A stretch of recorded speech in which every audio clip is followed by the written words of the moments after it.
this day. All right, let me make sure we're still setting up over here. All right. Okay. Yep. Yeah, we good. So make sure I cut the volume down on YouTube as well, so that we don't interfere. All right. Yep. Yeah, we good business there. Let me throw the thumbnail up just in case. We'll rock out here, guys. Yeah. So good. Let me put that up there.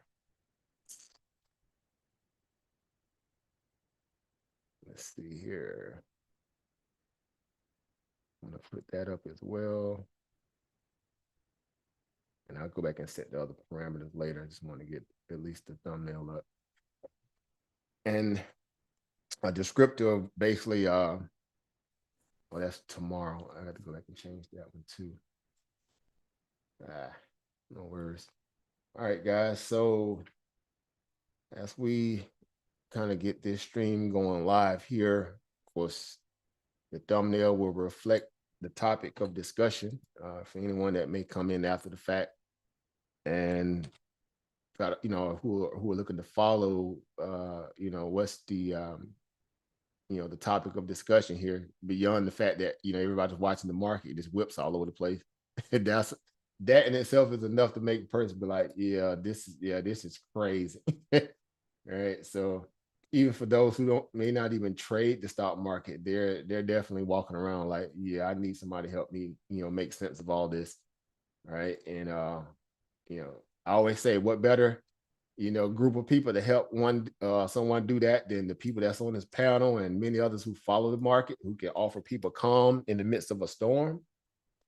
That's what makes this such a great community, because you need, hungry, humble people to, help you, or at least help, connect the dots for you. Most of the stuff you already know. You deal with life, you deal with bills, you deal with, government agencies, city, county, whatever, state.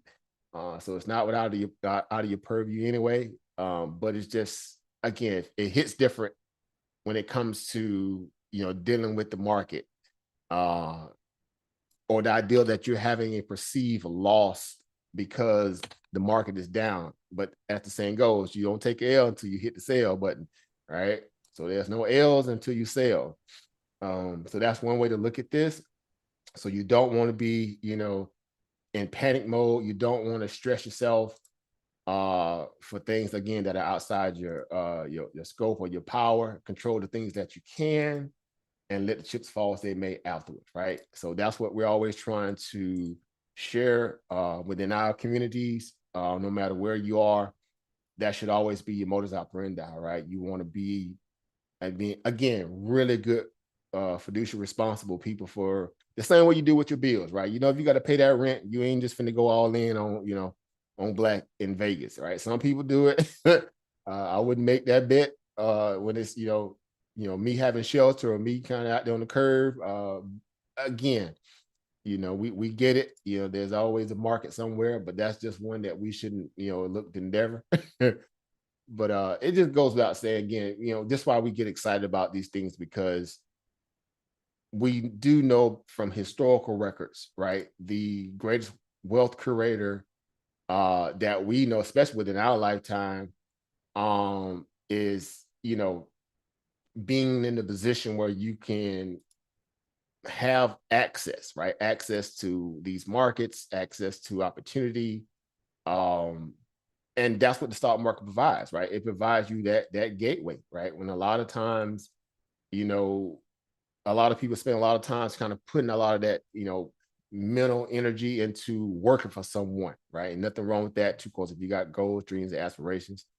But again, I will say this, if you are trying to break outside of the matrix, you need, those kind of asset portals that'll help you get there strategically, right?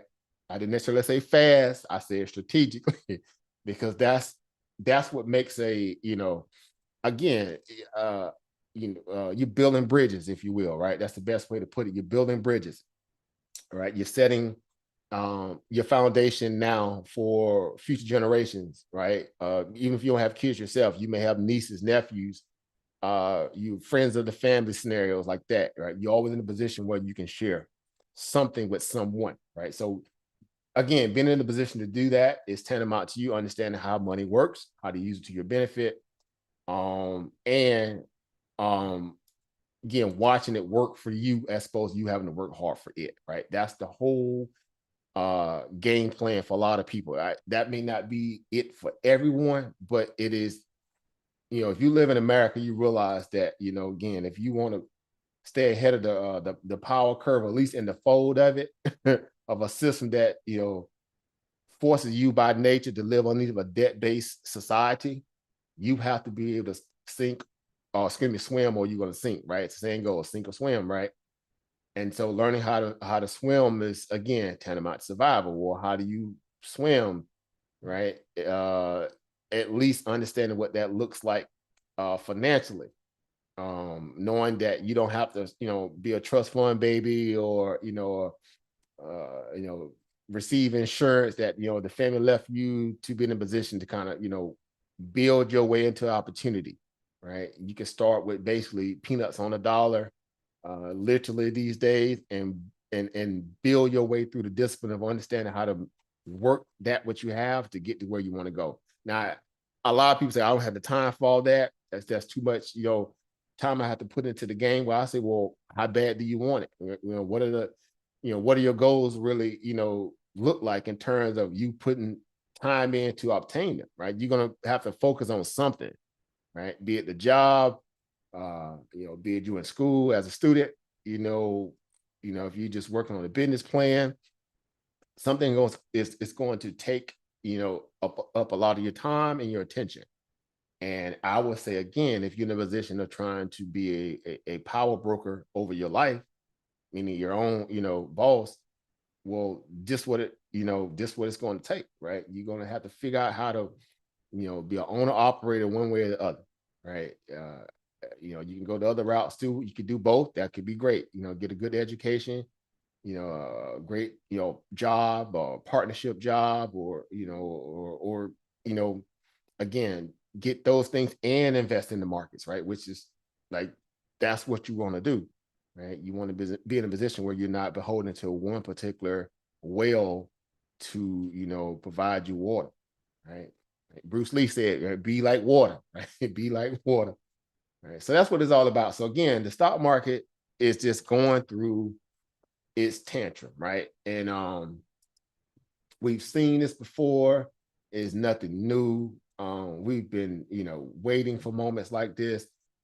Well, what do I mean by that?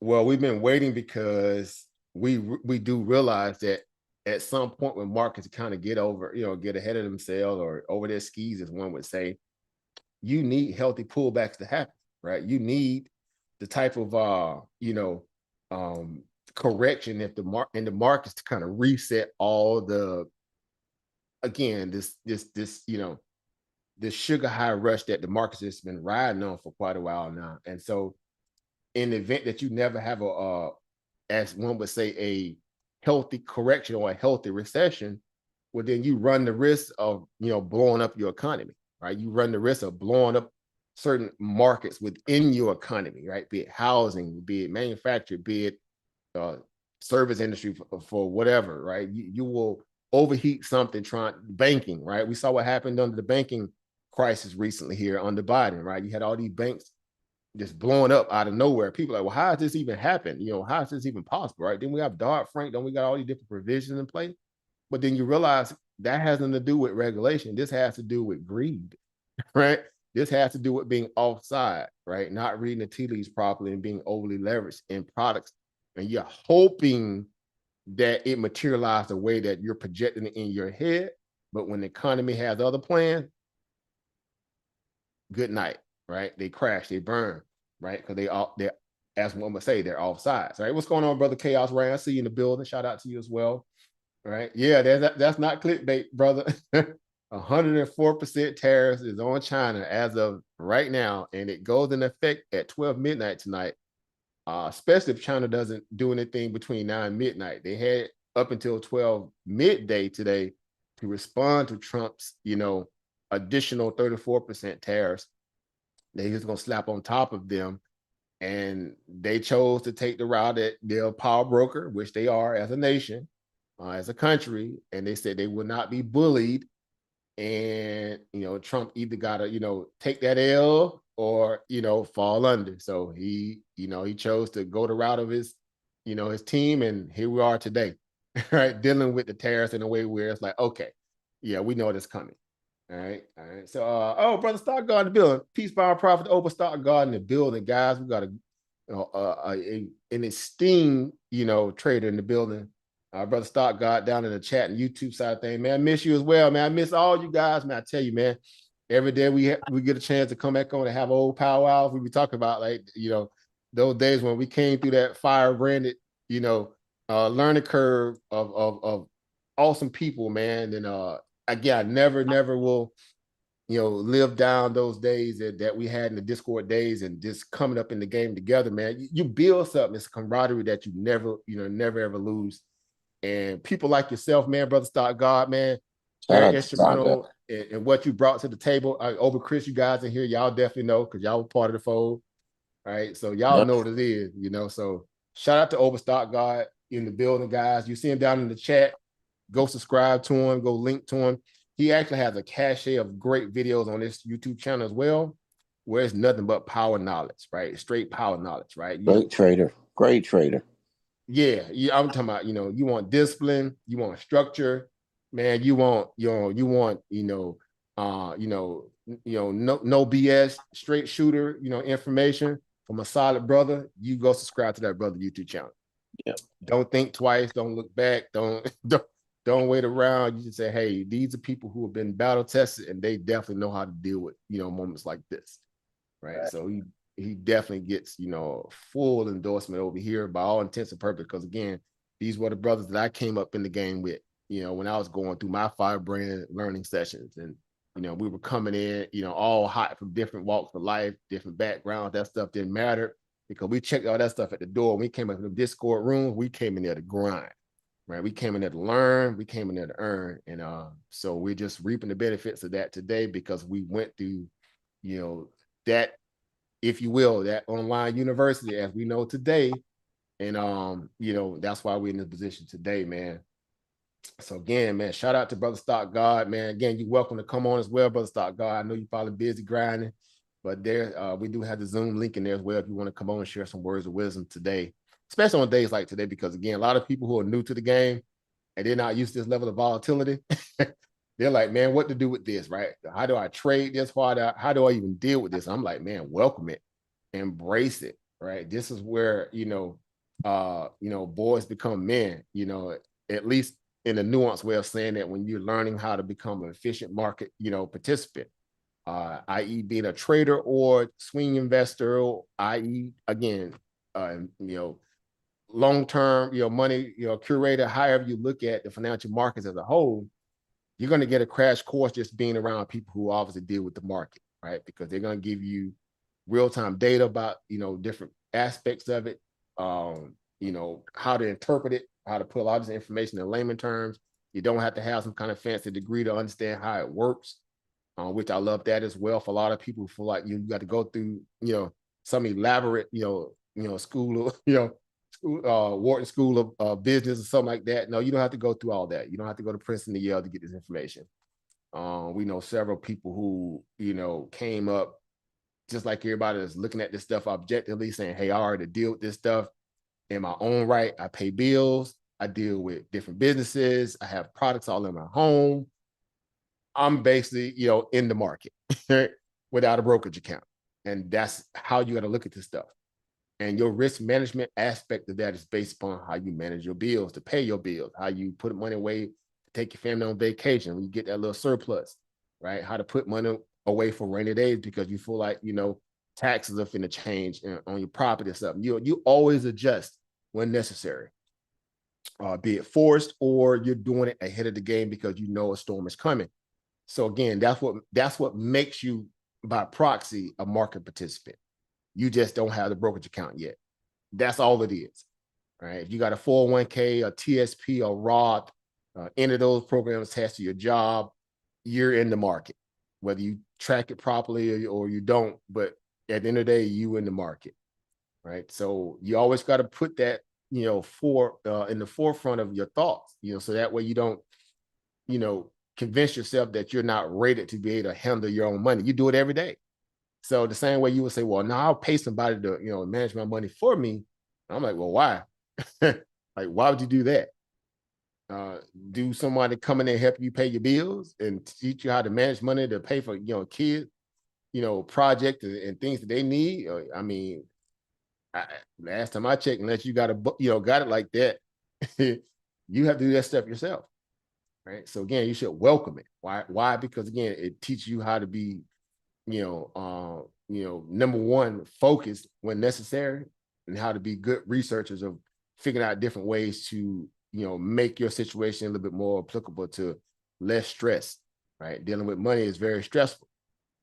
Being without it, or having it and then dealing with the problems that comes along with it. One way or the other, it's going to be there. One way or the other, it's just how you calm, the noise around you and how you flow. As one would say less, right? When you on your grind, say less. You already know what I'm doing, right? So that's what's important when you're trying to curate money, and also how to be good stewards of it. So again, shout out to those people who've been putting in work for a long time, establishing, again, a framework where you can go back and look at people's body of work and say, you know what, yeah, these are the type of people that are, who've been at this for a while. They 10 toes down. They're gonna give you good data, right? And so that's what it's all about, man. So I'm excited to see that brother in the chat. Everybody that comes through here, brother Chaos, especially over Brandon, over Chris, everybody that's in the building here today. We got brother over Jermaine, sister Keon in the building, or our brother Quez in the building, our sister Shaniqua in the building as well. Anybody that may be listening to YouTube as well, just kind of passing through and seeing what we're talking about. Of course, again, the topic is self-explanatory. I'm sure you guys been getting the updates on your phones all throughout the day, or at least your co-workers been talking about it. But the tariff war is in full swing right now. And as you see here, after hours, the market is still leaking. All right. So anybody who swung puts, you're still eating. Unless something changed between now and midnight, you're going to wake up with a nice bag. And for those who hit the market intraday, like I did, and I think over Chris, you hit it today as well. I don't know who else might have been on the chat today that might have hit it today. It was glorious seeing that market get up there around that 523 and 524 and stall out. I said, man, if this not worth the risk, I don't know what is. Facts. Load them puts. Facts. Watch that baby roll over, boy. Yeah, man. It was like, okay, they come get these little dollars if they wanted that bad, because you don't get that level of swing, reversal swings like that without having some kind of paywall at some point. And the paywall today was around, as I mapped it out, around 525. We got to it on the future side, but not on the S&P side. You know what I'm saying? So that was kind of a telltale signal for me. As you see, I got levels marked out on my screen now, so I let you know. See that 524.37 up there, over Chris? Everybody that's in the chat here watching my screen on YouTube, that blue line at the very top, it says 524.37. Yep. Right. That was a paywall line that I had already set up long time ago on the way down.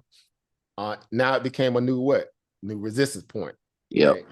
And so understand how pivots work, how to work, those previous landing zones. Some people call them order blocks, and some people, call them, accumulation, zones or drop zones. And any way you put a name on it, it's always going to be a point of interest, right? As I affectionately call them, I call them pivot points, right? It's just easy. It's a pivot And it point. was Monday's high, really. Yeah, exactly. Over Quest. So again, just using those old closing points, opening points of the market. Again, that's just tantamount to just being good tacticians, right? You have to be able to look at the market objectively. You're dealing with high frequency trading, algorithms, big hedge funds. These people just are loaded with data and money, right, up against your money. And so that may seem intimidating to a lot of people, it really isn't, because ultimately in the end, you realize that, okay, there's enough money to go around in the market circulating every day where you could peel off your, use some of it as well. Right. And you won't be nowhere. I mean, it's like, you just getting your piece of the pie too, right? Because if it was that, elaborate, no one on the retail side of the market would ever make money, right? It will be all institutional, in itself, which would be crazy because again, they need participants, right? There has to be a buyer, there has to be a seller. If Yep. everybody's buying and there's no sellers, then where's the opposition, right? Where's the arbitrage in that, or the pool of money that's going to be allocated worth the volatility boost, especially when it comes to order flow charts? Where's the money, right? It won't be there. And so if you've been watching the order flow charts of late anyway, you've been witnessing the volatility on the SPY is just going through the roof. Matter of fact, today, I don't know if you even noticed it, between I think 9:45 and like 10:20, it was a massive liquidity drain where they killed all the options that were swung if you didn't take money right out the gate. Yeah. And they'll do that sometimes. These market makers are very good at it. They'll drain all the premium out the market to kind of reset the options. And some of these future contracts, and sometimes as well, they're just doing it ahead of major news events, which we got 2 of them coming up this week. Well, we have 3. Tomorrow, we got FOMC minutes. Then Thursday, of course, we have CPI, and then Friday's PPI. So we're already dealing with a whole lot of volatility on top of tariffs. Okay? And guess what? Trump's speaking right now as we speak. Right? He's at the NRCC tonight speaking as well. So he's gonna talk a lot of tariff talk and tough talk, and he goes, what that Dr. Umar just say, speak your speech. Speak your speech. He gonna speak his speech tonight. So futures are down too. Yeah, massively. Again, this continuation, what you see on the screen there, I do have the screen. This is a live, shot of the market right now in real time too. Unless it stops. Black box. Yeah, so it's still cooking. Matter of fact, let me make sure it's still running. It might have. Oh, but I didn't even see the VIX jump up to 60 the other day. Wow, right? I'm talking about, it's been a while since we've seen VIX getting up there like it's doing now. Again, going back to, and I was making that point about when was that? When we was having those limit down days back in 2018 and 2019. You guys remember that? Yep. Like, you tell a lot of new traders that who got in the market post-COVID, I'm like, dude, we used to have limit down days, almost like back to back. And they were like, what's that? What do you mean limit down day? Man, we got the pump protection team. I don't know what you talk about. And they be talking to you like you knew, like you must be new. I'm like, okay, this is okay. I'm like, you got it, bro. I'm not going to waste my time even going through that. But that's what we're talking about. What's going on, Eva Monica? Dr. Monica Lamb in the building. Shout out to Dr. Monica Lamb. Right? Peace, power, and profit, everybody. Peace, power, and profit to you as well. Just having this discussion, as you guys can see if you're coming into the room. Again, the topic is self-explanatory. You guys know what it is. Y'all know who's in control. We've seen this playbook before. We're back at it again. And the greatest thing about what we're witnessing now is that it really isn't any different than what we witnessed, again, post-COVID. Post the first, tariff war that Trump, took China through, and we saw how, the markets were responding then. Because keep in mind, the first tariff war that he had on his first term, remember, he was still hitting other people too, like Europe, right? He went after the big dog. He went after Europe, and he basically, all the stray dogs that he had a problem with anybody anyway, with people like, Venezuela or other place like that. But he went after Europe and China, right? And this time he's like, well, he just said, you know what? Let me broaden that brush out a little bit. Let me hit everybody, right? Let me take a deep dive and look at the books and see who all has tariffs on America. And they did that. And it turned out that there was a lot of people out there who, that were still sitting on policy or tariff policies that were way back, but post World War II and World War I, right? These are old, tariff policies they had way back during that time, doing, Reconstruction and, Industrial Revolution changes. So in his, I guess in their mind, I say him, meaning his administration, they're looking at stuff like, okay, well, guess what? That's unfair. But again, y'all know how this stuff works, right? Americans outsource all the the meat and potatoes of this country away to other countries for cheap labor. They set a precedent that their corporate, apparatus, at least in terms of America, they dare not give that job to an American citizen. Why? Because they, in their mind, they're convinced that the American worker would not work a meal job today, or a manufacturing, job where steel and aluminum is being molded. They really have, convinced themselves, meaning the government, that America would not work them jobs. The same way they say Americans would not get out there, and pick vegetables if it came down to it, right? Hence the idea of bringing in, visa-based workers from Haiti and, South America to work those seasonal jobs, right? I grew up in Florida. I vividly remember when the Haitian buses used to come through during vegetable season, they used to bring people in from Haiti on a visa, a temporary seasonal visa, and they'll work the fields and pick all kind of, peppers and onions and, watermelons, everything. And then, once that season was over, they went back home. But I would say, again, it's a lot of brothers and sisters who would definitely take those jobs during those seasonal moments, especially during spring break or summer, to put a little money in their pocket, right? So again, as the saying goes, when you're hungry, a job is a job, right? A lot of people still may look down because society has morphed into this, social judge now, where they look down on people for, I don't know, making a living for themselves, which is crazy in itself, because if everybody getting hit across the head with taxes and inflation and tariff, yeah, you may not want to be anybody trying to point the finger at this point, right? 6 figures only. Facts, right?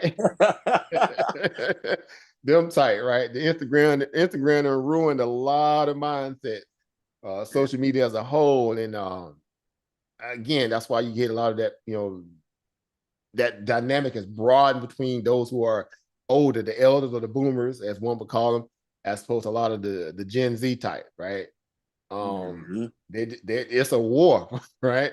And the boomers have gotten stubborn and stingy because they feel like the younger generation won't listen, and the younger generation like, dude, y'all ain't gave us nothing to fight with. Y'all caused this problem. Y'all making it worse, and y'all need to get out of the way. And so it's that kind of clash. It's Hatfield and McCoy. So right. Yeah. So for us, again, it's just a part of understanding, again, the status quo. So what is the status quo of America? All right. So if I was to ask, anybody on the panel here tonight, if you just kind of, give a synopsis of what the status quo is when it comes to America, what would you guys say? And that's an open question for anybody that may want to jump in there. And of course, it's not a right or wrong answer. We live here, so we know how America works. So what would the status quo be like to you? Do more with less. Oh, thank you. Right. She's just working with less. All right. You're doing more with less, right? Do more with less. It's business, not personal. Right. It's this business, not personal. Again, America is a corporation, right? America is definitely a corporation. So if it's a corporation, that means it's an LLC somewhere, maybe, or right. Facts. That's some kind of form of a foundation somewhere in the midst of that, right? With stakeholders and all that kind of stuff sometimes. So it's interesting when you think about it that way. But yeah, so what else, guys? Anybody else? What do y'all think about? I would say emotionally detached from the market. I said America's emotionally detached from the market, right? No, I would say versus emotionally Wall Street. detached. Yeah. Everybody for themselves. All right, so it's every man for himself, right? So y'all know how that, that game plan is based upon, again, dog world. Y'all remember in school when they used to teach like this, the land of milk and honey? I had a 9th grade history teacher. Man, his name was Mr. Williams. They used to call him Mr. Taterhead because he was a light-skinned guy and he had that receding hair in the back. They used to call him Mr. Taterhead. No disrespect to Mr. Taterhead today. He was one of those black teachers that was about that life. And that was his mantra. Every day we came into class, when I had him, for history, he's like, man, what y'all talk about? When he get, getting in his bag and he was teaching, he was rocking out. You could tell he was in his bag. Yeah. You're like, man, don't you ever forget, this is the land of milk and honey. What y'all talking about? Y'all got all this opportunity here, and you guys, you're gonna squander it on doing something silly. Don't waste your time, whatever, right? No, brother. Realize that those golden nuggets back then carried so much weight once you become an adult. You look back and find those teachers that were dropping game, and you say, you know what? Them teachers were putting us up on game way back then. True story. True story. And so that's what it's all about. So when we think about the value or the status quo, essentially that's what we're talking about, right? You know, yeah, go ahead. Somebody about to say something? Yeah, somebody, go ahead. It's breaking up. Is someone speaking? I think somebody, their mic went out. Okay. Yeah, so yeah, it just, you know, dealing with this now at the level, again, like we're dealing with here, when we speak about watching the market go through all these, you know, these wild volatile swings here. Again, I will say this to blue in the face, you know, we live for moments like this, especially if you are of the trader, you know, kind, right? You need volatility. You need the premium to open up. And yeah, it's gonna go through moments of getting expensive and getting cheaper. But guess what? When one side, like the boat, you know, it's like the, you know, unfortunately, like the Titanic scenario, when everybody go to one side of the boat, what's gonna happen, right? That side's gonna sink, right? You need the balance. You need somebody to run to the other side to kind of help balance that thing out. And that's what it was. The market was overly leveraged in the hands of a few assets. And then I should say the end result of that, when everything began to become overly, you know, stressed out in terms of the foundation, you know, it was just waiting for a catalyst to kind of what, tip the scales and go ahead and cause that thing to kind of what, implode on itself. And it just happened to be tariffs, right? But guess what? We've seen this before. Again, for someone who's been in this, you know, well over, you know, X amount of years, you've seen this before. Even people who came out of COVID, you know. Yeah, go. Someone about to say something? No, I think somebody just came in. Oh yeah. Oh, brother Rowe. That's my brother. Just came in too. Peace, power, and profit, bro. I see you in the building. Yeah. So yeah. So that's what this is all about, guys. At the end of the day, it's just business as usual in the stock market.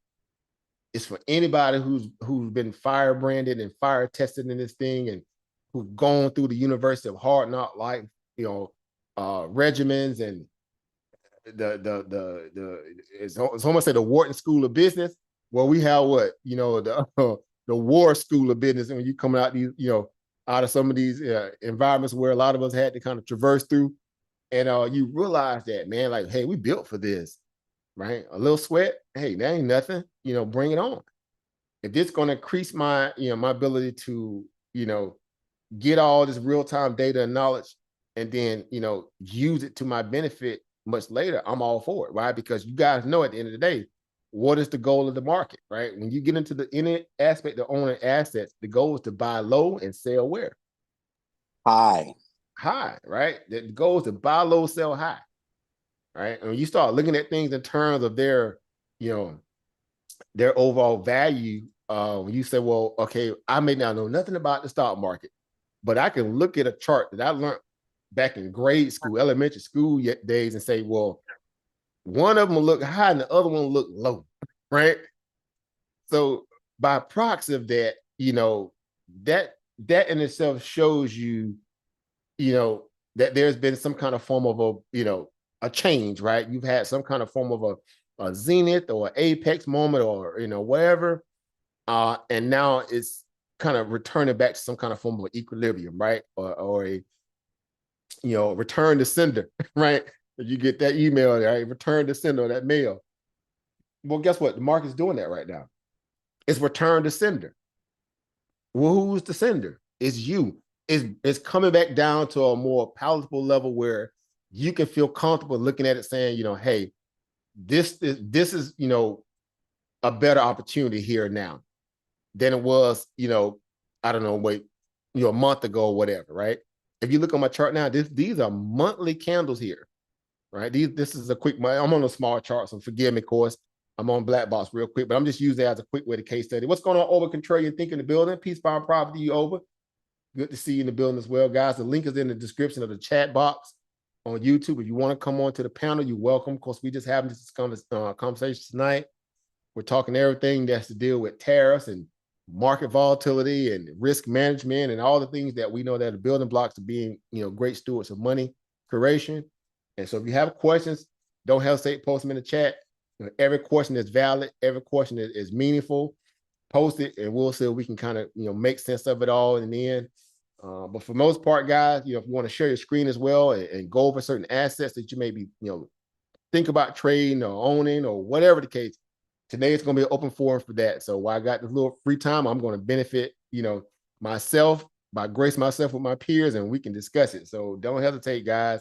Jump in there wherever you see fit. And the floor is always going to be open to everybody. So just keep that in mind.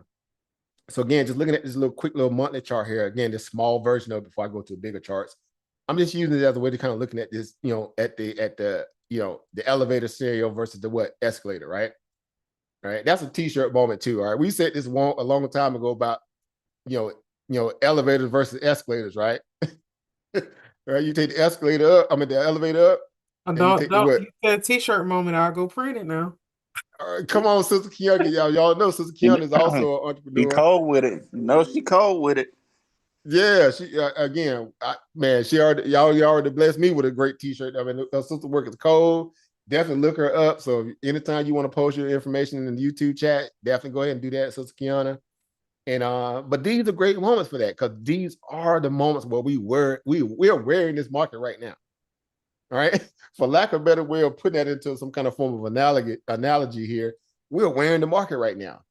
The good, the bad, the indifferent, the ugly. We live underneath this same system.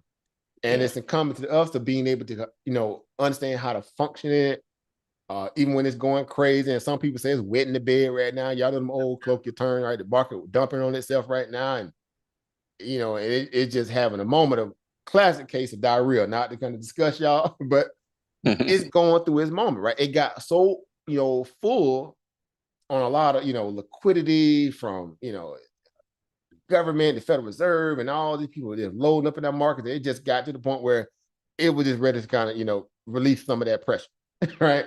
But that's what we're dealing with now. And one would say, you know what? It's over, right? Meaning the party's over, pack up, head for the hills, or head for the door, cut the lights on at the club. Y'all know what it's like. And I'm saying, dude, the party's just getting started. You want to be the promoter, right? You want to be the venue, host, if you will. It's just getting started, because now, you have a good sense of understanding, who the patrons are going to be coming into your club or your business, and, how to make it all, palatable for them or applicable for their, wants and needs. And you get a chance to get that good intel, if y'all follow me, right?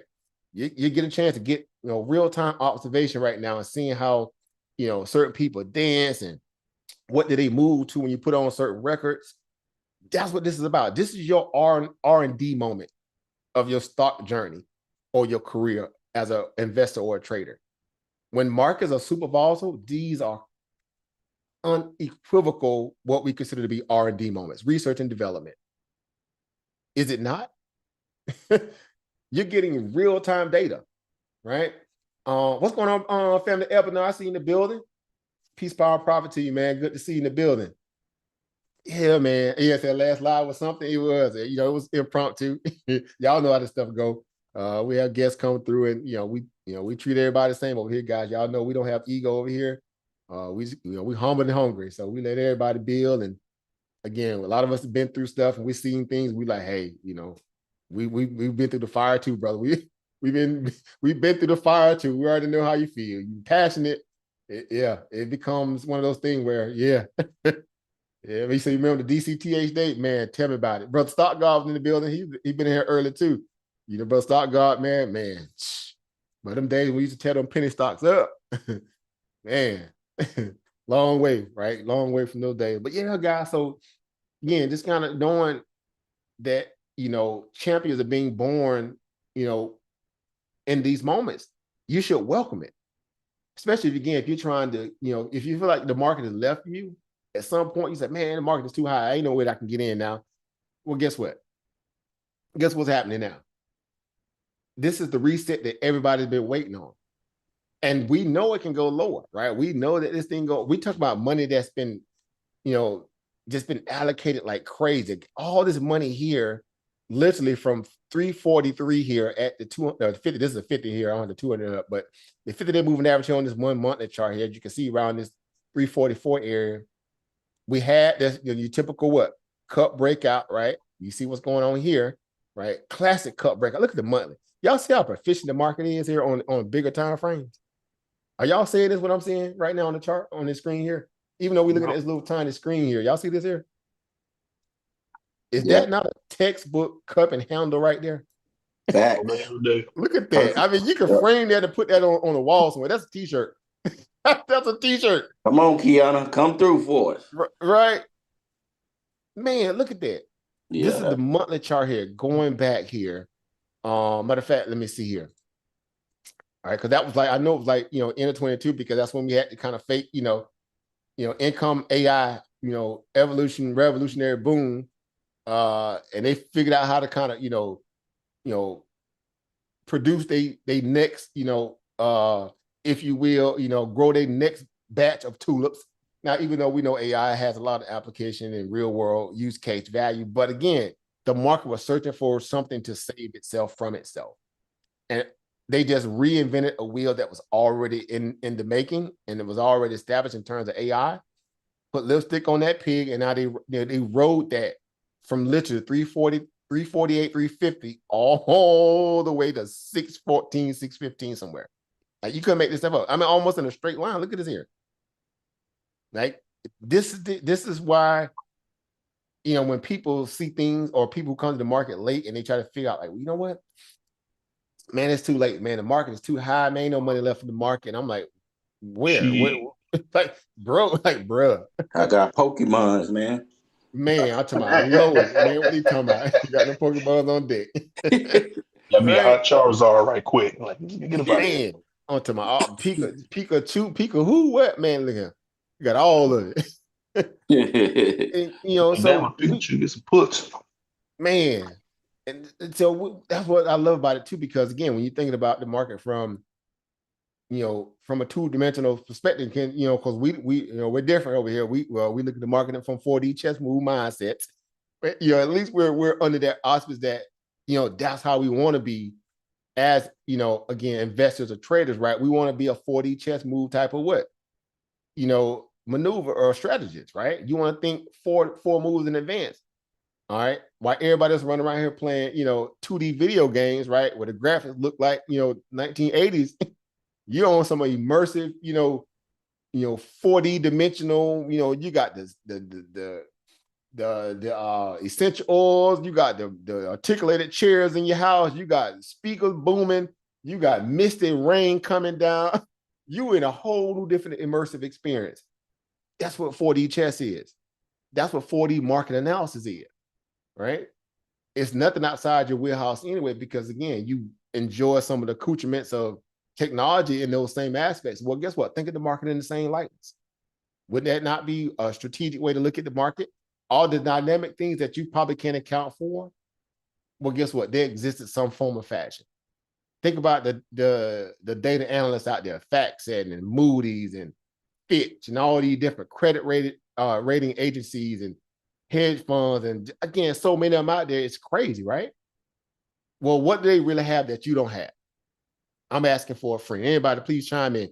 What do these so-called high esteemed capital market participants have that you don't really have? Yeah, just capital really and leverage. Money. Plus, if you put the money in a hedge fund, you can't pull it out. You locked in. Think about that. Right? So just capital, really, right? Yeah. So no one really said knowledge in the chat. I was just about to say that. I was just about to say that. Like, the only thing you need is a little bit of capital. We've proven before that you really don't need as much as capital as like hedge funds. You don't need millions and millions of dollars. If anything, on the safe side, you can say $10,000 at the most, and like from that, only thing you need is knowledge. That's it. You don't even need a laptop no more. Got smartphones. Honestly. Smartphones. Yeah. Think about that. Remember, we made out, man, a lot of us made out bones on smartphones. Literally. Yeah. Came up like, dude, we hitting this on the go. I'm hitting this, in the form of, going through meetings and, I'm out, doing, venues, and especially when I was, especially having to doing my business on the clothing side and arts and crafts thing. I'm doing whole events, preparing for it. I'm working from my phone. Like, dude, I'm on the road. I got to drive from, Lower Baltimore, to Trenton, New Jersey for an event, or wherever. I'm going to New York. I'm working from my phone. Right. Right. I had to make some gas money along the way, and, got a nice little meal in, got the money put away, before I even got to the event, you got to get to the other money, right? Right. So you guys been there, ain't nothing new. Come on, man. Y'all know what it is. They making it so easy now. That's why they changed it, the cash settlement to T+1. We were waiting on them days. If anybody that's been doing this stuff well over, 7, 8, 10 years plus, even 6 years for some of you guys, Yeah. man, I done been a part of so many petitions, lobbying Congress to do away with the PDT rule, and if not that, at least get rid of T+3. Yeah. Right, we got T+3 down to what? T+2, and now T+1, 2 is now down to what? T+1 finally. Yeah. Money settlement. Yeah. Guess what? They were doing it for the big boys a long time ago. They just didn't give it to the main, Main Street folk. Yep. You had to have money to make money. So the big people knew how to go through certain channels to get their money cleared by the Fed, because that's what it's really all about, right? Money got to clear the Fed before it gets dispersed. So you're like, y'all in control of all this money. How in the world y'all can't, all the technology y'all working with, y'all can't sell to people money fast? Right. But we knew it was just a chess move that the big money banks were using to kind of cripple the retail trader, or the retail, or the money, mover. People, had to go through Western Union, all that kind of slow, methodical, antiquated money movement where they hit you with all these different fees. Remember, banks used to kill you on fees. Mm-hmm. The fee just to go use their bathroom. Like, bro, I just came to use the bathroom, bro. I got to open the cabinet bathroom. Yeah. Like, bro, look, what is this? So that again shows you how markets will evolve and correct themselves as they go. Again, as they say, left to their own devices, free market capitalism will work. Now, I'm not saying it from the proponent of, I'm gung-ho about the status quo of America in terms of free market capitalism. I am humbled about it in a way that it provides the layman opportunities, right, than a lot of other countries have, at least at their disposal, right? We are now privy to such, a portal where, again, you talk about fintech, how it has evolved to overtake banking, the banking sector as a whole. I mean, it's revolutionary. Again, you could do everything you need from a fintech account. You can pay your taxes, take your cash backs and turn it into stock backs. You can grow money. You could conduct whole business from a fintech, portal platform, a Cash App or Acorn or Moomoo or even Robinhood now. I mean, they got it where you Robinhood lets you find everything on the app now. It's crazy. Think about that. You can even accrue interest. They got a bond derivative set up where you can gain interest on your money through a loaner program. Like, this is crazy, right? So the moments of old where people say, well, I don't have the access, and I don't have the credit rating, and I don't have the credentials, and all, like, what is that? Like, dude, you don't need none of that, right? You have complete total autonomy, at least on the the controller side of things, of all your banking and finance needs now at your fingertips. Like, how are you going to fight against that? Right? How are you not going to leverage that, knowing what, or how the system has been gaming you for all this time, convincing you that, you only had to do it one way and one way only? How would you look at yourself in the mirror and say, you know what? I'm fine with just letting them kind of, run roughshod over my life, right? Like, at least my opportunity, scenario. Like, that makes no sense. Like, no, get in the game, guys. Learn to earn, right? It's the most simple, quote of all time. It really is that simple, right?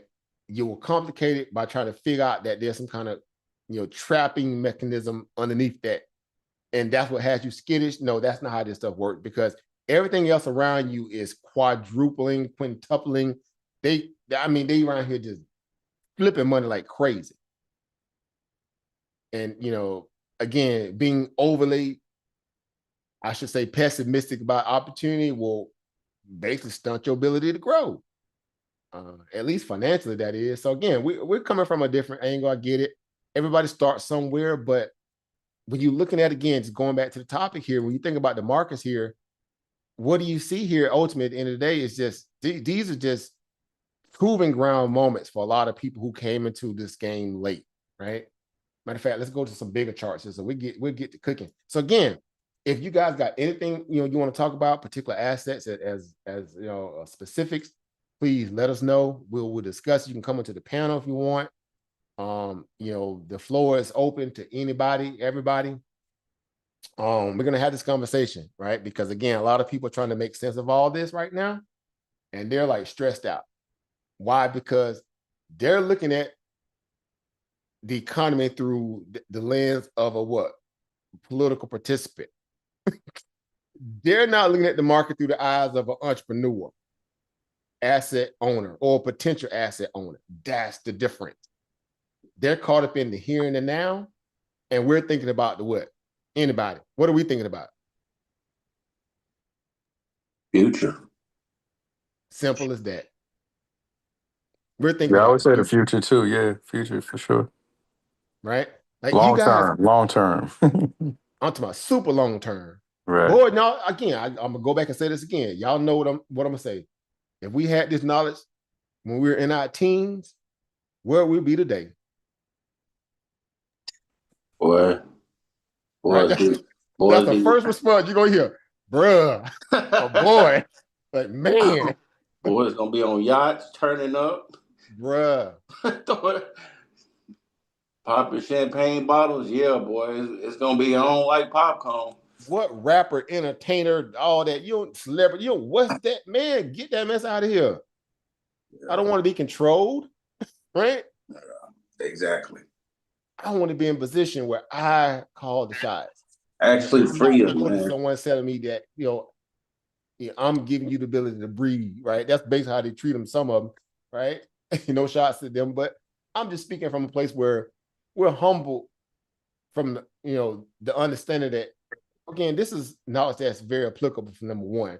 Number two, it ain't nothing that you're not already a part of in some form or fashion as a citizen, taxpayer, etc. Number three, again, all the money that you put away at some point, be it in the savings account, whatever, trust, insurance, 401k, TS, whatever, you're already a part of this, the game in a way where you should just be welcoming the idea to be able to, money manage yourself, right? That's basically the way to put it. You want to money manage yourself or money manage your family, right?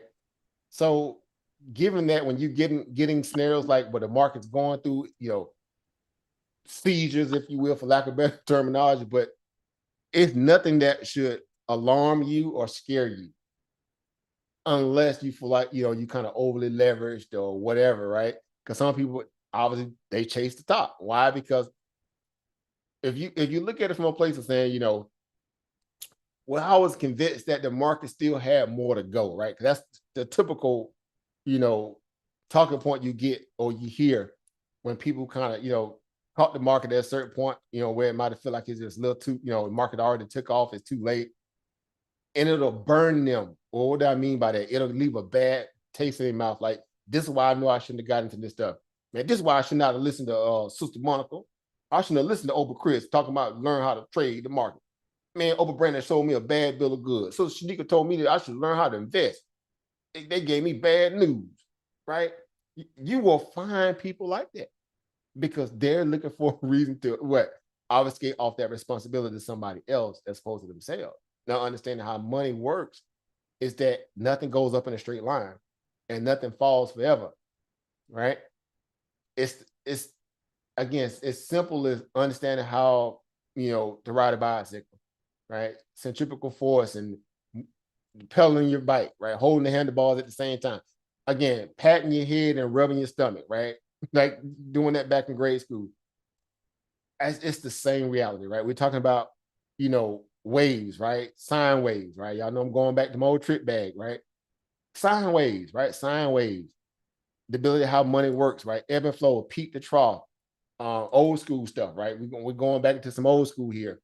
This is just day one kind of understanding, right? You're gonna have to deal with that, the ebb and flow, right? Troughs and peaks and things of that nature. Now, so again, I got all this stuff on this chart. Y'all know what it is.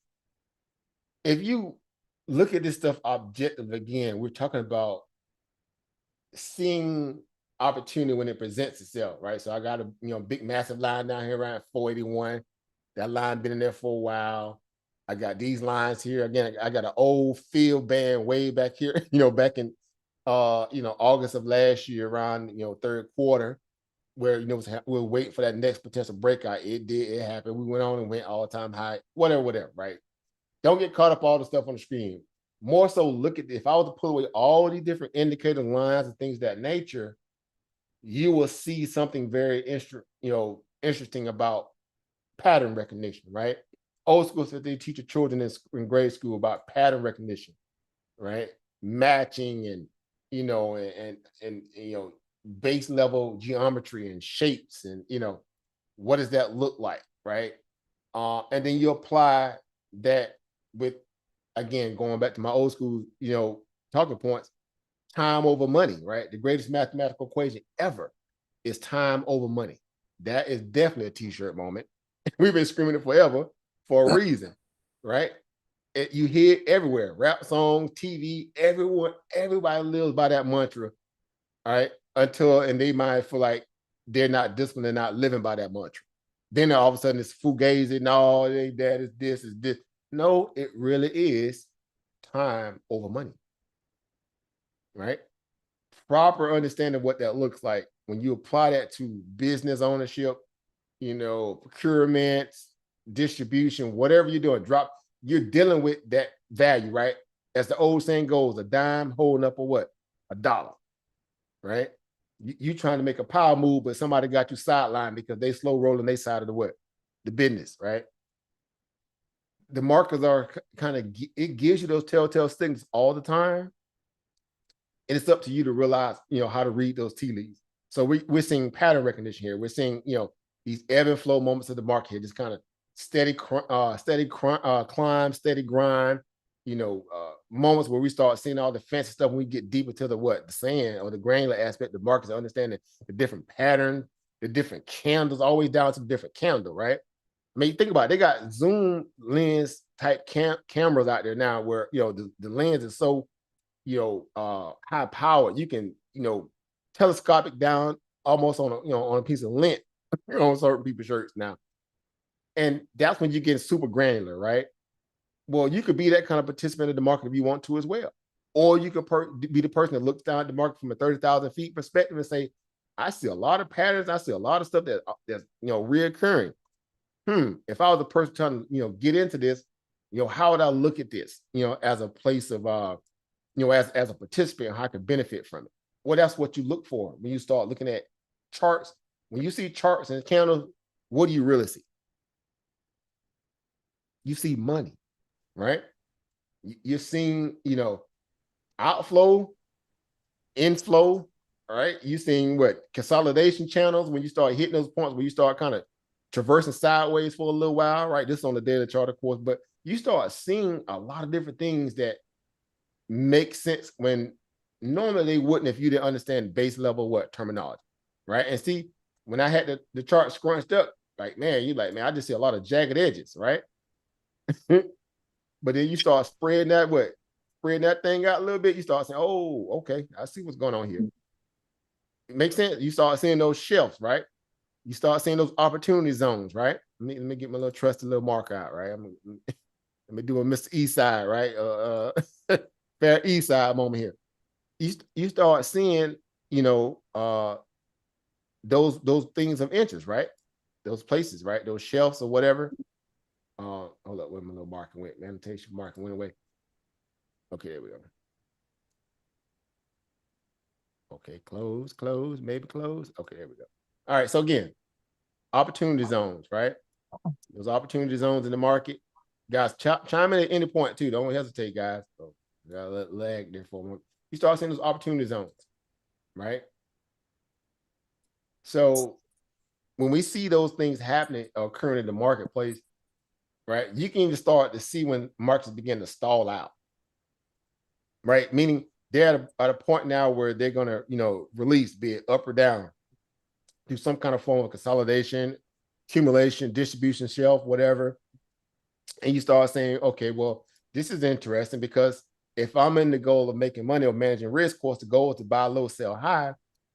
But you have moments that are presenting themselves as, a make it or break it moment or do or die. You should already be positioned to know how to deal with that, right? Now let's fast forward to where we are today. Well, some would say, well, man, I didn't see this coming.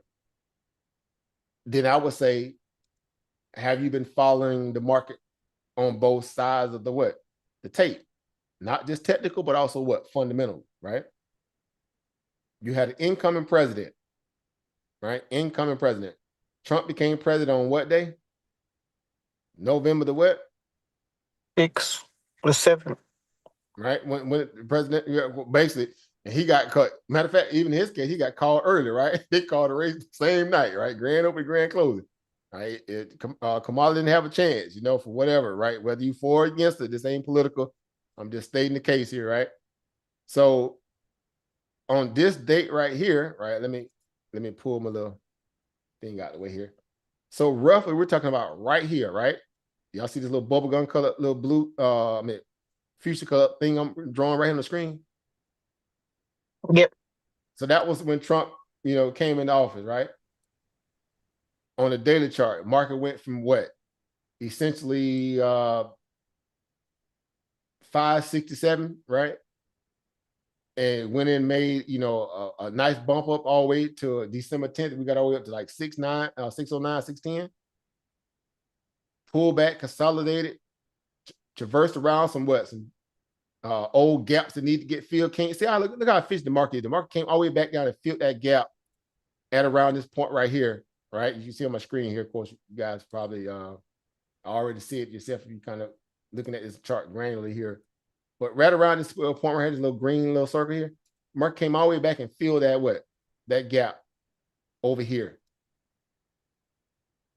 Shook out all those the weekends, gave big money a chance to kind of load up again for inevitable moment of understanding what a Trump presidency was going to look like, meaning when he began to tell you exactly what he was going to do after he kind of campaigned with it. They used it as another buy point to kind of stress the market right back up towards those old highs again.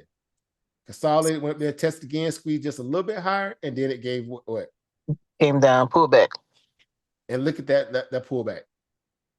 Not only did it take out the previous, so-called support shelves or whatever, right? All right, let me pull my Came back to pre-election. It pulled back to pre-election. You see where I'm going with that, right? And that was right around this 567 area, right? Mm-hmm. And look what it did. Even though it overshot it, because y'all know markets are not exact science, right? It overshot that area, came down roughly around about 550, and went right back to that zone. So it did that snapback right back to that same zone. Mm-hmm. It meandered around, went back and tried to test the old pivot point. Look how market proficient the market is. It went right back to that old pivot gap zone where it was over here. Mm-hmm. It tested it here and went right back and tested it again right there. Now, let me ask y'all this question here. Whether you've been in the game long or not, what do we know about the power of back testing? I mean, The it's power of back testing. If you had to rate It'll back repeat testing on a scale of 1 to 10 from a technical analysis perspective, how important is back testing? I mean, Important. Yeah. go ahead. The market has a pattern of repeating itself Does through it the not? years. Yeah. And everything y'all know about history is that you've been told that history repeats itself. You gonna tell me behavior or market behavior or psychology of people that's in the market don't have that same mentality? Uh-huh. Meaning people set buy points and sell points at old familiar Places. and pivot points. Mm-hmm. At some point, someone chased at that point. Someone sold at that point. Make sense?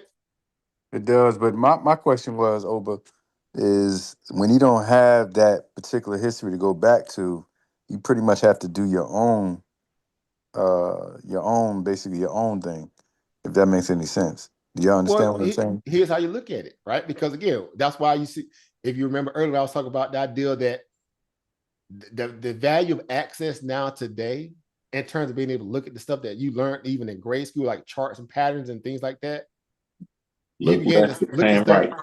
Y'all, it's actually a phobia, right? Or not a phobia, some kind of form of a, I don't know, maybe some would call it a phobia. You know how you can look at something on when you get deep in focus, you look at something and you'll see a object or a picture of something, and you know, you have one eye kind of squinting and closed, you look at something like, man, I see a dragon.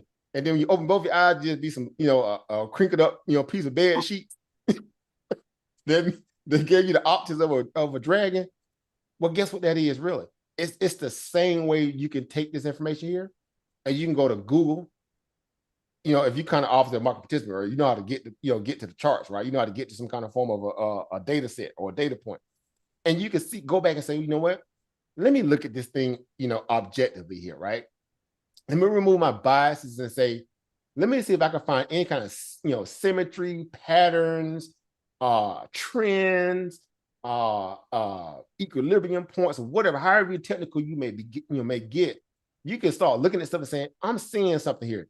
If I was to take a pie, right? Forget my little pie, that's all crooked. That's one of Miss Millie pies. And I would split that thing down the middle, right? Well, number one, you know, you got a top, and you got a bottom, right?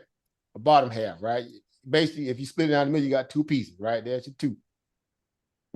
Now, no matter how it's shaped, at the end of the day, you know you got an equilibrium point, right? Or a mean, right? Or we call it what? And if you want to get grain, like a deviation marker, right? Standard deviation, things of that nature, right? I mean, that's just basically your launching point. Old school, y'all know what I'm about to say. That's just basically the gun line. Tell them about the gun line, boss. All right, it's the gun line. That's where all the fighting to go down there, right? Or the decision making is at. In any aspect, when you look at the market too, be it you have some elaborate charting system or application or whatever, it's the same reality at the end of the day, right? That's why we went heavy in learning about what pivot points for a reason, right? The idea how to break the market down into what.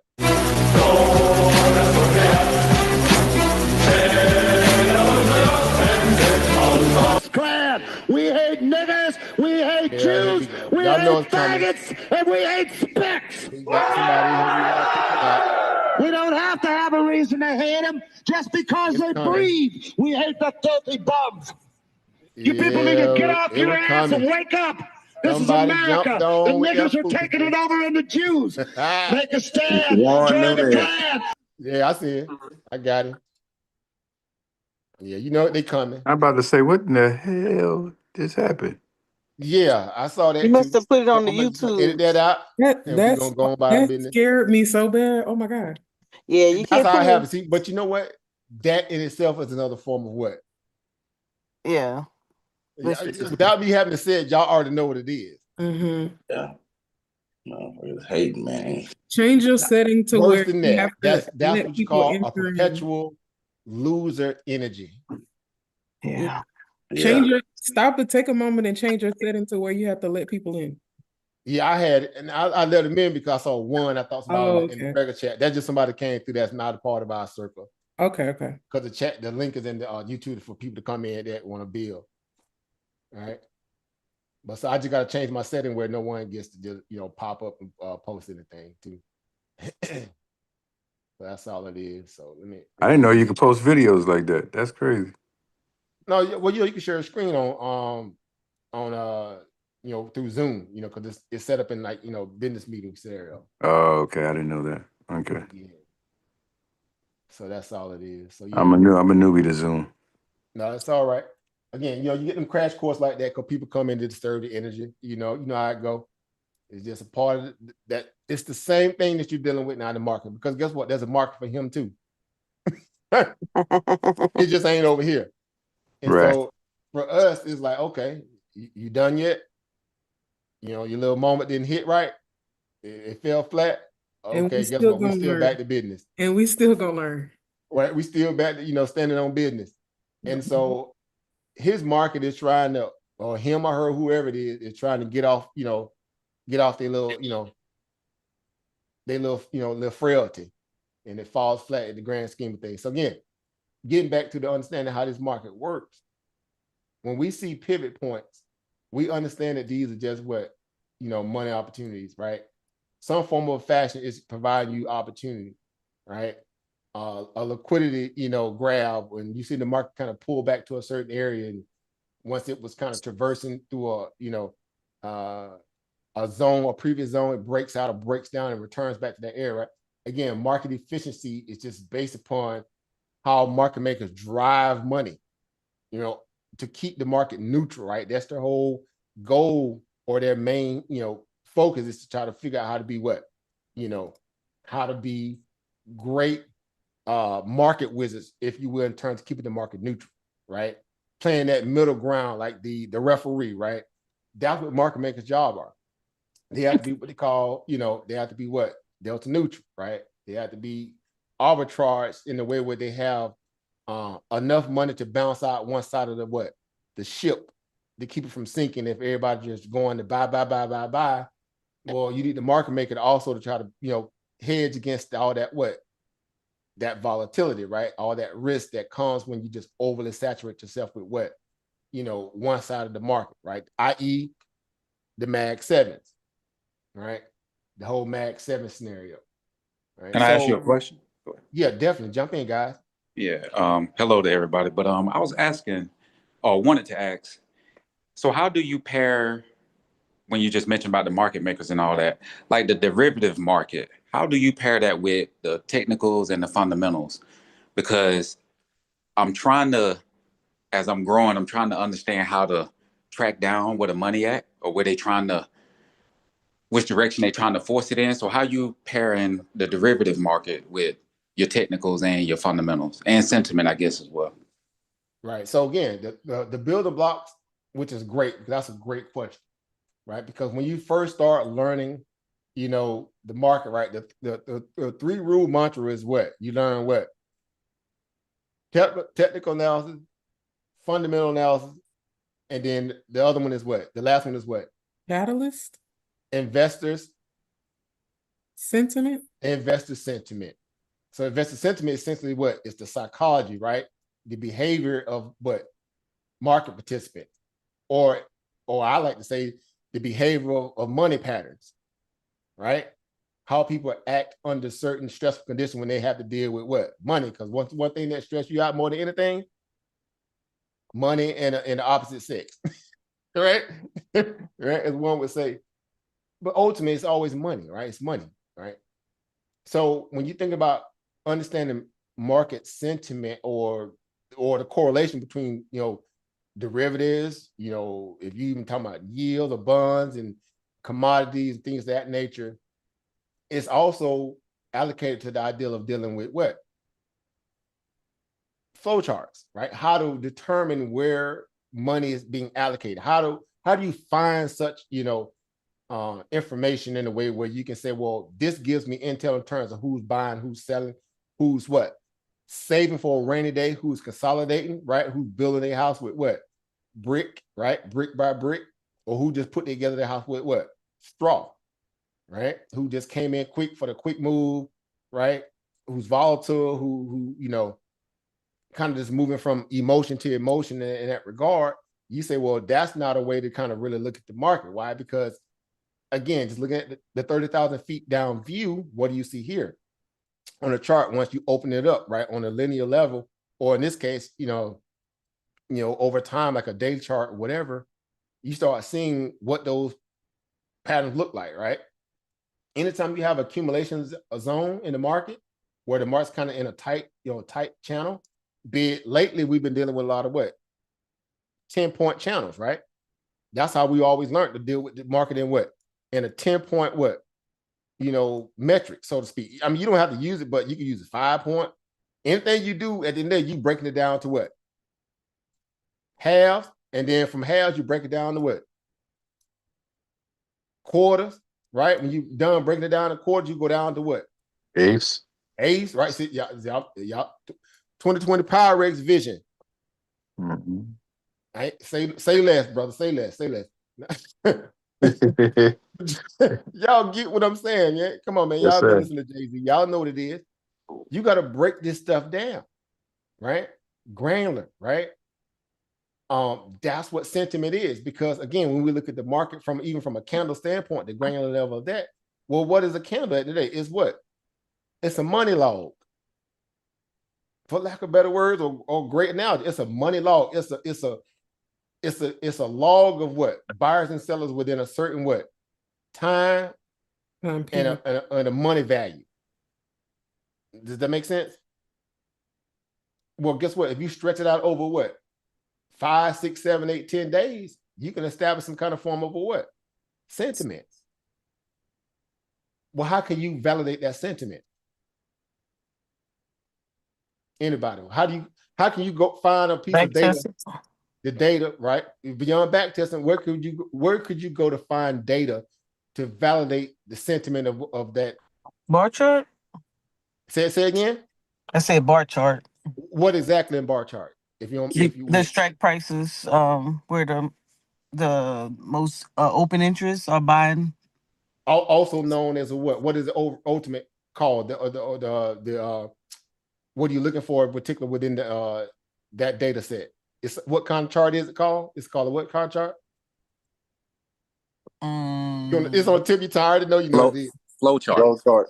Say again, there, flow chart. That's just one of many. So when you go to a flow chart, well, what does a flow chart represent? Direction. Where the money at, or where they putting the money at. Right. They either prep work or what? Post prep work. Mm-hmm. Meaning when they cleaned up, then you do what? You hedge. When you went through the egregious move, be it a breakout or breakdown, then you take the what? The risk profile off the table. You go what? Risk off, you start putting on what? A hedge, just in case there's any kind of form of what? Oh yeah, rubber band effect. Bounce out. Right? Make sense, guys? Y'all following? So when you're looking at this stuff objective again, let me see if I can share my come over here to give me 1 second. I can pull up my bar chart. I'm over here lagging a little bit because this computer was smoking today.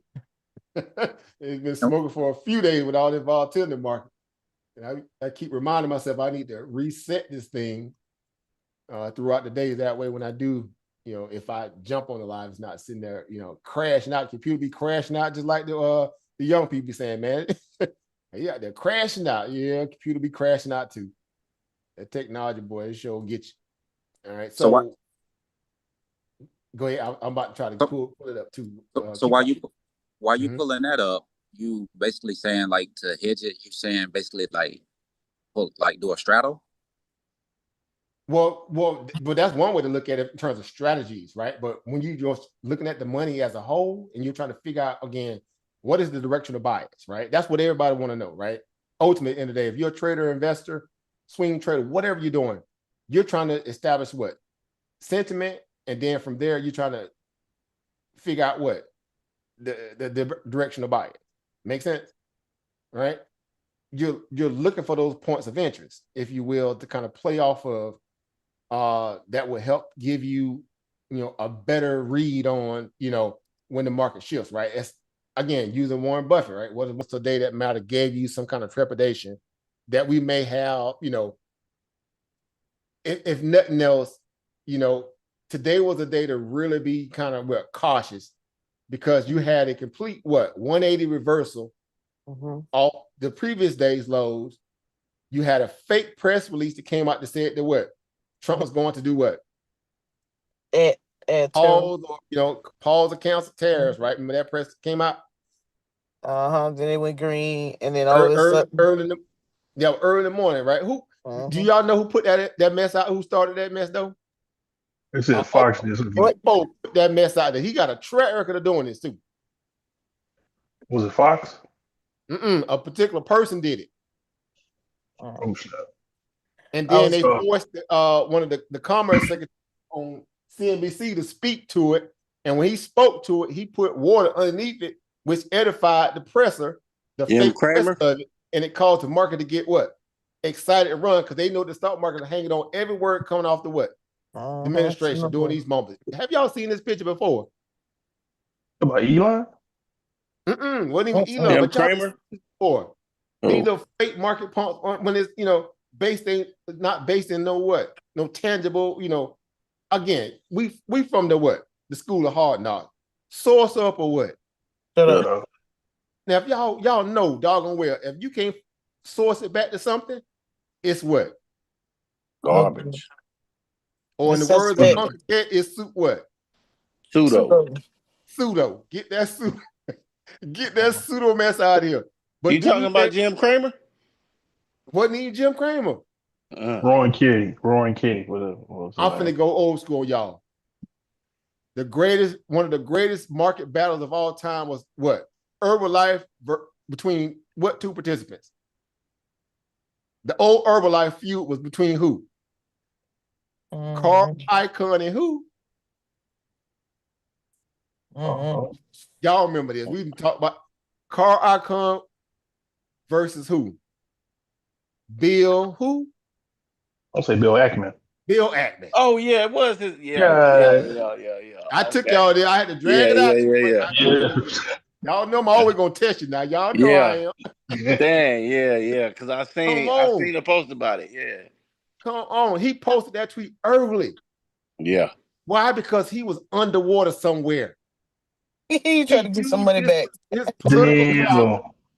He used the political clout to put out a fake press release, knowing that Main Street was going to pick it up because of who he is. It forced the CNBC host to talk to the commerce secretary, or one of the commerce secretaries that was on that day, on that particular tweet, and the market got wind of it, and it bounced from 484 all the way. It ran all the way to what? And to 523. Yep. Couldn't make this up. Are y'all seeing my screen right now? Yeah, I see it. Look at here. I'm marked on my screen here. These ain't after the fact markers on here. I had my stuff marked. We bounced from 482, 581, and literally these are 15-minute counters. So in 30 minutes, we went from what? 482, 41, all the way, but basically 30 minutes or a little under 30 minutes. We went all the way to 523, 524. As soon as we hit 524, guess what I did? I marked it. That's why you see my blue marker up here. That 520. I was like, okay, here we go. Turned out it was a whole fake news. Yep. Trump came out and said, no, we ain't finna be doing none of that. And then it came right back down. And then what? Plummet. I bought puts on the way back down too. Wash, rinse, repeat. Yep. I puts a little bit over 521, rolled it all the way back down. Market memory. See right there? I got 520.39 right there on my blue marker there. Yeah. Now I'm gonna show you. Jermaine, you asked a question about what? How can you tell the patterns and stuff like that? How to look at this stuff objectively? Same with you, Barad, as well. Guess what? What do we do today? Retest. We pumped. We went right back to that zone. Look at them. Tell me the market ain't efficient. In more cases than you probably give it credit. It went right to that same area and hit what? Resistance. Yep. And then it right here, see right here, we hit that 521, 523 area, but around 521, you see that shelf, it began to build here with them candles there? If I split that down the middle, that's around about what? 521, 90, 521, 70, 522. Right in that middle zone. Split that pie down the middle. Oh, I'm going short here. Yep. Did that Harlem shuffle right there and broke down. Yep. And you know he got both sides of that too. I did. I know yesterday I called both sides. Puts, then calls. Bill got both of that side. Bill got both of that. Behinds up, boy. Bruh. They got me, boy. They got me with ski mask and no gun. But I put a stop limit, so I broke even. I had Netflix. It was running. Netflix was running, and it just whipped on me. But I had my stop loss, And then, like I say, I didn't lose, but I was up good. But like I said, the stop loss, I just broke even, but then I got it back for United Health this morning. Look at that. If I have some sound effects, you know, you begin the money bill right now. See, that's what it's all about. Yeah. See, again, it's being, you know, patient enough and under control enough to deal with, especially if you kind of still learning the complexities of volatility, right? Because volatility is a strange beast. You have to be firebranded to deal with market volatility. And again, we're talking about this is mild. It feels egregious, but again, I'm going back to the days when you used to have limit down days in the stock market before they really start, you know, cracking the whip on the pump protection team to say, y'all got to stop this volatility, bro. No.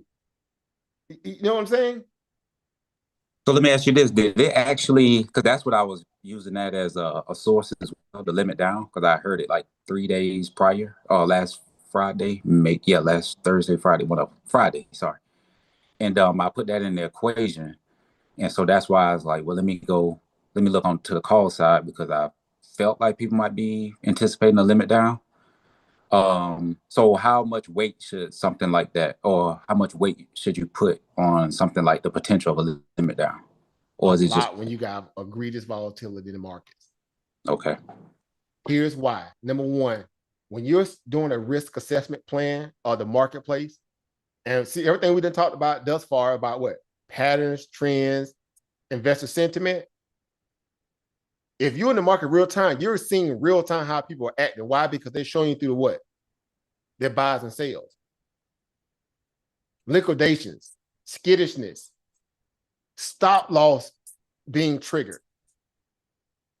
The need to say, oh, we got to be buying a dip here because the market is oversold. Guess what? It can become even what? More oversold. Is there underlying rule that the market got to stop going down just because you feel like it's oversold? Nope. Guess what? We got old historical data to what? To validate that. So then it becomes a game of, well, we're spoiled. We're comfortable to buying the dip because we know that at the end of the day, the market going what? It's going to bounce. And guess what the market do? Oh, you finna become extra liquidity for big money. Thank you. Collect your ticket, you know, punch, you know, getting your little, you know, your little fair ride and, you know, swing around in the teacup while we sling all the money out your pocket. Right? This is classic Wall Street. You got flow charts, you got dark pool, right? That's another whole, you know, can of worms. Right? You got all these different things that are happening, and you're saying, okay, well, guess what? If I look at this stuff objectively again, look at this pullback here. Again, just on the 15-minute chart. Again, let me go to the bigger chart. I know I keep using the little one, but I'll use this because I want to show you the flow charts real quick on you know, at least some of that while my other doggone Google was acting crazy. But no, let me go back over here. All right, let me go back over here. All right. So 1 second here. Let's go back to the big boy charts here. And we're gonna look at this stuff the same way you look at anything else. Again, you don't have to have nothing fancy. You don't have to, you know, you don't need none of that, right? You can go to Google and pull up the same stuff in a way where they even got it now where you can just put indicators and all that stuff right on Google, dang near. Right? Some of these things you can just put indicators on them for the free. But look at this again, objectively here. And this is on the daily chart. So let's go to the hourly. Let's do the hourly. Right? The hourly is always a good way to, you know, the 4 hours is really good, but the hourly definitely is a great pinnacle charting reference to look at too. Now, because y'all know I keep it very elementary. You know, I came from the days and want to have a million, you know, indicator. I'm just gonna keep it simple. Linear regression band, give me a couple little indicators of that, I'm good. If you look at this, even from the place of here, right? This was when we first had our, you know, last shelf of the breakdown, right? This was that kind of bear flagging off this little shelf up here, right? Let me get my little annotation mark out. Forgive me here. We had this little consolidation area here. Then we did what? We broke down, right? it was going to be do or die, right? An old little, you know, kind of shelf there where we was going to, you know, break out. We didn't. We broke down to another level, consolidated in a bear flag. That's a classic bear flag, is it not? This area right here, right? Classic bear flag. And we what? We flushed, right? We flushed down again. And then we did what? The drip technique, right? Just drip, drip, drip, drip, drip, just leaked on down through after hours. And we caught our what? Our retrace went right back to what? This last big bullish, what? I mean, bearish engulfing candle. Went right back to the what? To the base of it, which was a what? Resistance. Hit a resistance shelf, meandered around it, and keep in mind, this is all, see how it's doing all this stuff during the after hours and doing, you know, that's when you get all this kind of weirdness happening, either consolidation or breaking down into those areas. But either way, at that point, if you look at this from a back test perspective, you say, okay, I see the zone here, right? So that means everything going back, or in this case, everything that, you know, that comes after this big bearish engulfing candle right here, this guy right here, is what? Dead meat. Until they take that candle back out again, where a lot of people got liquidated right here, everything underneath that is fair game. And if you go back to that candle, I mean, if you retrace back to that candle again, and you can't what? Break out above it and close above it, you just made a what? You just made a what? Think about it from a place where you just traveled all the way back. You did all this right here just to travel back where you started from. Which gave you a new what? New resistance. Basically, and a new what? An old familiar what? Pivot point. Where you knew, where you know what happened what previously. Oh yeah, it's gonna come when right you back broke down. down that, guess what? Go on and take your little profits. Y'all better come on. Y'all done seen this stuff a million times. It just, when you're in the thick of it, it's hard to do that sometimes, because you just everything happening, money being moving around. That's why they always tell you never focus on your what? Your P&L in the middle of a what? Of a trade. Right. That's exactly why. Okay, I got you you. counting money and you're not looking at the bigger what? Big picture. Big picture. Risk management is basically being able to assess what? Everything under management. Is your P&L the only thing under management when you're in the middle of a trade? Nope. It's the technicals, it's your interest, your potential exit, it's all the investor sentiment that's happening in the real time, it's news, it's Trump tweeting, it's Bill Ackman, ratchet self, you know, trying to protect his fund. You dealing with all, remember I told y'all in the very beginning, you dealing with against all these different pieces on the chessboard. And it's your business, your fiduciary business is to what? Protect the assets under what? Your management. You run your firm the same way they run theirs. What's different? They just got a little bit more money, maybe a little extra what? Cheat sheet here and there. But at the end of the day, it's still what? Buyers and sellers. It's candles that are what? Aligned to a what? A CRT. Right? Or high frequency trading algo bot. It's a bot sitting there right here. I bet you, man, look at a whole McDonald's Happy Meal. I bet you a whole McDonald's Happy Meal. It was a high frequency trading bot sitting. Let me clear my channel candles up here real quick. I'll get my drawings here.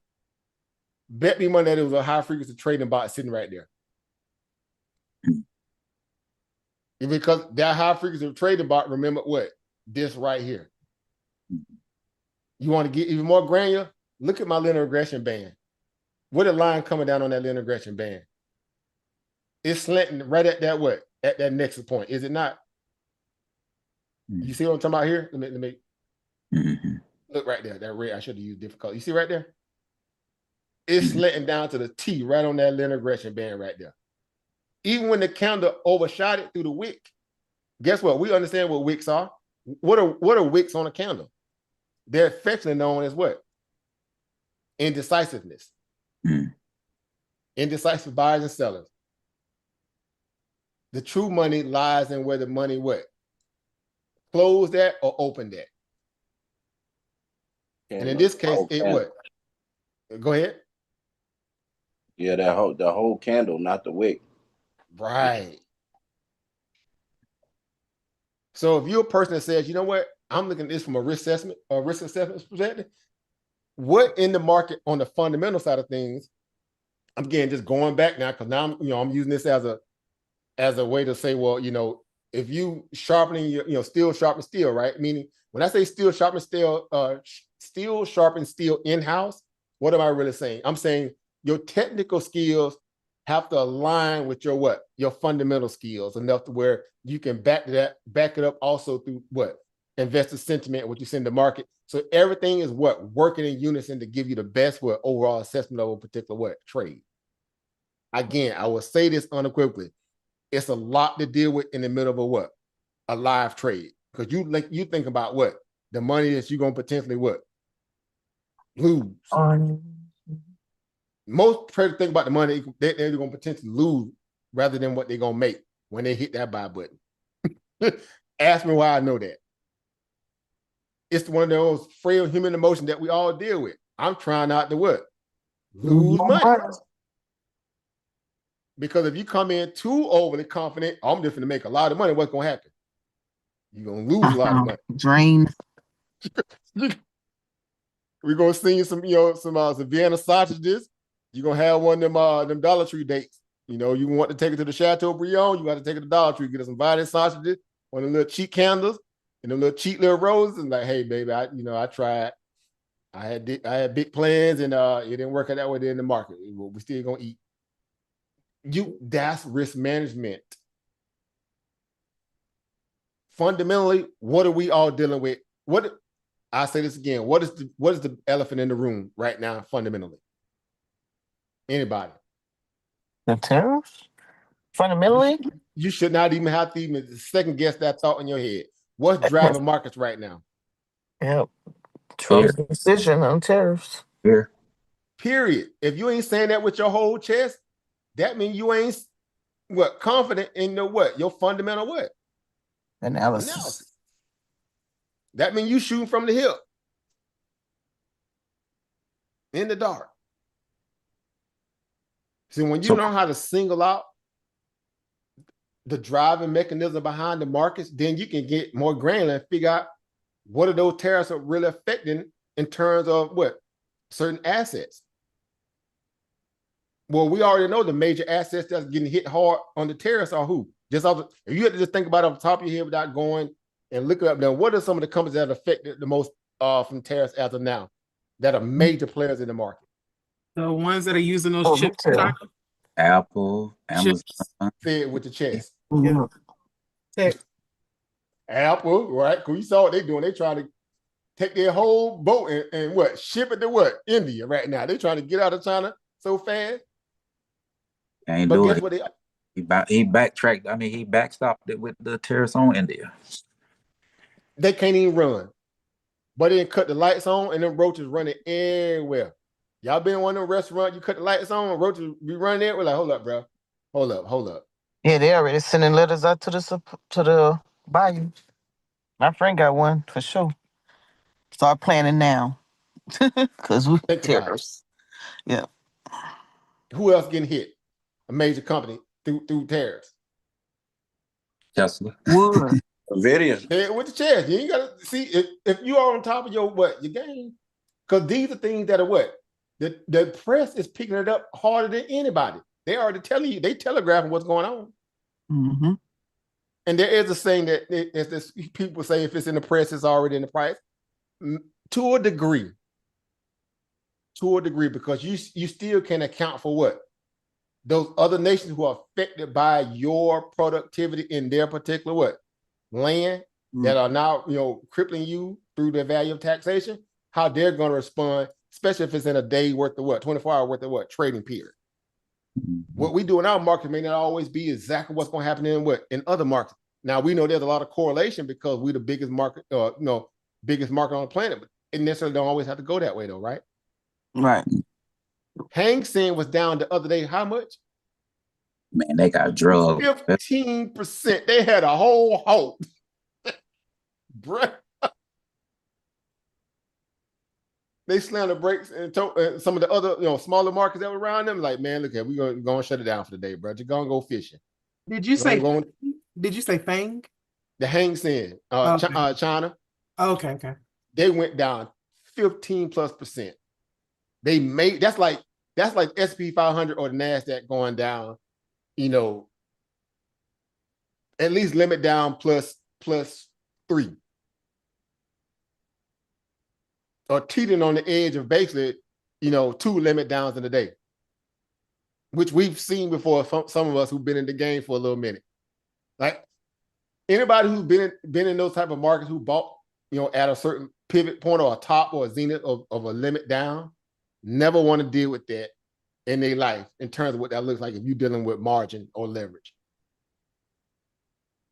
Like that's paying your own wish on nobody. But then again, you learn from that too. You say, you know what? This is why I'm overly leveraged for a reason. This is why I scale in. I don't what? Just buy in. You got to earn this money. Like for lack of a better terminology, like we will be the type of stripper, but Joker just gonna get a pinky toe. Like, man, let go of them clothes, man. Look, bro. You better like this little toenail polish and you look. I ain't doing that little strain for a piece of chain till you show me you got some chain. You have to be that kind of person when it comes to your capital. You got to be the stingy stripper. I'm stripping this money out a little bit at a time, bro. Scale in, especially during extra volatile moments. Or unless you have the level of conviction based upon great back testing, if your risk assessment tells you, hey, bro, you back at what? A high level pivot area or equilibrium point or a previous breakdown level here, a previous breakdown area here, bro, you need to be what? Loading up on this. What's one way to do that? Short the market without having to put so much risk on the table. Best way to short the market without a lot of risk is what? Options. If you trade options, right? Yep. That's the fine risk at the end of the day, meaning a contract value in the terms you going directional with your bias. Well, all the people who own common shares who are in this here, they stuck. They stuck against what? The algos now. They stuck against what? Slippage. Right? Worst thing ever, right? Slippage. When you got a ton of shares trying to short something or go long stuff, and you get caught up in that spread. That spread will, man, look. That suck, boy. Bro, you be want to go punch air somewhere. Yeah. Once you get out that trade, you like, bro, you got there punching out like buddy on Boys in the Hood. Like, what did they? Bro. Oh, you talking about Cuba good. Bro. Like, don't it? I mean, all right, but I was only down on paper by what 700 slippage. They took another what 500 out you. Yeah. Snippet by the time all the shares feel on the way out. It's like, tough, man, boy. This is a scam. Yeah. They get you, boy. The market makers get you. Y'all been more trading that days. Y'all better come on. Oh boy. It was terrible. Oh my God. What happened? Boy. Don't have a small account too. You're screwed. Man, you don't hit that threshold. You better hope you don't hit that threshold. Yeah. It's gonna be over with. So that's dealing. So comment again. That's just one of many ways that we look at the market, guys, and we say, you know what? Now, if I'm sitting there trying to be, again, really cautious and careful what I'm doing here. If you're working with less, like the market is right with people who then came in with $5 and turned 5 into 500 in one trade. Being in the right place at the right time, doing the right moment. Facts. Pure happenstance. Amazon, AMC. Think about that, Oprah Brand. It happens. Fertile soil is. Think about that. Fertile soil is fertile soil. Right. Y'all had them trades where y'all did a little some string with a little piece of chain, and the payout was so big, you got scared. Like, man, hold up, this can't be legal. It happened the other day. For a lot of y'all, think about that. It happened the other day. Shit. You take 100 and turn 100 into a band in less than 30, 40 minutes of trading. You like, man. Like Brian did a whole person week in one little trade with a little funky little $100. That's how you be looking at it. Like, funky little $100. Until you need them $100 though. See what I'm saying? it's all about how you look at this stuff. You really got to go full, man, I'm on my game when you go into this market. And we're not just saying, okay, I'm just passing, breathing through today. I'm just going to see what the market doing, testing the water. Again, having a plan is tantamount again to the level of growth that you want out of this. If you want to be high level, you got to take these things into consideration. Right? Now, once you gain a good foundation of understanding how to look the market, look at the market again, before you go granular on the macro side of things fundamentally and start pulling up, expense reports and backing, looking at CapEx and all that, and then you back it up against, the market as a whole in terms of where it's at on an industry level, and if there's any more left out there because the PE still is striking a distant way, can that's fine and dandy too.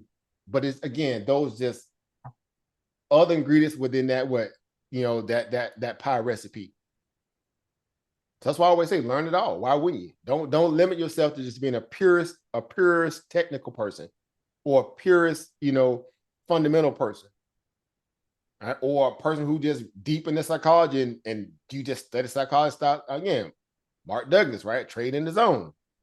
Right? All good things to use at your advantage. Yeah. Say again, I'm sorry. No, you're right.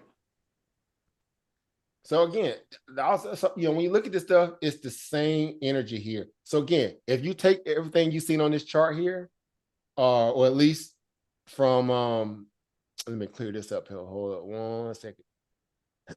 If you take this, let me clear this out here. Clear all the drawing.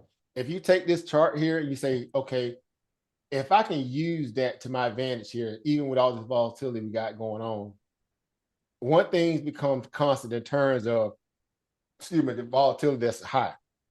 Now, you can always go check the premium, right? Because we know that there's ways to go check premium, right? Again, where do you go check premium? Go to your local option flow chart, right? And just say, where's all the money high now at, right? On both sides, the put and the call side.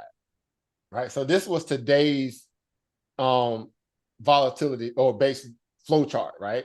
Just using SPY here. Look at the level of contracts that came through today intraday. You had nearly, 4 million on the put side and nearly 3 million on the call side. Put call ratio, basically 1 for 3, right? You see this here and say, okay, there's a lot of bearish sentiment. Now, this is after the fact, of course, it's different when in real time. But let's just say hypothetically here. Look at the level of, I should say, areas in the market where you find the most high. Can y'all see my screen really good too? Do I need to blow it up a little bit more? Let me blow it up for people on YouTube too. Expand it at least.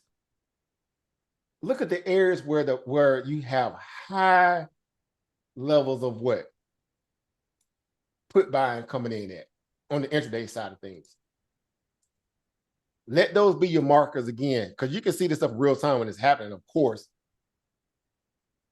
But again, it's just one of many ways to track that value of where people are trying to drive the market, right? You got people trying to drive the market. It's tug of war, right? Is that not what the market is on a daily basis?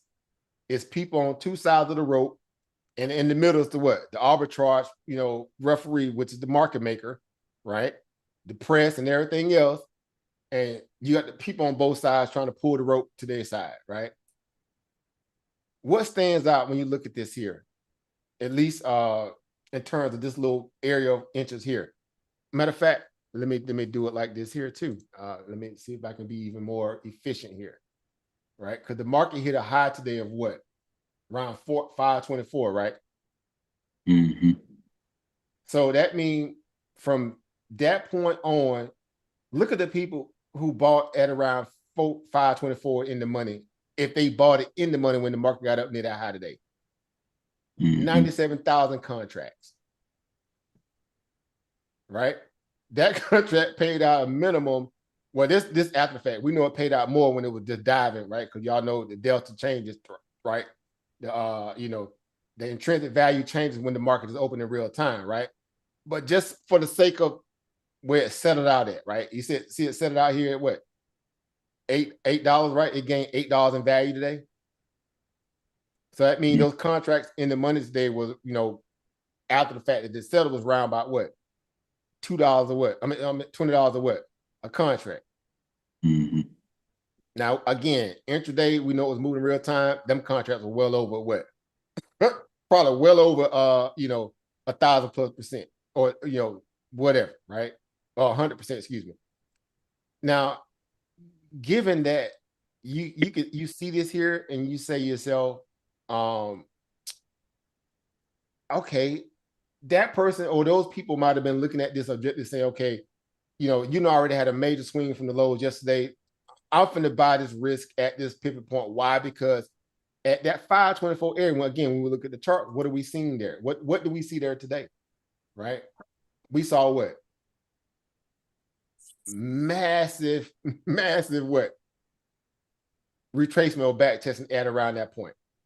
The previous day, you had a wick that came close to it at 522, 523, and then the next day, see right there? Are y'all seeing it here on my screen? Yes. If the person who was just very put-minded and bare-minded, if you looked at that and told yourself, man, look, that look like a good risk setup right there. I'll take that. I'll take that risk. I'll risk it all there. I'll take a chance right there. I'll shoot my shot. Would that not be a good assessment? Yep. I would think so. Look at the previous days. Bam. Uh-huh. Bam. That's what I'm saying. We say proven wrong. So is it safe to say, like, with this, like I said, I'm still new to it, with this high volatility, then is it small? I guess it's safe to say that, or correct me if I'm wrong, that's when you have to kind of get down to like the granular level, like you're saying, because I noticed when you was annotating the chart earlier, on the hourly, less volatility, that shelf was bigger. But the more the volatility kicked in, that shelf got shorter as it back flagged down. Right, because now it's based upon those algos and everything else that we're seeing. They all coming up into fruition, right? Because here, that's what it looks like on the hourly. Look at that. Mm-hmm. You see what I'm saying? It looks like man, look at that. Ooh, look at that pie right there. Mm-hmm. Right? And again, just putting that. Let me try to draw a line across there. Look at that there. Look how it just drove money up there. Like, look at how it just drove money up there with all that velocity. And y'all know that's velocity when you look at this in terms of money, right? Mm-hmm. Big old bullish engulfing candle there, kind of, there's your, I mean, you could make this an inside bar, boom, establish that support, keep the uptrend going. And they did all that. They did a majority of that special. You had the intraday kind of snap back right to the equilibrium line right here on the linear regression band, that mean line, hit that resistance, pull back, consolidated, got to it again, meandered, and what? Blew on through it. Obviously did it after hours, but nonetheless, it did it. Basically, we're not concerned with that. We're concerned about, where we settling at, right? Wherever we settle at, meaning, where we open up at or where we close at, that's universal to understand, again, where, at least the market makers are trying to operate from that day. Keep in mind, every time bad news is coming, what do Wall Street do? Yeah, this is where I'm talking to the experienced people in here. And all y'all experienced, but I'm going to say it that way because I want y'all to really, search your memory bank and think about how y'all know the sentiment of these greedy people. You like the sugar coat? Pump money underneath things when they know bad news is coming. They it's called it what? Prop flow for a reason. Hedge funds, market makers, Citadel, all these people, man, they are in the business of, they drove this thing all the way up. The prop the market for what? Bad news today. What was news pending today's what? Opening market. Yeah. Additional what? tariffs on what? China. China. Right? Trump would say, right? China. With his China man hat on, talking about some COVID. Boy, we'll never live that down. All right. We know what's going on here. Guess what everybody that did that was emotional did? They that bought. Was just dying for a dip buy. They bought. Yep. They start buying. Here's where it get crazy, because now y'all gonna see it, because y'all already see it. They bought what? And this is even doing pre-market. Look at it. They were buying here. They were buying here. And this is an hourly, right? This whole first opening candle here on the hourly chart. How many contracts y'all think think came in during that time frame? Oh, they loaded up. They said, "Oh, bro, we finna go to what? Back to what? 5:30. We going back to what? Take out this candle right here. King Cooper, bro. We coming after the big dog, but they coming after that candle right there. But they not. What they say? We going to Sizzler. We going to Sizzler. Like, still got the old coupon and everything. That was them old Sizzler coupons. Couldn't make this stuff up. Oh, I was sitting there waiting at 5:24. And I couldn't get filled fast enough to get my put in after I tried to dump that little swing call I had. It was so bad I didn't get filled to around about 5:21:38, somewhere around there on my put. I was trying to buy, and I was busy doing stuff too. Keep mind doing it early. I got to get the little man to school, so that's doing that window between 9 and 9:30. Bro, I'm trying to get ready. I'm in there like Jeff Gordon, bro. I'll be the only parent sitting in the school parking lot, still sitting in the vehicle, and I'm in there grinding. I can already tell who else day trade, because all the other parents, some of them want to be still sitting in their car. Yeah. I'll let you go to get it too. He getting ready. He even to move the car until he get his stuff ready. Hey, but did you do a limit order or a market order? I had limit. You know what's so crazy, Oba? I was doing, matter of fact, man, I wish I could log into my Look what time it is. Charles Schwab account. I'm gonna show you how bad I was doing it, Oba. I was so strategic with it. They were moving it so fast, I couldn't, I didn't do limit order, they move it so fast or keep you away from getting filled, because y'all know they slip with that, right? Yeah. They will purpose not fill you to make you adjust your what? Your order. Yeah. So guess what I did? I did one of them old school tactics. I walked the price down as they sent it up. I changed my strike price to the higher one in real time. I kept adjusting it, right? I kept doing that all the way until I got to the point where they was able to feel me. Who got a brother coming in? G.A. Price. Y'all know that brother G.A. Price? Yeah. That's one of our brothers, right? Okay. Yeah, that's Price. Yeah, that's Price, right? I thought so. I see his thing. What's going on over GASC in the building? So yeah, good brother. Peace, power, and property. Fam, happy to see you in the building, man. We in here just doing a little late powwow session. That's crazy, man. I thought that was my phone. I thought that was my app glitching. They doing that on purpose. Oh, they always do that. I could show you on my screenshot where I kept walking my price up, meaning my strike price up, all the way until I got filled. I was yelling at the screen, man. I'm like, bro, what are y'all doing? You know how they roll. My weed bull, my rock, none of them was working. They wouldn't let 1, me 2, 3, 4. Nothing. And that's when remember when I told y'all earlier, if y'all came on, I said that's when they was doing a premium drain. Yeah. They reset the options. That's why if you bought calls, if you swung calls, they instantly dissolved in intrinsic value. Ooh. They killed the volatility in real time to set up the next shelf of volatility wave, because they knew today was a massive fundamental day in terms of tariff with China. They cleaned out the whole premium within that first hour of trading. That's great.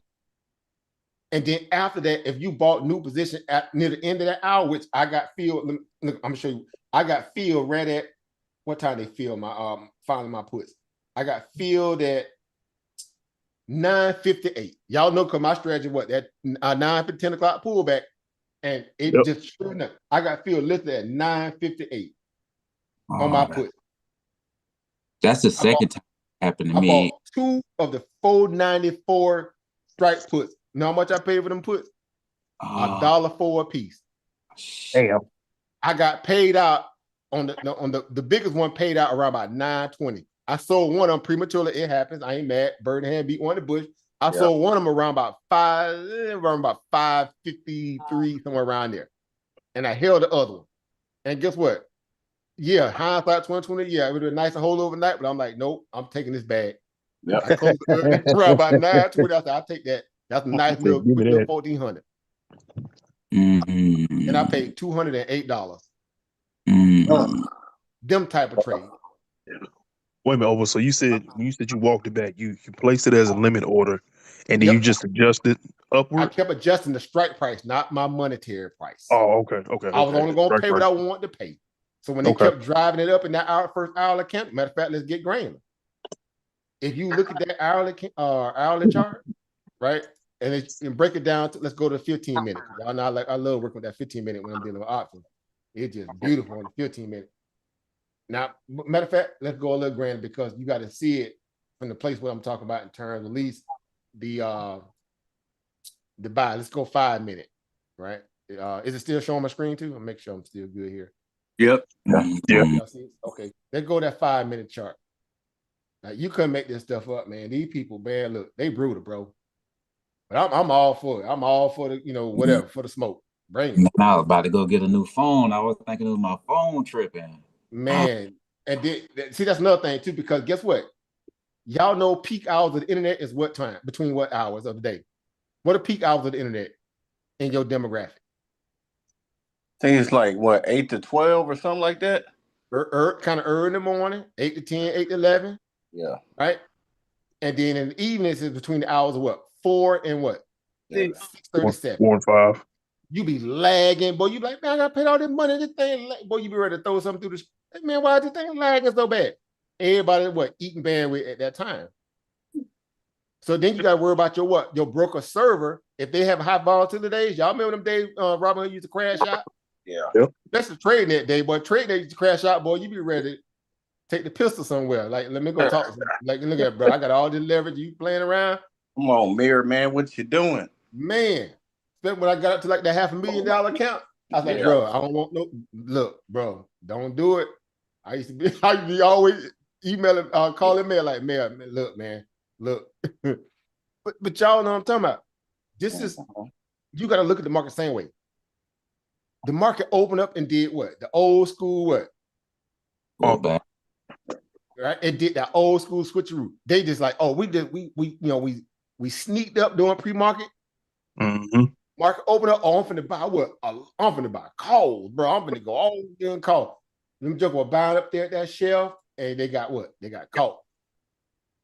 They were buying up there at 522 when the market opened up, and the market pulled down all the way down to about 518. That hurt. Yeah. Mm-hmm. It forced them to what? It was a lit grab. It forced them to what? Take profit from people who swung the previous day. That's why I heard and got rid of that little, penny and a little swing call I had. Because I saw the premium just wasn't even really moving. I was like, man, why this thing ain't moving? I went and checked the intrinsic value on the option flow chart. I said, I see what they're doing. They're doing a premium grab right now. They're killing all the premium. They killed the premium. I dumped a little cheap call quickly. I said, okay, I'm gonna wait. I'm finna wait.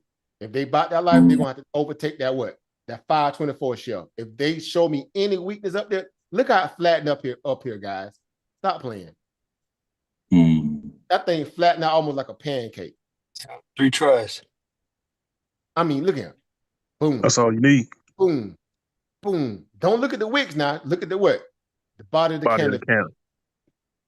Never mind the wick, because the wicks are just indecisive, right? You got to have, look here, excuse my language, you got to have kahunas of steel to sit through them wicks sometimes. I know sometimes boy, you feel it when you got them leverage accounts.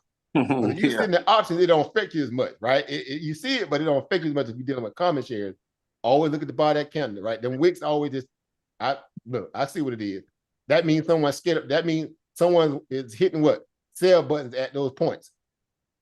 Mainly big money.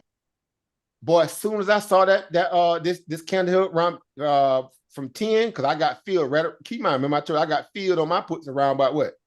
9:58. So I'm inside this little candle right about where I'm at, about right here in this area, right around here. Right? I had that Little Where's swing. here? Say again. Mm-hmm. Where's here? You said here, but Okay, I didn't see anything. you can't. I got the yellow stuff on. Let me change the color. I got filled around about. Hold on, I'm sorry. Right here. Oh, okay. You doing shorts? I got you. Mm-hmm. Put because I knew that 524 show was coming on, but I got it. I was trying to get filled again. Even had I got a chance to squeeze up a little higher, I was trying to adjust my order. I was telling them earlier before you came in, bro, that I was changing my strike price and not my monetary price and what I wanted to pay for the contract. I kept changing my order as the market kept going higher and higher. Right. So I got filled. I ended up getting filled at 958 for 494 strike puts. Right. And it was this is my arbitrage trade for the day being in my head. Right. I was able to snatch 2 contracts right around that point there because I knew resistance was going to be 524 regardless. We went up there, me ended around, had them ugly wicks, they'll weaken it up. I didn't budge. Now, yeah, it'd been nice if I bought another one once we turned down here, but I was like, you know what? I'm only going to risk this because I had did pretty well the previous day, so I'm not going to get nothing back. I'm paying my house money. This volatility can turn real quick because the only thing I cared about when the moment I woke up or went to sleep last night, the moment I woke up, I was thinking about what? Tariffs. On who? China. Hey, yo, you crazy, over. 34%. What's all I went to sleep like Tariff said, boy, waking up at 34%. Boy, like, you all right, boy? You all right over there? 34%. Bro, because we know at the end of the day, man, you had this conversation, Ro. I told you. Many of y'all know as well. And I was Sunday night. Only person we need to be worrying about right now is who? China. Don't be caring about no Indonesia. Don't be talking about no Vietnam. Don't be talking about no Europe. These people are small fish. It's only 2 superpowers on this planet right now. China and what? Us. US. Period. But I got a question though. Mm-hmm. Did you anticipate this thing drawing back at like 9 something in the morning? Because what time is that? That's like that first. Yeah, I have a strategy. It's an old test one I've been doing for years, man. I have a thing called 9:50, 10 o'clock pullback. Yeah, they do it. There's high frequency algo bots that trade in around that first 30 minutes, but at that 10-minute interval, that thing don't miss. Changing guards or something. It don't miss, man. We didn't test it a lot of times too, bro. If watch the market between 9:50, 10 o'clock. It's a reversal. Like 9 o'clock, 10 o'clock. Yep.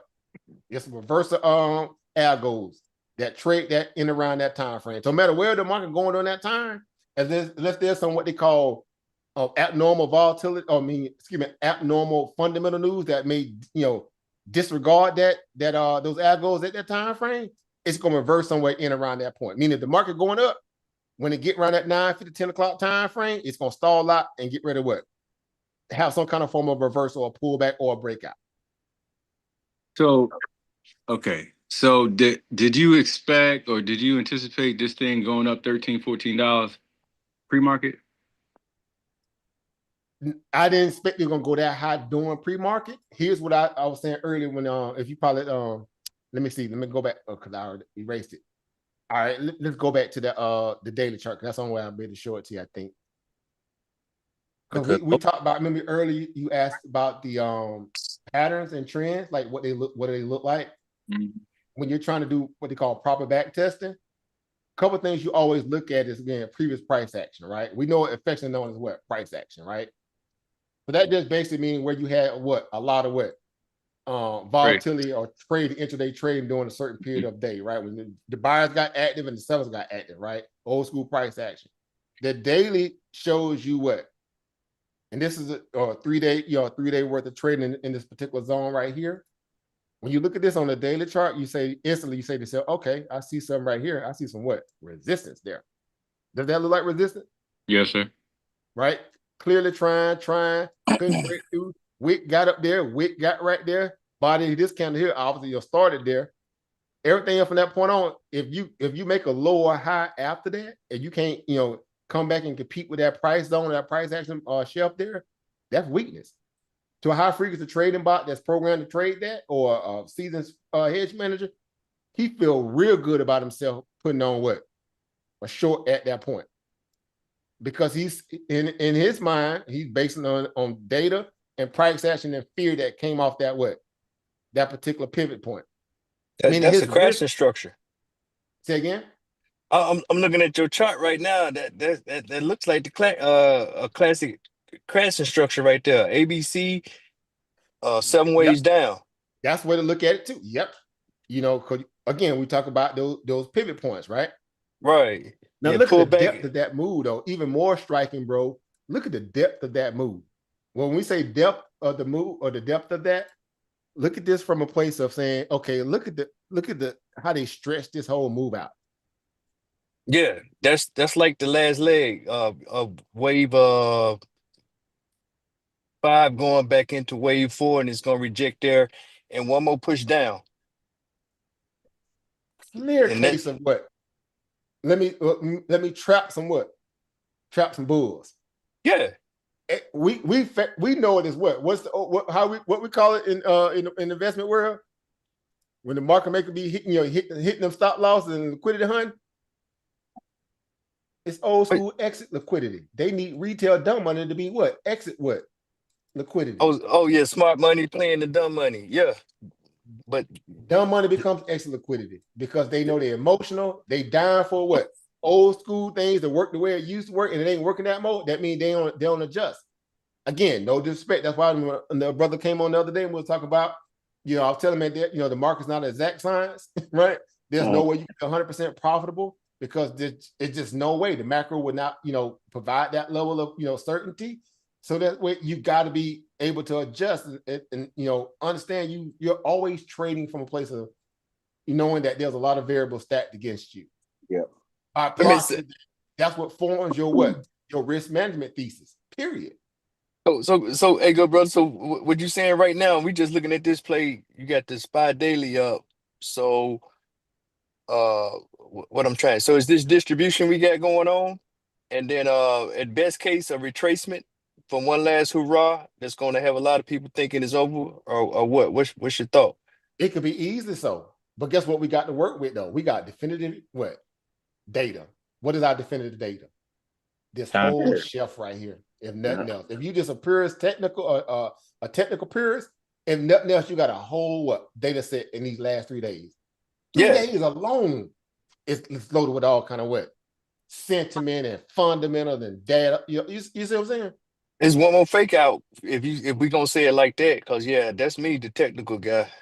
And you got a defined bottom. But is if that gonna else, hold? You got a defined bottom. See how that works? Yeah, but is that gonna hold, or would it be a little bit lower? But here's what's great about that. Even though I know we like to be 4D chess players, in this state in the game, when you're dealing with high volatility, high frequency trading, a lot of emotions, capitulations, things of that nature. I don't know if y'all saw the stat I posted in the group today. Did y'all know Monday was one of the biggest 401k liquidations that America's seen in a long time? Yeah, a lot of that's rotation. What they do. Why would they do that? Who would advise a person to liquidate their 401k? Only scared money do that. Scared money do family members, yeah, bad fiduciary hedge fund people. They listen to people saying, you know what? That's why they always tell you never sell when you at a egregious low. You never sell at the bottom when you had a massive fall. I'm like 401k. There's been more 401k millionaires, especially post COVID. Yeah, well, everybody, man, look at him. Wait a minute, but did they liquidate, or did they just change? Did they go? Some of them did. Some of them restructured.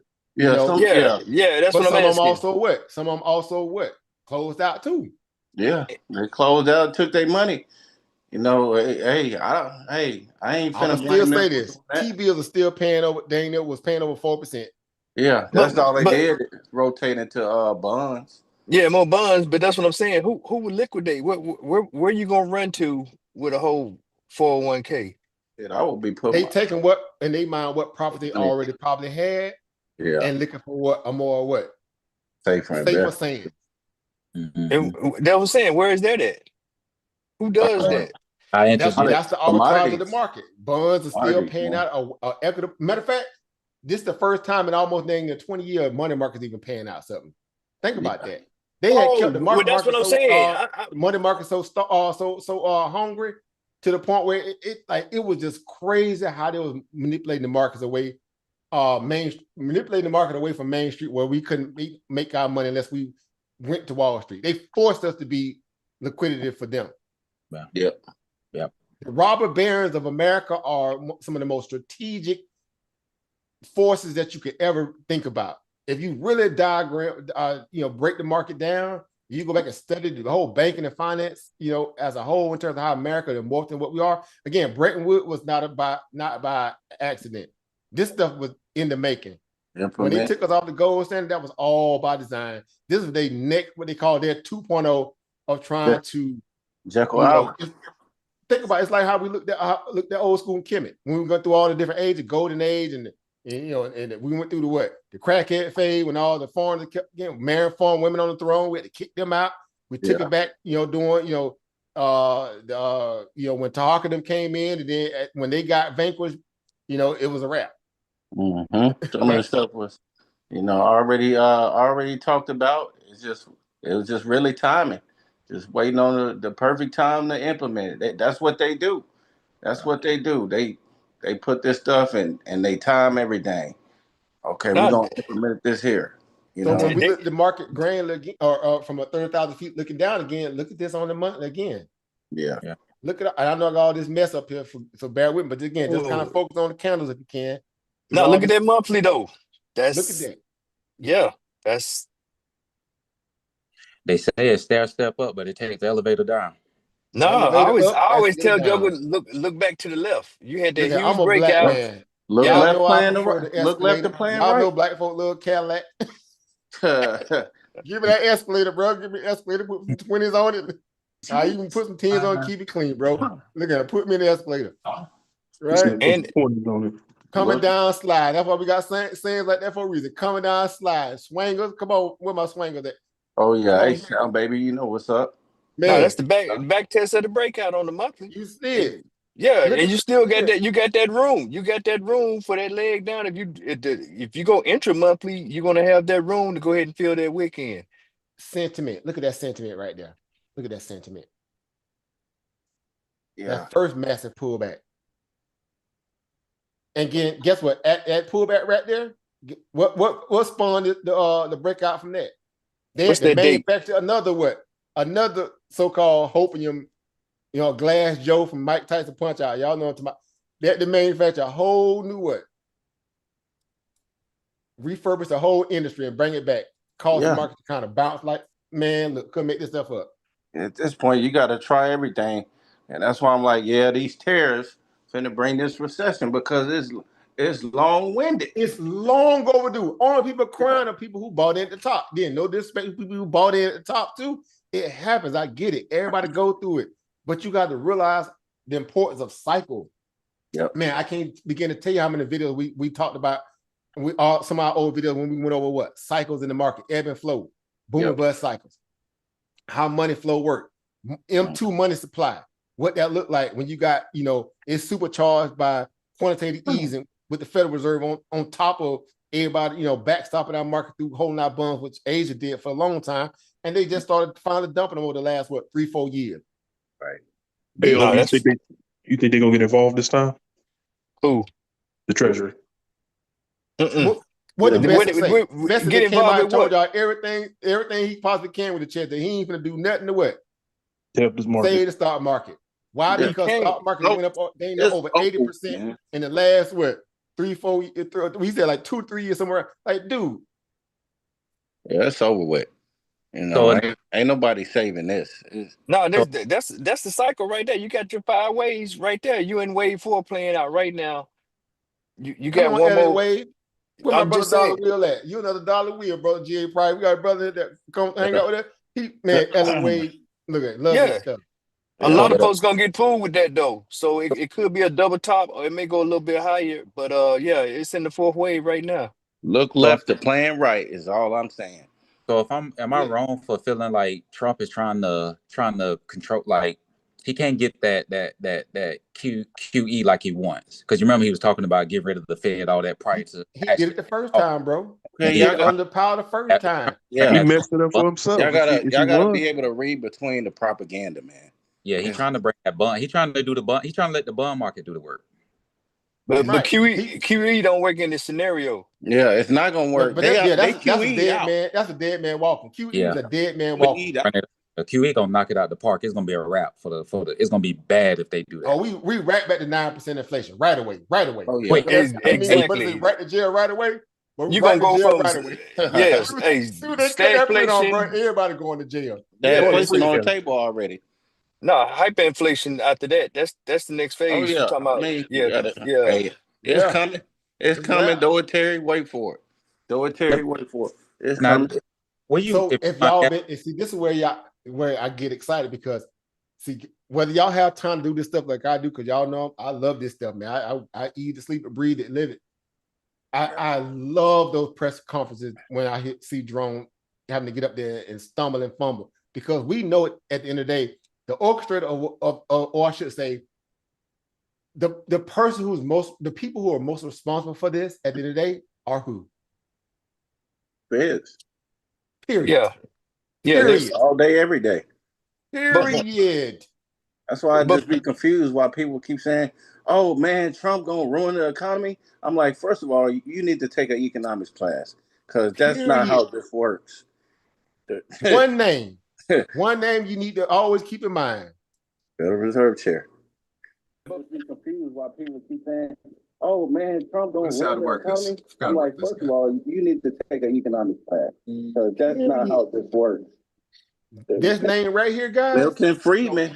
Anybody know anything about this man right there? Free to choose. Free to choose.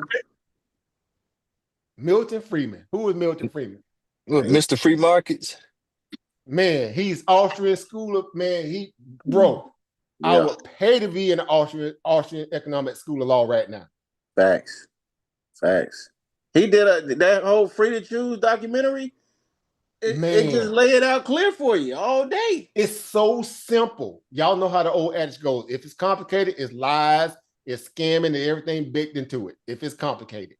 But keep it simple. My RBGs don't want to hear it from the white man. They want to hear it from somebody else. I'm like, man, what does it matter? He's spitting facts right now. Facts. As the saying goes, don't hate the messages. It's like, this is insane, bro. Pay attention. You gotta understand about race, ethnicity. Money supply is it's so old and so basic that you guys already know it, of course. You already know when you have too much of one thing chasing less, the fuel of something else, it's gonna drive the price up.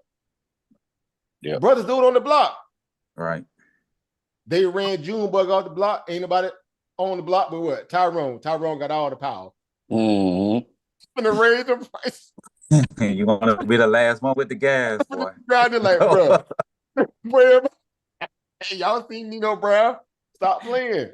It ain't a drop. Make this stuff make sense, guys. Break it down. Use common sense. This is common sense. Common sense. It's complicated with all this derivative, this and deviation, this and evaluation. Don't get caught in the man. Look, it's the reason why people like our brother Curtis Wall Street Carroll did this from inside San Quentin prison and had hit mega hedge funds flying into San Quentin prison to be on his visitor book just to get knowledge from a guy that's sitting in prison, reading the Wall Street Journal, whooping the market from in prison. Stop playing, black bread. Thanks. Yep. He was kicking the market butt so bad, they did a whole TED talk with him while he was in prison. Yep, so did. Talk to San Quentin. Stop playing. Yes, sir. So what's our excuse? And that brother did that from inside lockdown with no computer, no nothing. He had the Wall Street Journal subscription.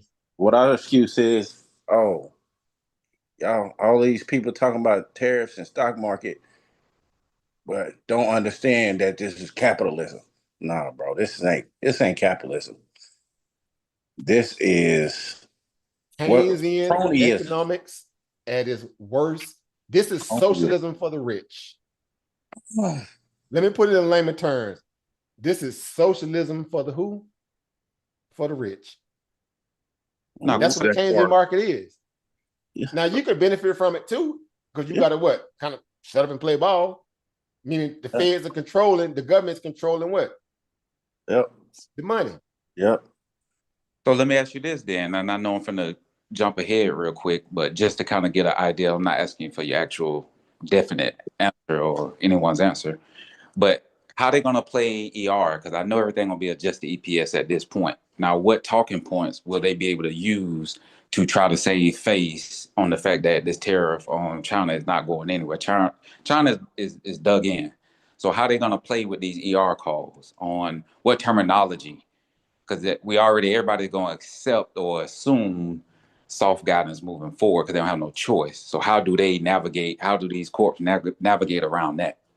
They got They're gonna two say the things price they is trick baked that they in. can use outright to bail them out. Now, whether Wall Street accepts or not, it's up to them. It's to be determined. Number one, if it's a company that has a big moat, they already get away somewhat of a pass. Even though they're in the crosshairs of the tariff war, they still may. So let's take they withhold guidance. Yeah. That could be very tricky. They're already starting to test that theory out. If you've been watching CNBC, MSNBC, all the financial channels, they already been floating the idea that the matter of fact, Noah Rubini was on the other day. He was even speaking to it. People like that, Leon Koopman, right? They was already like, look, they're already going to have to deal with this in a way where they don't want to have to come to their shareholders about, the CapEx spending finna go bye-bye. Okay. Number one. So all this R&D they were trying to do with buying all this NVIDIA chip. I mean, if you ain't buy all you need it now, if you got a little money that you can spare, you make them get a couple, but what you got now, you got to sit on it. Right. If there's anything that has to deal with the idea of them having to deal with cross currents in terms of dealing with, foreign partners or foreign, business in terms of emerging markets and anything, just keep that thought in your head. Gotcha. If you withhold guidance because of what? Uncertainty, it actually provides you a little cover. But for people who are overweight in your company, who ain't liquidated even off this drop so far, you think they want to really hear that? Right. I think they're going. I think the term in June gonna be revision. Everybody gonna revise because. But they're gonna have to, and that's the drawback. You 100% right over GA. That's the drawback. They're gonna have to revise. They're already starting to do it now. So you know what's gonna happen over the next 2 or 3 weeks for even people who may have to give their earnings at the end of the month or later in May. They're gonna start doing what they always do. They do an early revision. Primary example is Nike. Look at Nike getting breaks beat off of it left and right. Getting ahead of the carnage of the earnings itself. And we early release. Normally, who do that more than anybody during bad moments where you got to deal with tariffs and taxes, or what they call currency impairments that you have to deal with forex exchange rates when they change, when currencies manipulated. Who are some of the first? What is the first industry that always comes out and do an early release? Retail. Yeah, retail. Boom. See, this is why y'all the toilet paper.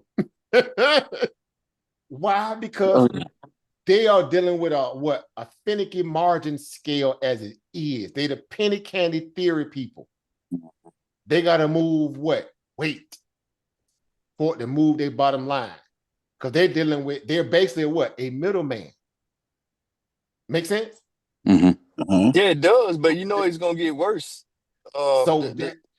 Boom. So y'all know the people who gonna really benefit hurt the most from this is discretionary cohort spenders. Yeah. Well, I say discretionary cohort market is done. So where Walmart may do good on grocery, that other side of they business gonna be cartwheels. Yeah. It's gonna be. I'll be the only one on that other side buying fishing gear, and everybody will be like, "Man, what you doing over there, bro? Ain't nobody can go over there no more." Hey, how you buying that stuff, man? We all over here, bro. We on the grocery side, but we wouldn't even go over there. Boy, you on the west, the East Coast, West Coast, and Walmart. Boy, you're gonna be in there with gang side, the bandana. But you don't know how to go to the discretionary side. What you doing over there? You got some money? You say Walmart? Your car. So you say Walmart or Costco's? All of them. So now how the market makers, how do they trap at this stage in the game when it's telegraphed that margins gonna get squeezed in terms of profit margins getting squeezed? What do you mean? Or logistics of it all? How do they trap? And market makers get paid for trades, bro. Like even more so. I add to that. Keep in mind what is the role of the market maker? He's the arbiter. Right. The arbitrator makes the arbitrage, control in the markets, right? He had, what is his mandate? To be always what? Delta what? Neutral, right? When they get off sides like this, when you have the precipitous drops we have in the market, like what we're seeing today, right? they're already off sides. Yeah, that's why they can control the tape, right? Gotcha. They make money off them spreads, man. Right. And so here's where y'all finna have y'all matrix. I mean, y'all know, y'all already know this stuff, but I like to do this because I know y'all, man, y'all see, this is why I love this stuff. And I know y'all all in on this stuff the way I am. When you see stuff like this here, when you have markets doing this stuff like here, that means a lot of things running in what? Like a fine-tuned clock. Market makers make a killing doing those kind of runs.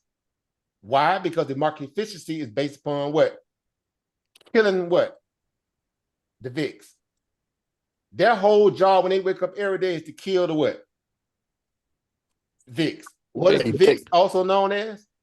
The volatility. Volatility. Their goal is to kill volatility.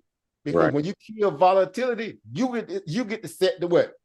The premium. Yep. And control the what? The liquidity. Yep.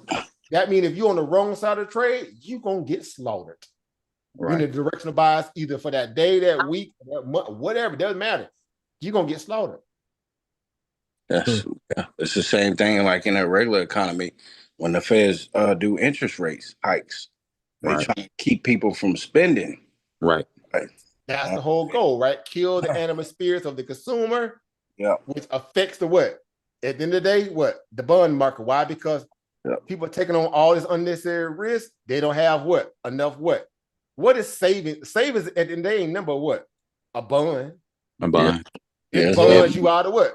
Bad times. That's what they call it savings. Yeah.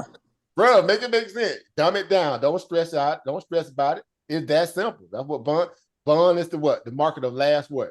Resort. Yeah. Well, that's at why they least keep Austrian economic school law in the Keynesian market, bonds still hold their weight, but ultimately it's the what? It's the Fed put. It's the manipulation. It's fake. Yeah.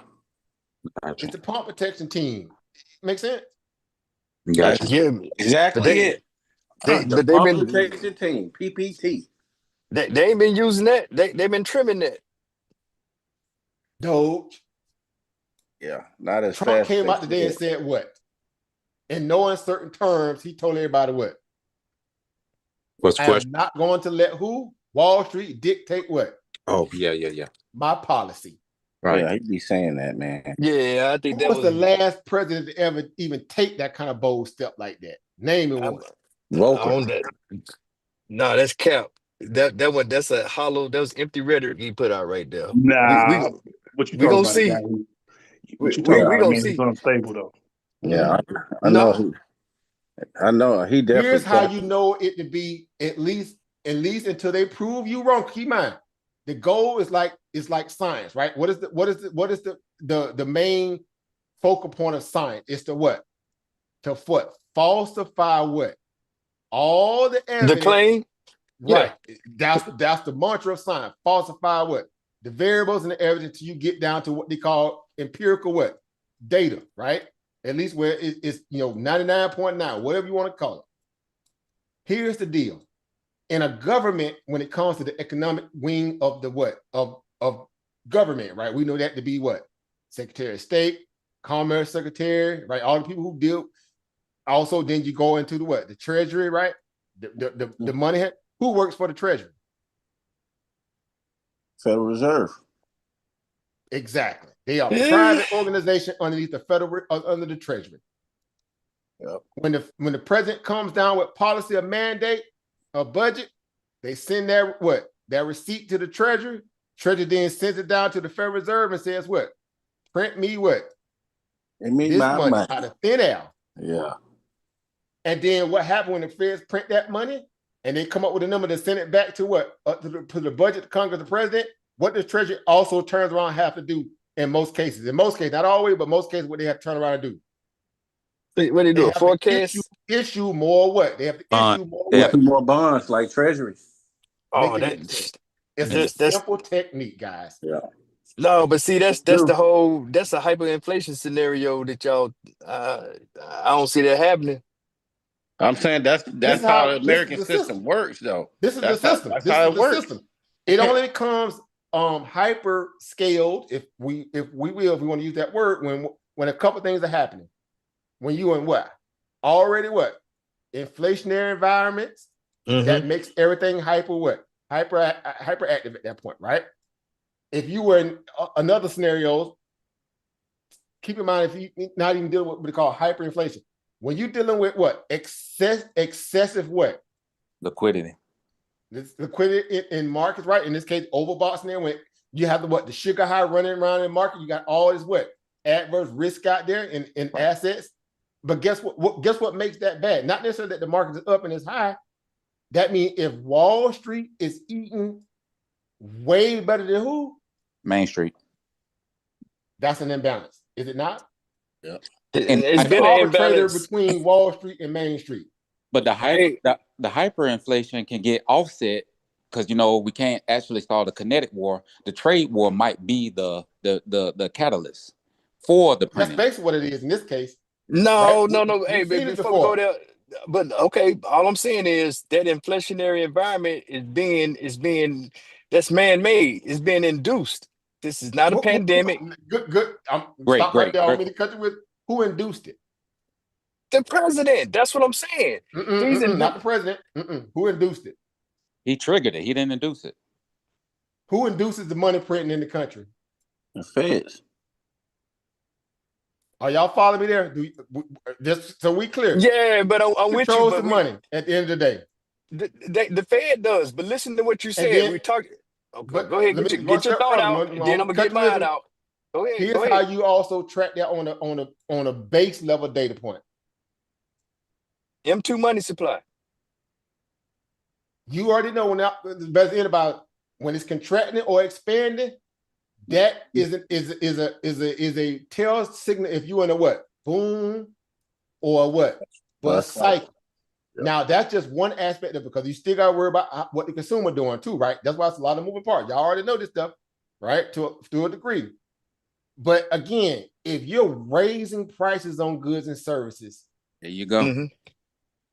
That means that consumer is, if his wages do not equal or are greater to that of at the cost of living and the increase of what the goods and services are, eventually he or she is going to tap out.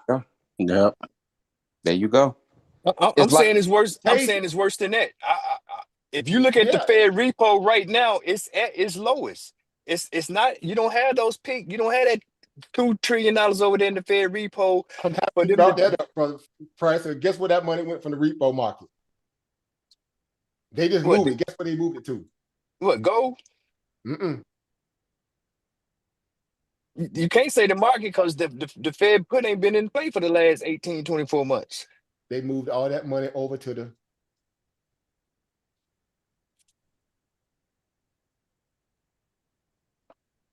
that's where they moved it at.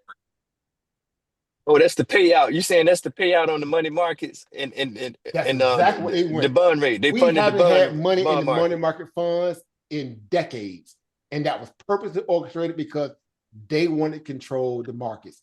How do you control the market in the Keynesian marketplace? Meaning the Fed becomes the lender of last resort and not free market capitalism. Right. But you need to be able to set the price, decide the price of markets and price of goods as the consumer, not the Federal Reserve. So I think that's kind of a good thing what you're saying, Brother Africa, because that means banks they don't have nobody to bail them out right now. Bingo, because if they print, because guess what? The fast way to kill inflation is to print more money. Right. Yeah. But if you do that, guess what you're gonna do? You're gonna kill your consumer. Yep. It's like COVID. Picks and shovel, bro. You think I keep saying y'all think January 6th was an accident? All right, play around. No, that was a precursor. It's like a hyper social market right now as it is in a way too, bro. But isn't it like COVID in a different way? Where COVID we couldn't work, so the cost of living, like you couldn't afford to do what you need to do because you was on unemployment. So prices of everything we got go up. People can't afford to keep up, so they got to print it and they got to subsidize it to a degree on some level. That's why the Fed. What is the basic definition of inflation? What is it? What does it really breaks down to in terms of a base common layman terms of a definition? It Too is much money basically chasing is a what? Too much money chasing too few goods. Give me the Reader Digest version. Break it down even more. I'm gonna be writing while you're talking. Basically, just the raise of prices. Oh yeah, the cost. pricing. Y'all see what I'm writing on the screen? Hidden tax. Yeah, I agree. That's basically what inflation is. Because it reduces buying power or the buying power of the dollar. It hits you everywhere. You can't run from it. You can't hide from it. Right. You can't stick your head in the sand act like it don't exist. It erodes your what? Spending power. Yeah. What do you spend the most on? What are your two highest costs in your whole household? It's hidden until you get to the register. Mortgage. Fuel and what? Mortgage. Food. Or food and more, yeah. You can live on the street for free, but you still gotta eat. Still gotta eat. Yeah. But see, you gotta go, hey, let me get that chicken bite. You gonna raise some dumps or something? Yeah. But that's why they take those two things out of the what? PCE. Yeah. Right. And also certain parts of the what? CPI. CPI that, yeah. They didn't used to they removed them after the point where they got to what? Keynesian mindset, because at this point they had to play the role of what? They had to play the role of economic market guards. Yep. That's what Keynesian economic school of law is all about. Yep, they do. It's basically socialism for the rich. But that's the thing, that the brother brought up a good point, but that's why the Fed is kind of useless now, other than controlling public sentiment, because they played their big joker back during COVID. Why they can't do nothing now. They can't do nothing right now. That's what I was telling you. So when you ask that question about why they won't do nothing, because Scott Bessent, which is the boss of what basically of the Federal Reserve, even though they're a private organization, he didn't pretty much came out and said, at this point, look, y'all didn't have a sugar high for the last 2-3 years. Yep. I'm not concerned about the fact that you're crying now and you up well over 50, 60, 70%. Some of y'all up more than that with leverage. Stop crying. Let us fix this in their mind. Again, this not me being, I'm nonpartisan in this. I'm independent. Let us try to fix what we know to be the future of America by taking away a lot of all this what? Bloated government that has what? Infiltrated, again, the consumers or Main Street American citizens the way where we need to kind of what? Level out the playing field. Whether they got good intentions to do that or not, that's what they're doing. We'll see if it pans out to be what it is. But guess what? On the trajectory that we was already headed, it was only going to get worse if no one stopped and did something and said, wait, let's stop and look at this stuff objectively. We saw the national debt literally go from peanuts at 27 trillion during the beginning of COVID. They're sitting at now near over $36 trillion in less than short on a time frame. Do you know that typically one sitting president term, you rarely get, again, just based on cost of living and how things progress in terms of how the cost of living goes up and natural inflation, you talk about a maximum around about $2 trillion. Yeah. Now we got a whole $1 trillion what? Interest payments on the debt now. Yep. Yeah. Because they got to keep the budget going higher and higher in terms of a debt to equity ratio, because it works the same way for government as it worked for you. Right. Debt to equity ratio matters in a debt-based society. You got to have enough debt on the books in terms of your what? Borrowing capacity to equal that out to keep the what? Inflation somewhat in the game. That's why this whole fictitious value of a 2%, Federal Reserve terminal rate is in itself is just made up. Right. Well, I'm just saying a lot of this policy and talk is counterintuitive, and it's you're trying to. I see multiple tasks trying to be executed at improper times. There you go. It's seen that way. Why? Because in relation to the markets, guess what the markets are doing? It would seem as if the markets are rejecting it, right? Well, what is the market really doing? They needed a what? Exit excuse. Well, no, that's what I'm saying. That's clearly distribution, what I'm seeing right there. And I still think it's going to happen anyway, and everything is inevitable. But, when you sit here and you add in, you're killing the jobs, the market is on, those are the last two legs to start coming out of the recession. Main Street is the last one to really feel the impacts of recession, in my opinion. And it's a high unemployment. and it's some type of market crash or Keep correction. in mind, we only have 4.1 or 4.2 on unemployment. We ain't got no really high levels of unemployment yet. Oh, it's at Yeah. 4.3. Not red flag levels. No, Y'all know what not, a basic red level flag for unemployment is supposed to be sitting at before you I have would what we say call what mass panic and recession? what 5.1, 5.4, because everything is so In the extreme right sixes, now. in some cases, if you're coming out of a big economic boom, you need to get up in the sixes. But hear me out, African. This is what I'm getting at. How can you, because there's so many different, you're talking about tax courts doing the same thing. You're making inflationary sources, in my opinion, when you do these tariffs at this point in time, and it could be triggering. You're talking about trimming down the government. That is job loss. That's the largest employer in the nation right now. Boom. So now stop. I'm gonna stop your wisdom right there. Boom. Okay. They're the largest employer in the what? In the nation. That's all Keynesian. That's the bureaucracy that erodes the equitable distribution of, or at least in this case, in terms of having equitable treatment for your citizen in a way where everybody can benefit from it. Mm-hmm. When you take on the role of killing free market capitalism and allowing free market value to make it even for even the small mom and pop businesses and the potential person that may be working hard to be able to own, you stifle that by building out a government apparatus that what hinders and stifles that layman small person being able to grow. Why? Because when government grows, it kills Main Street. No, and that's a fair point. Overtaxes it because now you got to pay for it. It kills them through regulation because now you put too many criteria in where a dime holds up a dollar. You kill them because now you have big budgets to pay for all this stuff that don't necessarily be needed for what? But now let me get back in here. Okay, go ahead. No, because those are fair points, and you made a very fair point about the mom and pops. Because one thing that I've been betting on is the Russell 2K.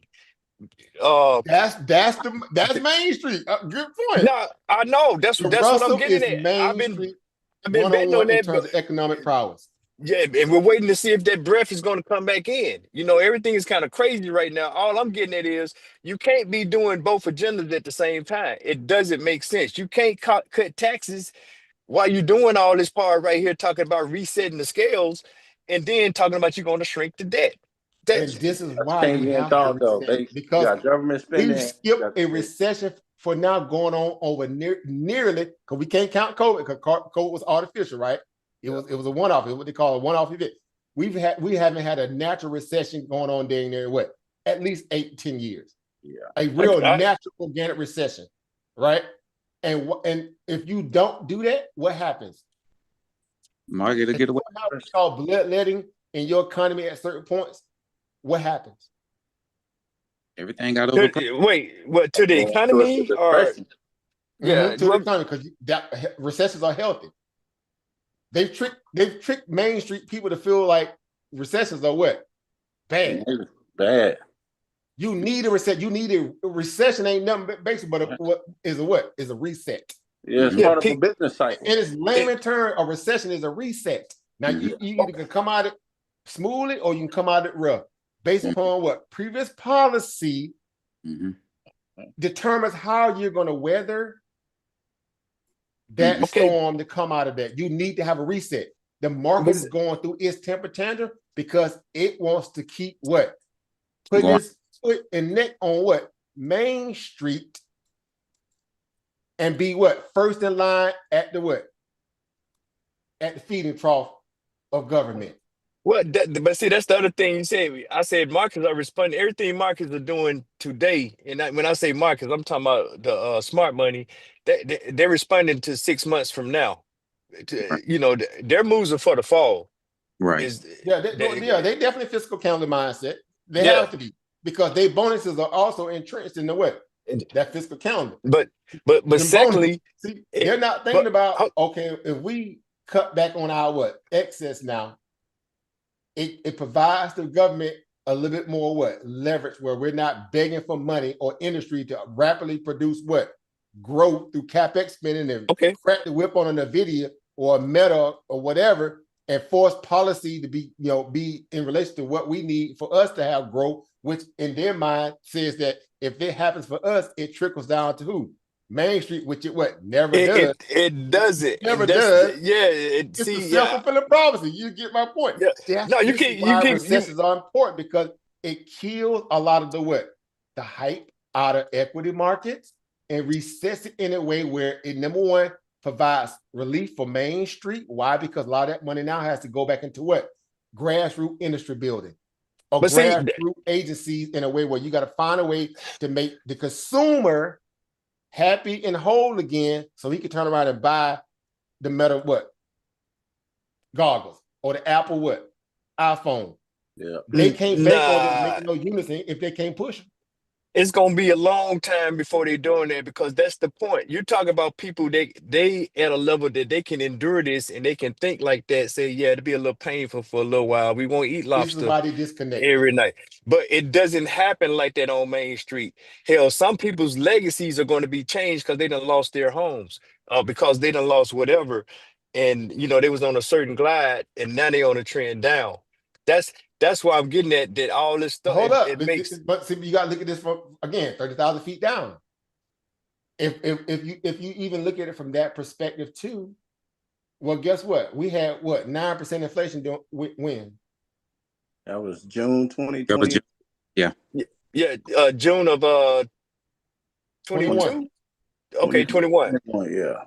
Right, yeah. 2021. Right. Yeah, well, I'm gonna say it was higher than that in the 70s. I'm gonna say it was 18%. But know what? But we're gonna use their version, because we know real inflation was really around about 18%.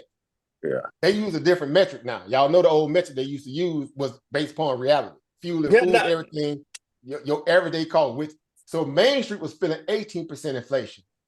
Wall Street was faking it on what? 9.1. It ain't that bad. It ain't that bad. Everything is still good. Transitory. When they say that to what? Their clients, right? That means it's still basically what? Risk on. We need capital inflow to buffer the inflation thing, because we feel like if industry can innovate, it's going to what? Bring productivity up in Main Street, which will what? Level out what? Inflation. Does it ever happen that way, guys? I'm asking for a friend. It never happens that way. That's what I'm saying. It's two talking points. I want to get this out before I forget again. We brought up quantitative easing and quantitative tightening. We've never seen it in these environments. It was introduced as a remedy, and now we're saying that. Say again. When did it go hyper goofy? It went hyper goofy under who? Obama. Under Obama. Okay. Oh, okay, Bernanke, yeah, this was his baby or whatever, but we never seen him and Obama. Don't forget Obama. I don't mean to cut you with, but yeah, I had to get that out. Well, I'm just saying. So we never seen it. What's my man from the 70s? See, I'm losing my thoughts. Milton Friedman. Volcker. Volcker was the one that did, he handled that crisis with the traditional sense, and then we started having the dot-coms and the great financial crisis, and we started talking about QT and QE, but we never seen it manage a real crisis like we have now, which resembles levels of the 70s and 80s. So, but industry has also worked in hand to kind of give it some semblance of we call at least on a growth scale up against our peers, because I always on the main peers, China to be exact. That's why they our biggest trading partner, because again, they make all the stuff that we don't make in America, that Americans love, right? At least on the discretionary side of things, because they ain't really produce no hardcore necessities, right? That's a whole discretionary, marketplace at its core, right? Comes to understanding, your basic necessities, what I'm saying in that regard. The manufacturing hub in itself, again, is tantamount to, again, us having the decadence that we deserve in our mind and in our country. That's why it's like it's yin and yang, right? It's the yin and yang effect. We become the yang of their yin, whatever, and vice versa for them. So this whole trade war is based upon that. So guess what? All that we can't take, at least on the product side, the manufacturing side of things, because we don't manufacture in America like we used to. Of course we don't, right? We got rust belts for a reason. Our auto industry is our claim to fame at this point in the game. fabrication on a mass level where we can do a lot of export is just not here in America, at least from the industry that we supposedly control. In this case, in terms of what? Semiconductor chips, right? Which you would think we would be the what? The owner operator of that whole industry, being we the what? The brain children behind it, right? But we don't. We outsource it all to what? Taiwan, you know, Land Research. You got the mother ones, ASML in Netherlands. You got all these different people. I'm saying this to say this. Because of the labor. Right. Boy, that's the whole point. That's why we're in the issue we are in today, because again, we want the what? The cheap labor. Who benefits from cheap labor at the end of the day, though?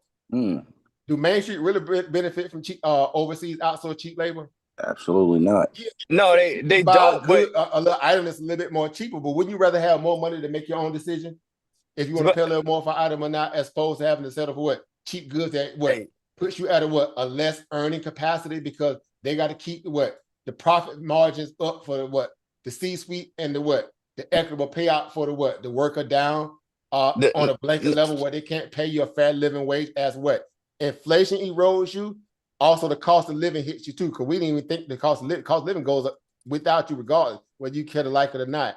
Right. And then you get hit with inflation on top of that. African, now you speaking to my point though, good brother. So and let me tariffs going to change that and bring this manufacturing back, the old manufacturing back to the U.S. But that's one part of it. That's where I was going with that. That's one part of it. Ultimately, in the day, it still goes back to this too. If the wages don't increase at a point at the rate of inflation, or also cost of living, right, it's all moot at the end of the day. And guess what? Always wages can grow up is if you have proper organic productivity, right? You got to have proper productivity for that to happen, right?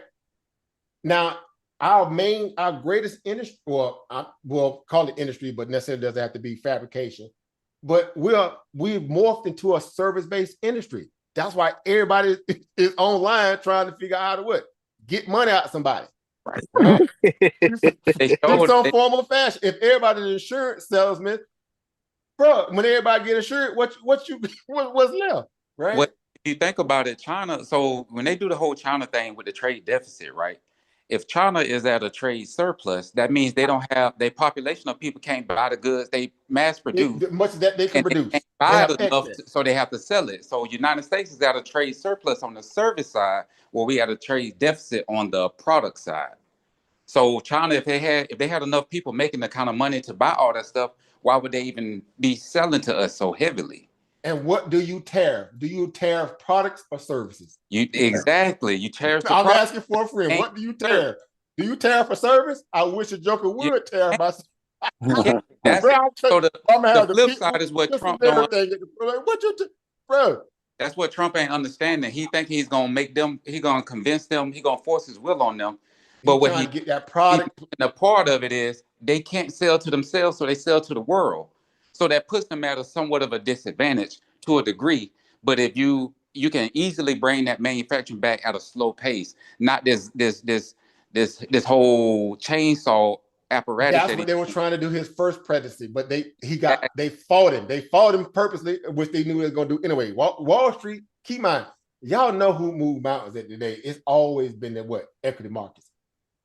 This is the reason why everybody run to the American markets for a reason. We the most liquid, and we have the highest coffers in terms of to deal with all the risk profile that comes around with everybody else, and their inconsistency as merging markets or as a fledgling nation that trying to get on their feet. That's why we the lender of last resort. We the ones that loan out the money. The IMF and all this stuff. These S&P programs are there for a reason.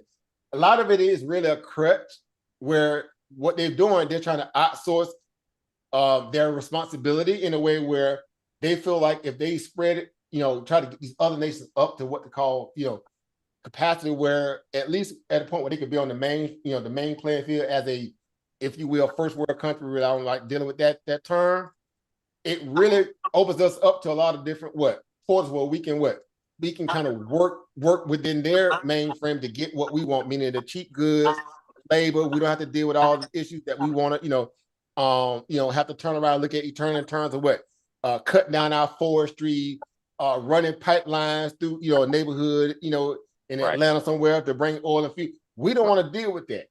So in our mind, let's outsource and let them deal with all the pollutants. Right. Let's let them deal with all the, the biological catastrophes that can come along with drilling deep in the ground, all that. We just want to be able to import it, but we want to still get it at a cheap price. But again, it comes at a cost. Why? Because what you're going to do is you're going to stifle the growth of your citizenry.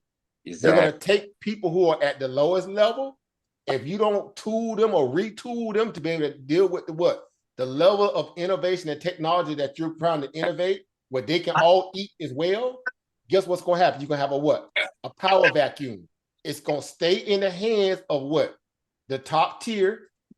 They already got college at a nosebleed pay rate for you to even enter the higher levels of education to be able to earn or gain the job that's needed. So guess what? You have an equity vacuum. So now guess what the Federal Reserve end up having to do? They got to play the role of economic guard.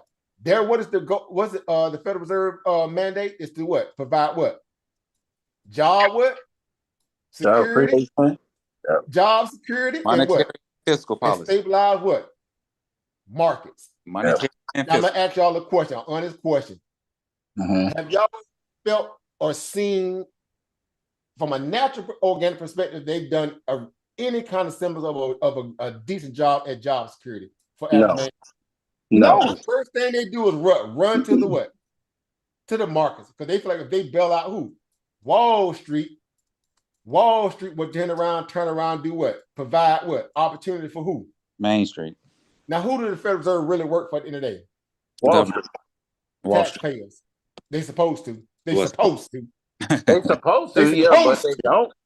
But they don't. Yeah.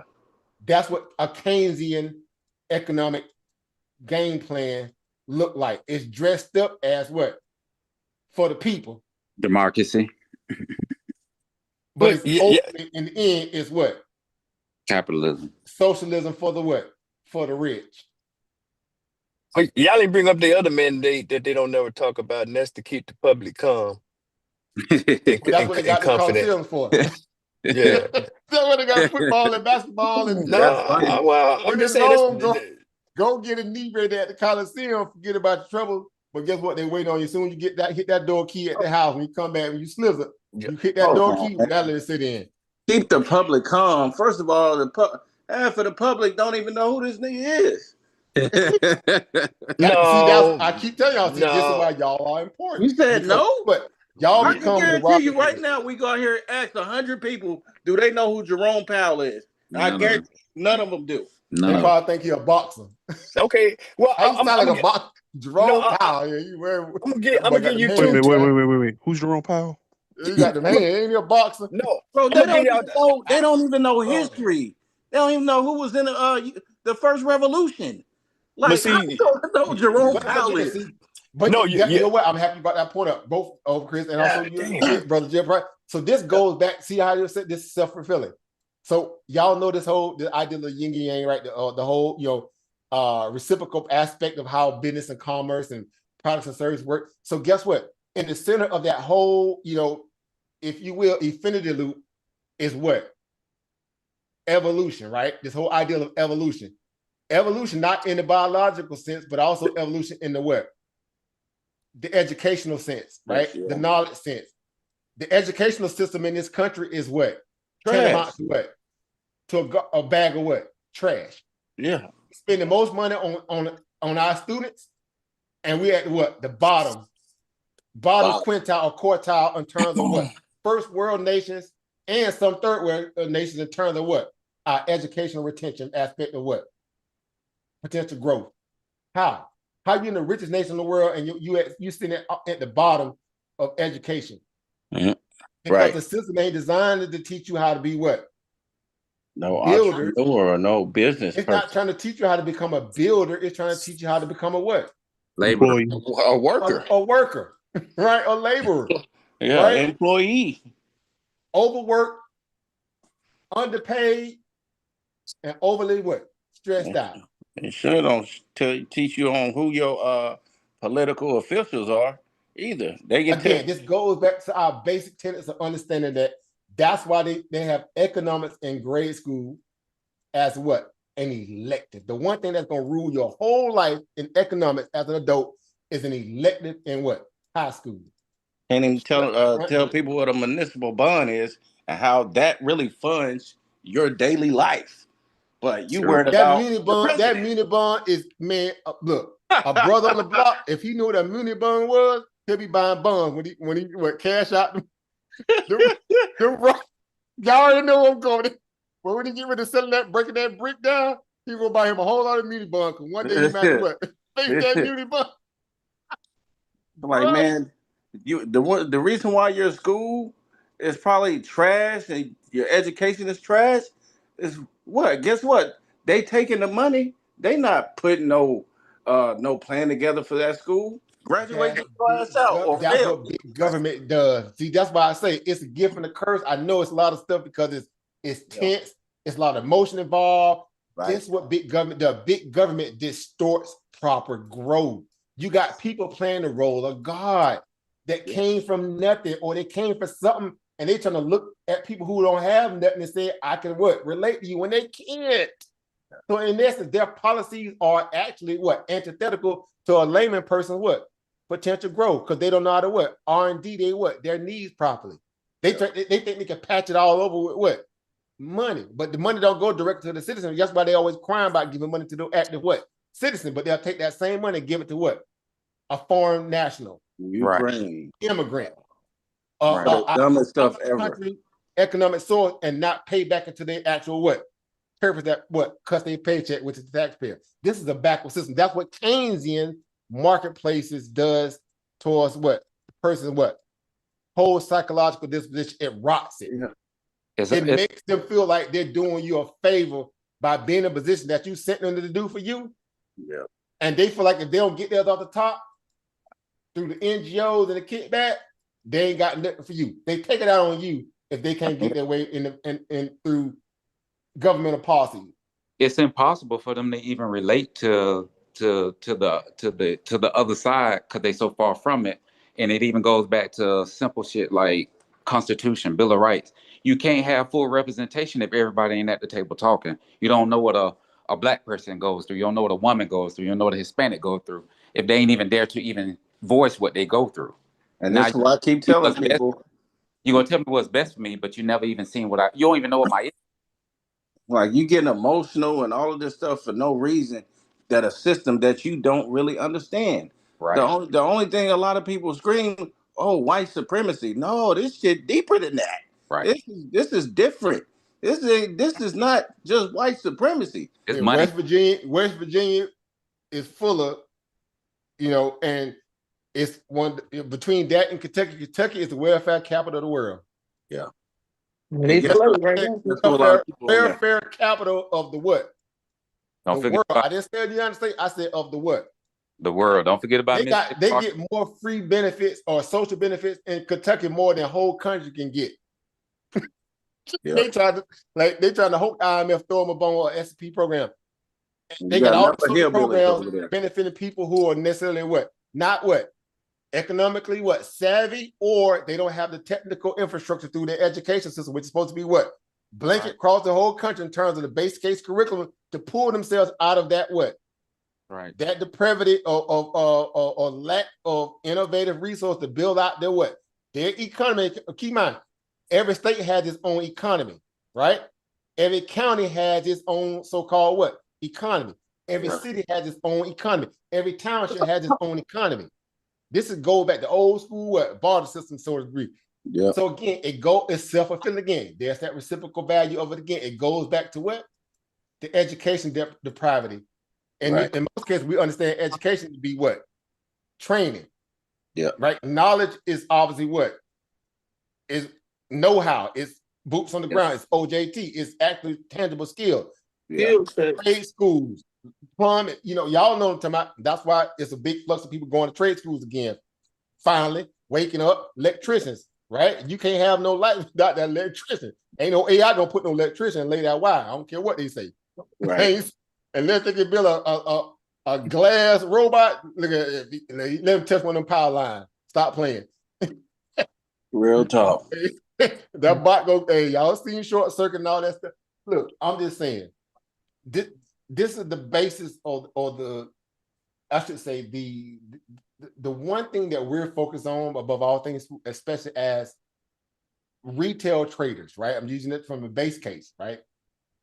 We're in a position to see exactly how a person like a Jim Simon, right? Jim Simon had how much? Maybe what, a few $100, and he turned it into what? Billions. Billions. Ray Dalio was a high school dropout. Something like that, right? I think he was a high school No, he dropout. went to, no, he had to go to Princeton, man. You would think, right? You would think, right? Yeah. One of the biggest, fund managers on the planet in terms of Bridgewater, right? Average everyday people came from nothing, came from squalor, poor people. The only people who really had silver spoons coming to the game that you can say, Brian Moynihan, y'all know who he is, right? Mm-hmm. That's CEO of who? Bank of America. Yeah, he had that paper. His family lineage, guys. It's gonna surprise you. It's a reason why he in banking finance. He the offspring of people who already been in what? Doing this. Good, bad, and different, hooking and crooking, because we know there's a lot of crooking in it. But again, these are perspectives of where people who have the ability to affect change in a positive way. Hence, that's why every time Main Street gets upset and throw a temper tantrum and start walking around with picks and forks and burning stuff down, what do private sector corporate sectors come in and do? Oh, we're going to opportunity zone programs all of a sudden. Remember after George Floyd, everybody obviously woke up and came to the table, put some money back into the community. Yeah, just gave them some hush money. Hush money. No, they take out way more than they put in. Yeah, even though they tearing up their own shit, which is crazy, but whatever. But this is how, that's the only way they can feel like they can rebel. Yeah, because the only alternative is to pull a what? January 6th. That's the only alternative. You got to be smart enough to know that those are the ones that's screwing you. So we know it from the top down what's really going on. Right. Trying to explain that to a person who don't have the understanding of this to the regard where it matters to them, because they're worried about what? Bills. Yep. Bills, bills, and bills and bills. Yeah. They in their mind, they don't have time for what? All this excess knowledge. If they didn't get it in grade school at this point, and that shit probably didn't sell for them, at least in their mind. Bro, it's hard to learn when you're tired. I've been there. It's Think hard about to learn when you're tired. As the old saying goes, overworked, underpaid, overly stressed. Yeah. Go ahead, Sister Monica. Miss Lamb in the building, Dr. Lamb. Do more with less. Say again. Do more with less. Do more with less. Gotta take time to think. Gotta take time to breathe, though. Now, y'all know anybody, and this ain't about making it about anything else outside that, but it's people that have to get up every day and run that play every day. Every day. They got to construct a play to run to try to beat what? They're trying to beat what? Poverty. Beat the clock. They're trying to, which is the clock. That's the proverbial clock. Beat the clock. Now, this before I get all into my pseudo bag, as like people like to say, because stress causes your what? Immune system to go down. Yeah. When you overwork, overstress, sleep deprived, when your stress goes up, your body begins to what? Break down. Yeah. The last thing you want to hear about is somebody come to you talking about, hey man, you open up a Robinhood account? Do you invest in the Apple lately? Man, look. So again, you trying to reach the masses of people. That's all by design as well. Because again, we talked about earlier that they need what? They need laborers, bro. Yep. They don't need no Elon Musk and people like that running around, and they don't look at. They need laborers. So guess what? If they can't get it, if they don't want to give it to their citizenry that pay their salary, they're gonna get them some what? Some new ones. Yep. Foreign nationals. Foreign nationals. That it's the inverse of AI is what? IAs. They're gonna get them some IAs. Yeah. An international associate. I'm done, bro. I'm done. I'm long enough. They're gonna get us a new. They're gonna get us an IA, bro. They're gonna get them some whole illegal. Because who they want is Boy. rejecting them. Boy, they're gonna get. Hey, that mess right up. Hey, that mess right up, boy. Illegal aliens. But y'all better stop playing. Ooh. Bruh. Got him. They can replace you because they can pay that person what? Peanuts. Cheaper. Peanuts. And they gonna take it with joy. Because it gotta be better than what? Where they was at. Yep. They were finna run a whole play on y'all if old girl would have gotten off. Again, good, bad, and different. I'm independent. Don't come from me. Yep. They were trying to replace you. They were running the play in your face, and you couldn't do nothing. Putting them up in the Chateaubriand 5-star hotel, all that backdoor money through the NGOs that were coming out of the Biden government that's supposed to be going to you, the taxpayer, to help with inflation and growth was going to some new ninjas. Stop playing. So they ain't in the business of fixing the system. Boy. It's working the way it was designed to. As the saying goes. Come on, man. Malcolm didn't told y'all this. Malcolm he didn't have to be an economist to see what was going on. The people who were the whistleblowers back in the days, like a Milton Friedman and the old school people who were trying to put you up on game. Look, it was already in front of you. Boston just came, he came out during COVID, told everybody to his face, one of the Federal Reserve government, right? Y'all know Boston down there in Atlanta. He said, look, he went and spoke at he was speaking, who he was speaking to? Some kind of Black economic conference or somewhere. Then he echoed it again I think on the CNBC or MSNBC, in place. He's like, look, the road to survival in America is what? Asset ownership. Period. Cash producing assets. Hey, that's what Mr. Bostic down there in Atlanta, Georgia. Atlanta. He told you what it is. If you want to win in this system, you gotta play the game. You gotta play the game. It comes off brutal to people who don't want to swallow that pill when they feel like I paid into this system. It should already be working for me. Well, guess what? Again, we open up this whole broadcast tonight talking about America is a what? LLC. Yep. Stop playing, bro. America's an LLC. Yeah. Yeah. Well, a whole LLC. America is a whole LLC. Yeah. Y'all crazy. Under the guise of what? Democracy. Yep. Also, if you will, understand what the true country is supposed to be about in terms of being a republic. Again, we ain't got to get on to the weeds of civics and all that. I'm just laying the track work from you guys already know this stuff yourself anyway. The problem is, again, 1913. If I had my way, if I had my way, 1913 was the worst year for America. Jekyll Island, baby. Worst thing for America was 1913. Y'all know what that is, right? Everybody know? Worst thing ever happened to this country. Yep. Sure was. Right down there in what was Jekyll Island at? Where my Southerners at? That's right. Georgia, huh? Hilton Head. Jekyll Island was near Hilton Georgia, Head. right? It's in Georgia. Near Hilton Head area. GA, right on Jekyll Island. You got right down there in Brunswick, Georgia area. Yeah, Brunswick, Georgia. Oh yeah. They followed it up over there in Hilton Head, though. They was also meeting in Hilton Head too. You're right, Simone. They were having meetings in Hilton Head, which is South Carolina. It's right. But they formed a pack.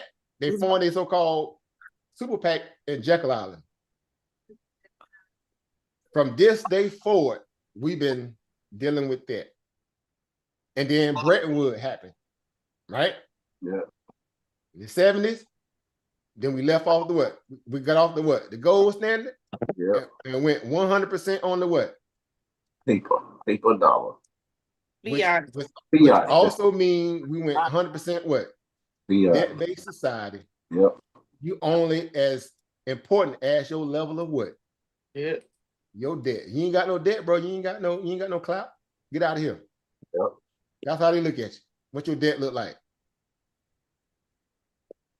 Yeah, like, bro. Again, I ain't got to keep having these philosophical conversations. I know y'all get it, but basically that's what the job is. Job is just what, is liquid debt.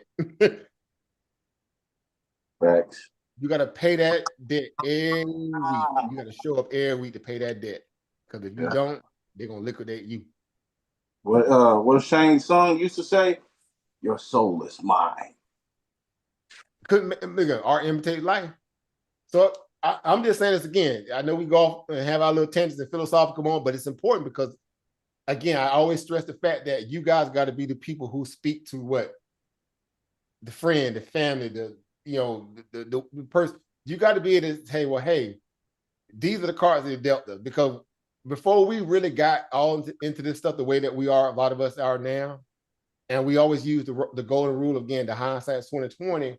Well, we were already under that perspective too at some point. Everybody probably had a thought at some point when they were maybe in grade school, high school, higher learning, college, where you say, man, I want to own some stocks one day. If it didn't already come prerequisite in your household, meaning you had family that was already doing that, which you got it by osmosis, or they kind of schooled you on game with it early, it was a trial by fire. I need to do it at some point, but first I got to build up some money to be able to do it. Because everybody think they got to have a ton of money to get started. It makes it feel that way when how the system is set up, but then when you get into it, you're like, oh man, especially now because it became more efficient. $5. Look at even got fractionals now. Boy, you can hit them with the fractional. Of course, Mo gonna say that cheap out. That's all right though. I saved my cash. I got my dollars. You got to level up, right? Hey, you got to level up. Listen, I done got so good. My niece and nephew got their accounts on fleek. Don't get me started up in here. You building that war chest. That's you got to build it. You got to get them excited about it early. Right. That's right. If you paying any child an allowance, that allowance should go straight into a what? Custodian account. Escrow account. Yep. Period. Non-negotiable. You work this week, guess what? It's not going to debt, which is a saving. It's going to interest accruing what? Asset producing. Right. Yes. Cash producing assets. Fact. In the discussion. Because they cannot win by laboring through life their whole life.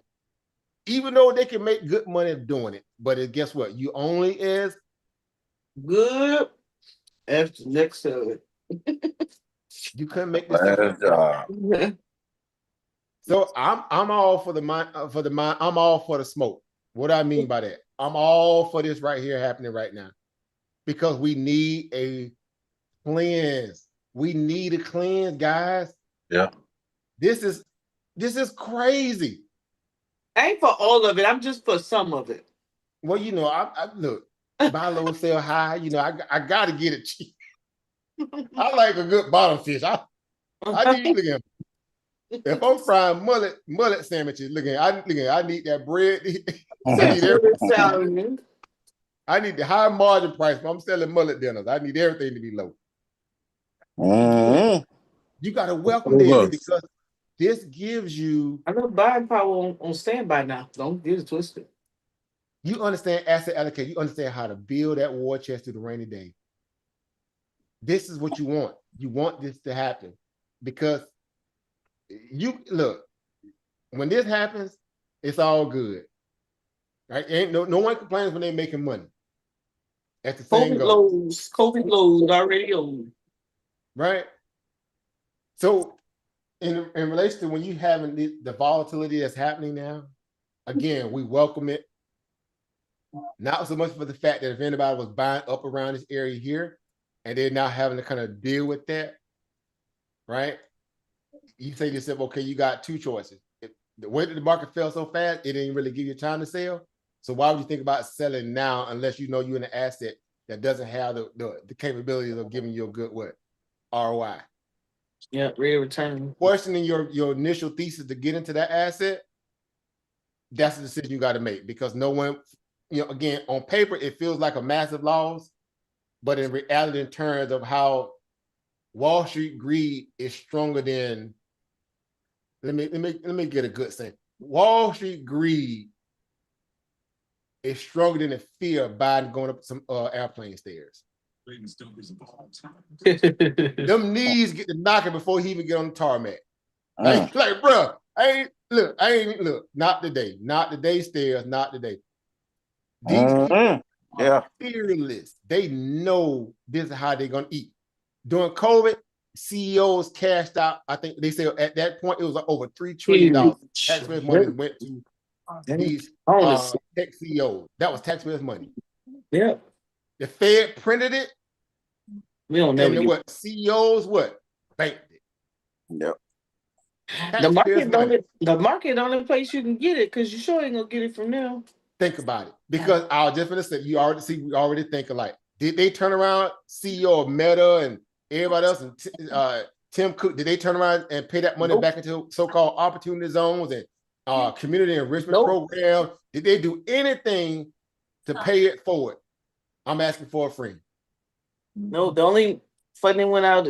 The funding that did go out, it was in infrastructure and environmental, and they just shut both of them down.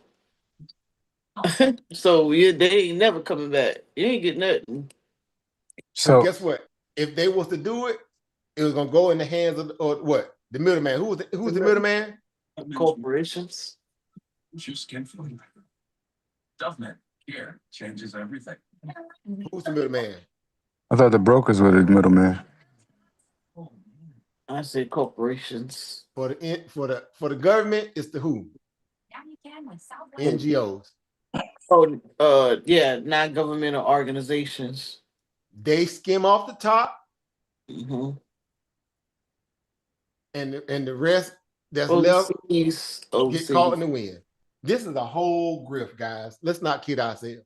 Yeah. Government is a whole grift. And they be owning the most of them. Think about it. So, Maxine Waters' daughter got millions of dollars off her campaign. This is nepotism. This is grifting. Yep, nepotism, baby. Jim Clyburn daughter. Yep. Stop playing. I was mad because she didn't want to get Mitt Romney's son, all on the board in Burisma in Ukraine with Nancy Pelosi, family member, and Hunter Biden. Stop playing. Kamala got it in climate change. She opened a nonprofit 2023.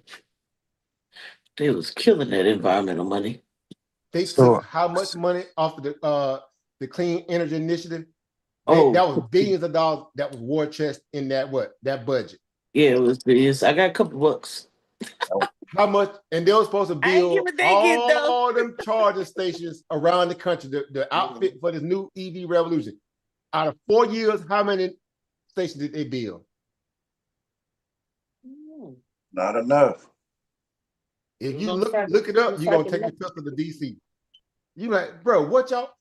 Again, I go back to Friday. You don't have that rent money. If y'all don't have that rent money when I come through here, highway route. A total of what? I think like 4 or 6 charging stations around the whole country. Yeah. They were in California. Billions of dollars of taxpayers' money, and they built 4 or 6 of them. Where the rest of the money went? Oh, it went in my pockets. So, I was trying to get some. I ain't trying to start that again. Y'all know I'm trying to get some. I talk about everybody. I beat up on a Democrat, Republican, everybody. Because I'm not gonna late to the party, but I sure was trying to get some. But I'm be ready this time. Let them put something else out. They gave Stacey Abrams what? A fast $2 billion on the way out the door. They gave her $2 billion, and she was gonna do a whole what? Carbon neutral energy blitz in the community as a case study. Crazy. She bought a total of what? Less than what? I don't know how many carbon. Less than 100 stores with $2 billion. What the rest of the money? Oh yeah. In Georgia, she bought less than 100 stoves. The word about carbon neutral. Remember they were at the campaign about no gas stove, and Biden was trying to think about banning gas stoves. Y'all remember that foolishness? Yeah. Doing like 22, 23, he was like, they were going to ban gas stoves. That's what the carbon neutral. All right, I'm gonna leave that alone. Let me move on. That's move still on. a thing. They're looking for a way. They're looking for a way to store carbon waste now. You're speaking too much truth now. Y'all know at some point we got to. We do full circle over here. Hey, I was gonna get some of that money while y'all playing. I was see, on my this is way. it. See, on the grant level side, at least for the people who are actually trying to get grant. See, you got to fight this here, Sister Monica. You can't compete against that with good intentions. They need you to link up with their people who are tied to the particular way, to the hammers. They be getting the big money. They get the big money. They get the billions and the 100 millions and the tens of millions. Here it is, you're doing actionable, boots on the ground work, outfitting people with needs, giving them transportation, giving them infrastructure to homes, giving them food, and you got to beg, kick, scratch, claw to get a couple dollars. You ain't lying about that. I just had to fight one of them. So again, if the system was efficient, why you fighting me? Shit, go fight them on the when that Jim Kleinberg got mad because they ran up on his old mullet fish fry, when people like, dude, where the reparations at? What he told them on camera? Why y'all effing with me? You are elected representative, grow. He told them, why y'all effing with me? Because we sent you to Washington to work for your constituency. Not throw mullet dinners and whatever. And he got a huge grant pot too, but they only give it to certain people. Make it make sense. Oh, but I had a question for you. Mm-hmm. I had posted something in the chat earlier. Yeah. And I wanted to get your sentiments on that, your opinion. He did that timeline, wasn't it? Mm-hmm. I might have missed it. What was it? Well, I posted a picture of it in like recession on Messenger. Or market drops. Over time. Like I think it started in 1987. I put it in the chat so you can see it in the chat also. Oh, in the group, the Facebook group? No, I put it in there, but I also put it in this chat right here too. Okay, my mistake. I might have missed it. You saying, well, okay, 87, these are the market crashes. Yep. But I want to know what you think he meant by that, like when he said pay attention. Like I was kind of lost. Oh, that just means don't sell. Far as what the as far as like, it went up over 5 years after these type of don't sell. Don't sell. Okay. Yeah, I seen that meme. Yeah, it's just really, markets crash all the time. You just stay in for the long haul, because when you sell, you all your hard work gone. As long as that shit don't go to zero, you good. Right. Understood. Okay. That's what I just making sure. My opinion. Yeah, when we just talking about base correction, I'm not out of my positions are not out of not totally out, because you remember when you had COVID and what we call the reset, our most recent reset for COVID, those levels are still pretty in the money or in profits. What I say. Well, not them vaccine stocks. Maybe like Merck. Oh, I sold those when they hit the top. I ain't got that. Like Merck was really a long-term play too with that. Yeah. But we played those perfectly. We played those perfectly, guys. Y'all know we did. We 475, 500. We pulled all the companies that was we did everything right. We did everything right. Yeah. And we knew what it was. This was a cycle. Yep. It played its role, and then it what? It came back right back to its levels until a new medicine efficacy come along. We learned about PDUFA dates and efficacy Hey, levels and they trial. monetized that darn website on us. Man, I guess they was getting too many people over there. Look, we used the system the way we were supposed to. Again, look, we took it to its next level was potential. That's old school, old school. Dig in the books, learn the game, figure out how to use it to your advantage. Take advantage of a cycle, boom it, and then when it's over, capiche. Rub your hands, move on to the next. Yep. Hey, I'm going through it right now. It was already saturated before DeepSeek even dropped their algorithm.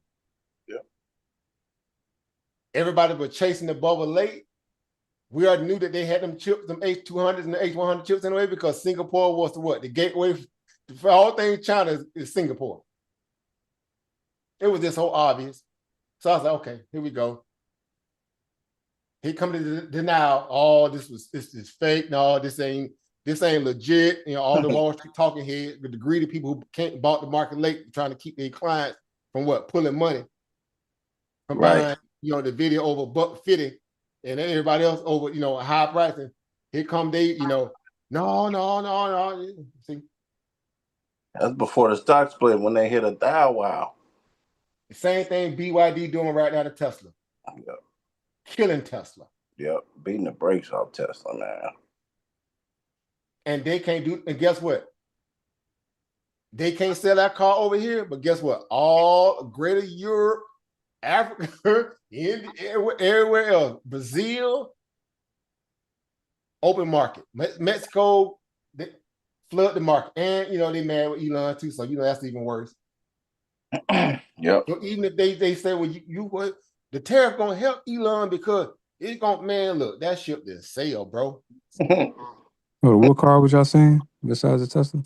BYD is the greatest EV in the country on the planet right now. BYD, at least the manufacturer side of it. Yep, that was one of Buffett's stocks. Buffett company. Yeah, he wrote that. That's exactly why. Look, man, wisdom is something else, ain't it? Yep. Everybody wrote Buffett off. They always write Buffett off during times of sugar highs. Yep. And then when he built up when he sell at the top and sit on cash while everybody be close to the margin call, he pop up out of the dust and be like, okay, y'all done yet? Y'all done yet? Right. Y'all finished? Okay. Now let the master go to work. Be like Buffett. Greatest advice ever. But be nuanced. Be a nuanced version of Buffett.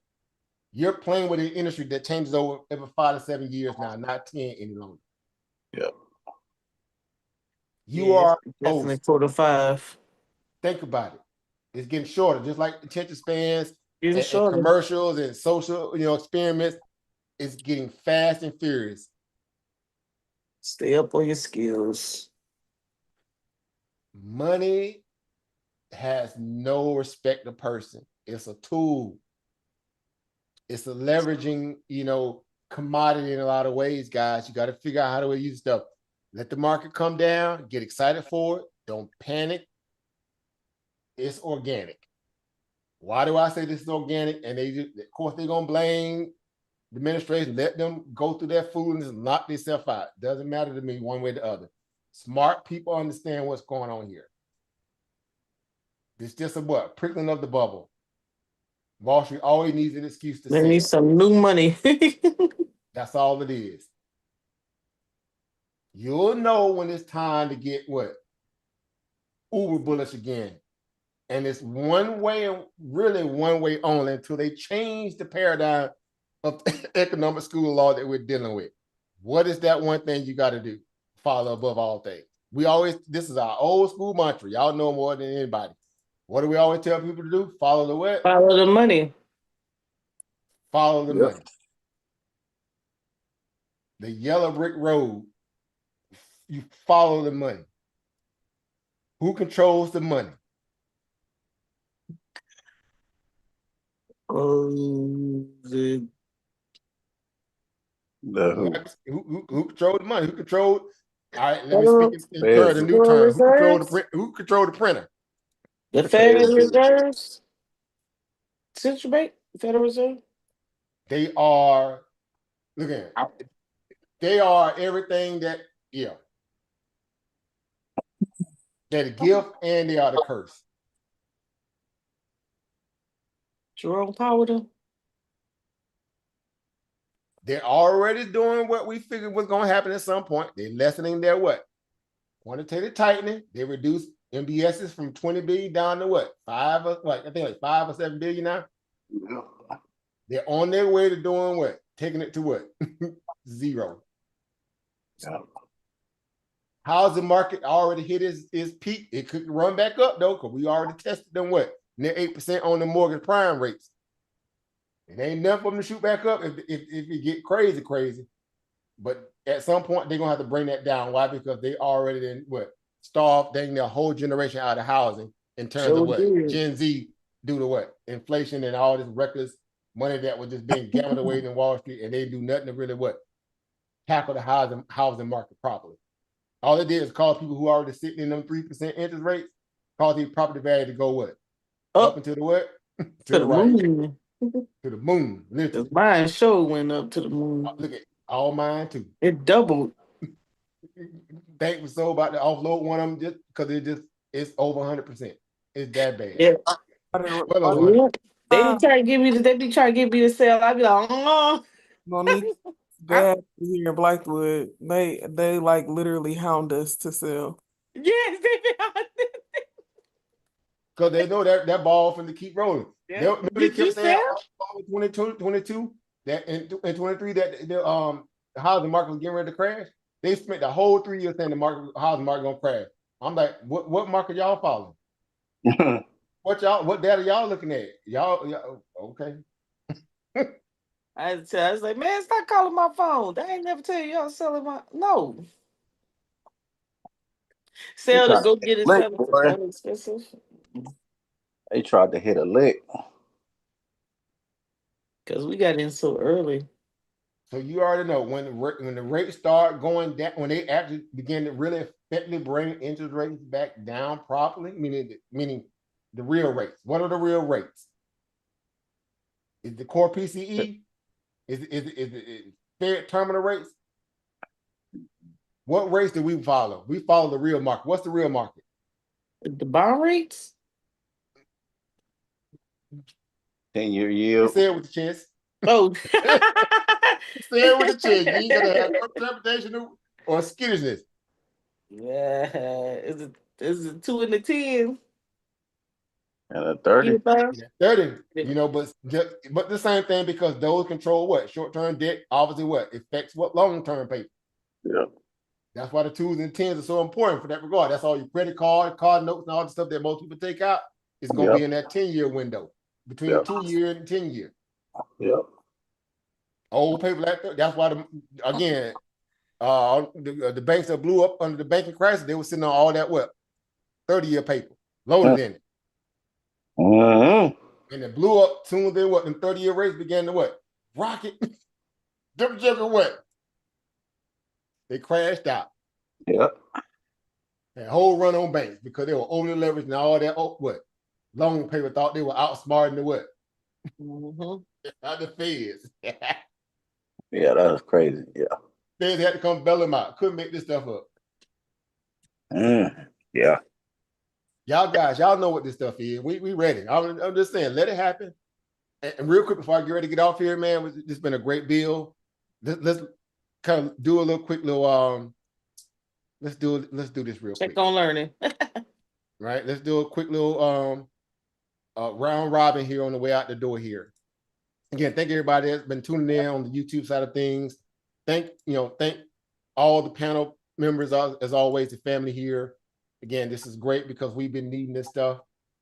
We had a lot of these kind of prerequisite conversations, post-COVID, and we were very adamant in terms of why, back then when we was going through high inflation, what to look for, at least in terms of being able to look at the market objectively in a what?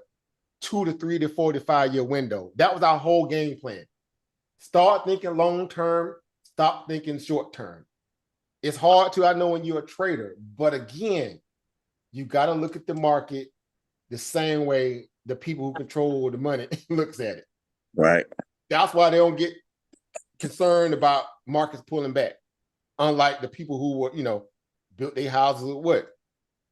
Straw. Wet toilet paper. Wet toilet paper. I gave them the benefit of the doubt. Wet toilet tissue.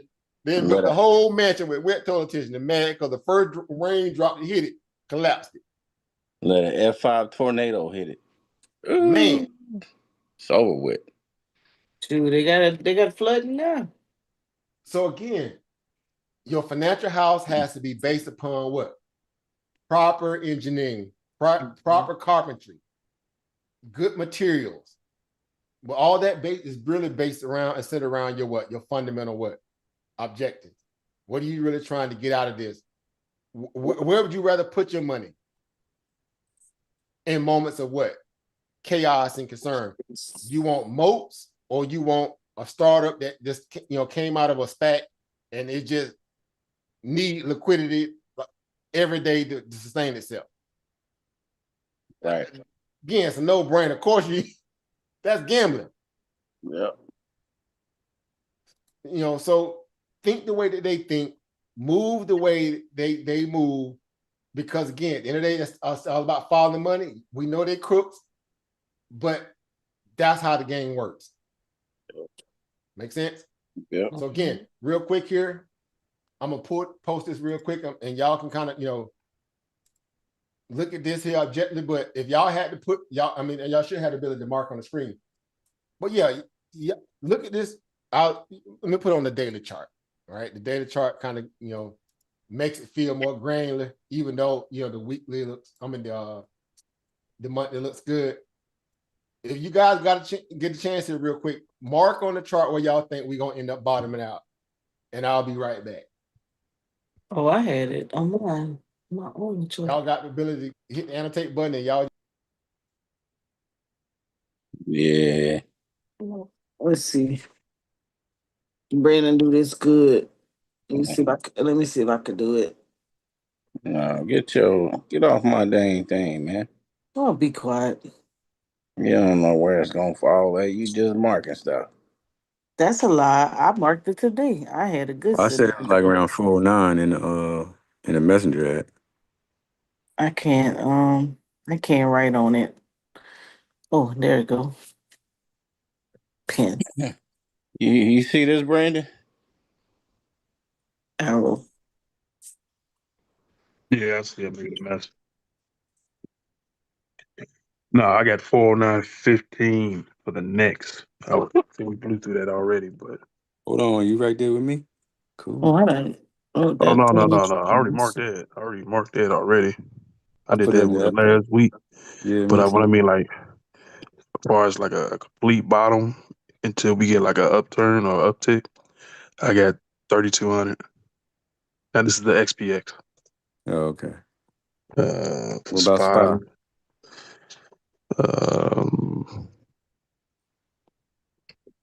Yeah, roughly around that same area. I got 328.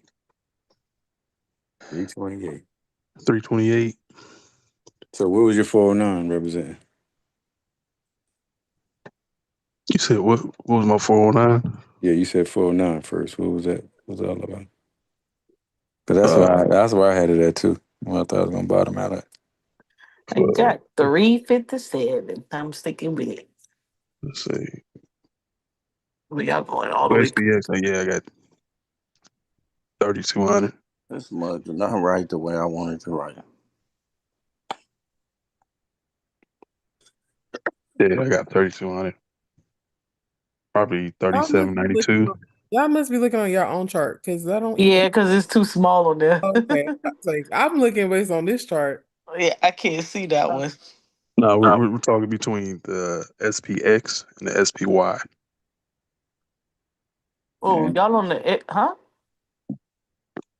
We're talking about the SPX and then the actual XPY. Oh, I'm on SPY. There you go. I'm at that bottom right there. I said about 403. I got 409.36. Yeah.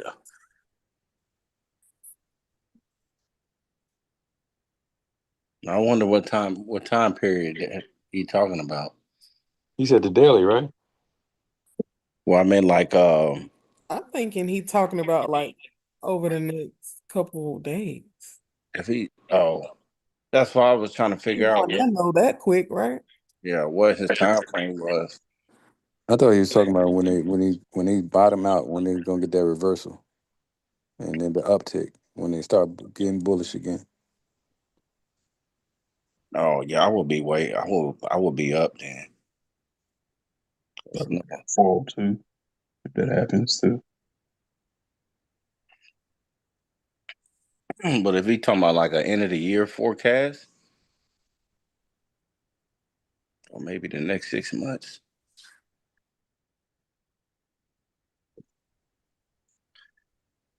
Oh.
All right, guys, what y'all looking like? I see some mares. I see all What kind of things going on right here. what time frame was you talking about, Over? I have it on the daily chart right now. I mean, is this like in the next coming weeks, or is this like a end of the year forecast? Well, I would say just before we have I should say a notable bounce, right? Let's say a notable bounce, Okay. right? Or because the idea of just the bottom can be a rolling scenario, right? Y'all know how markets are in that regard.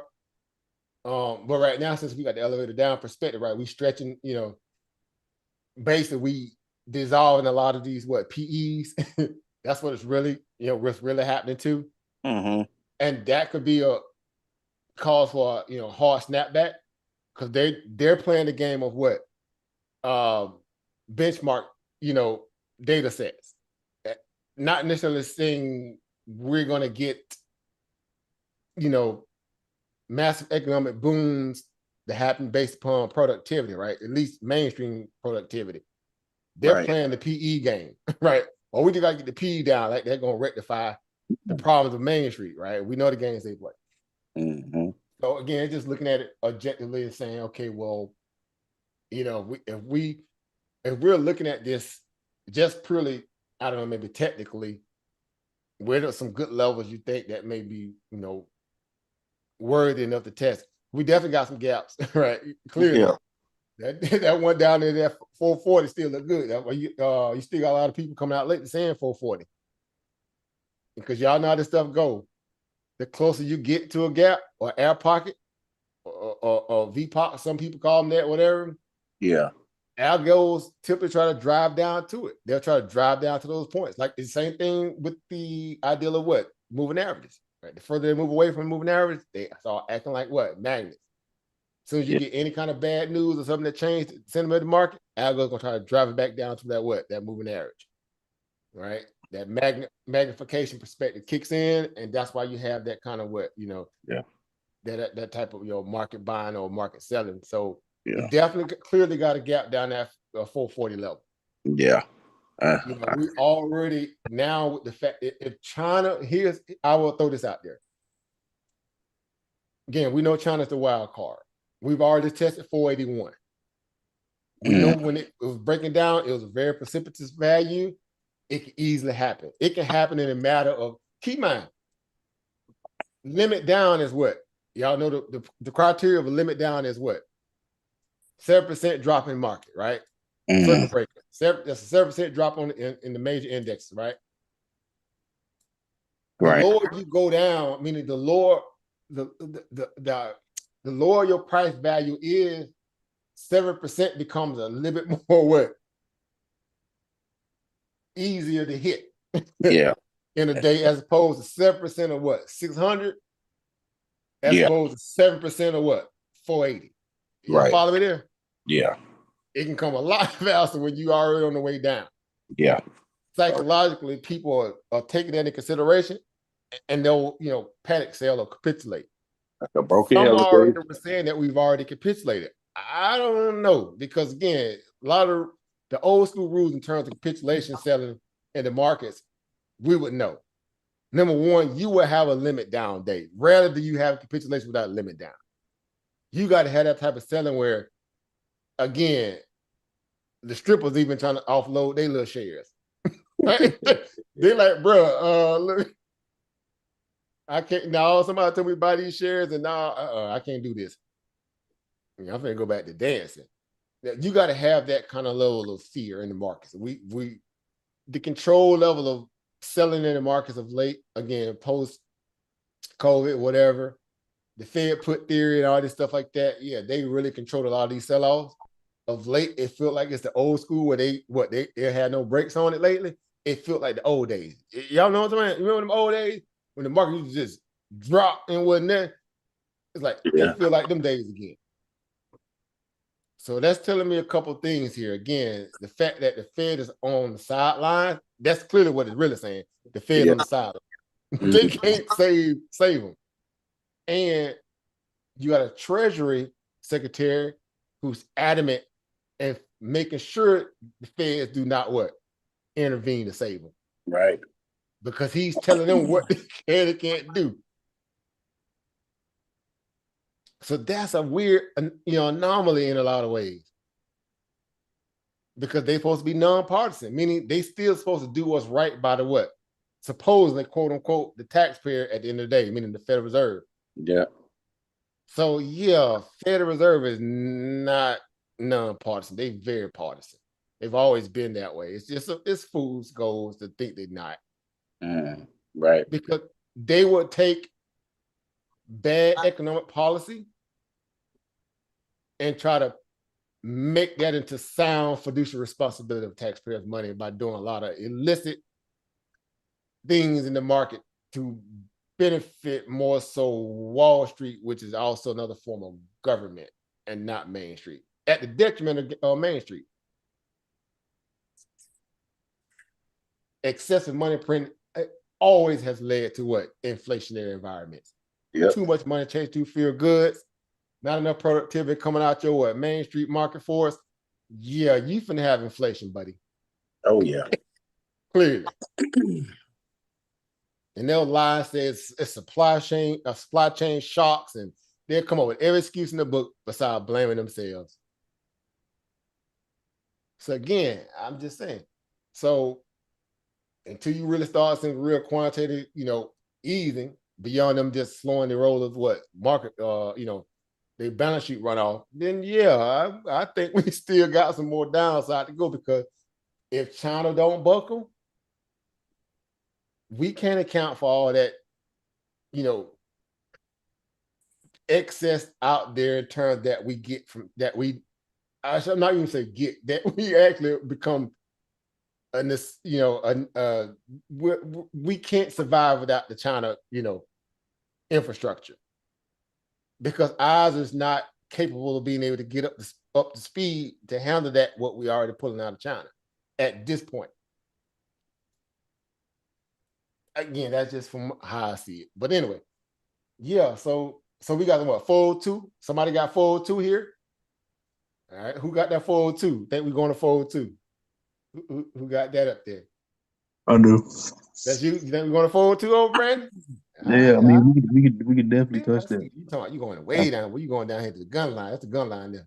Man, that's the gun line, man. Boy, tell about the gun line, boss. That boy, after our boy way down. Him. He's like, look at him. Y'all better cut that check. They better have that rent money. Boy, let them come back down there. I mean, the way it's blowing past all these other gaps and stuff like that. I mean, it's Trump is not helping the market. Yep. We got another one here.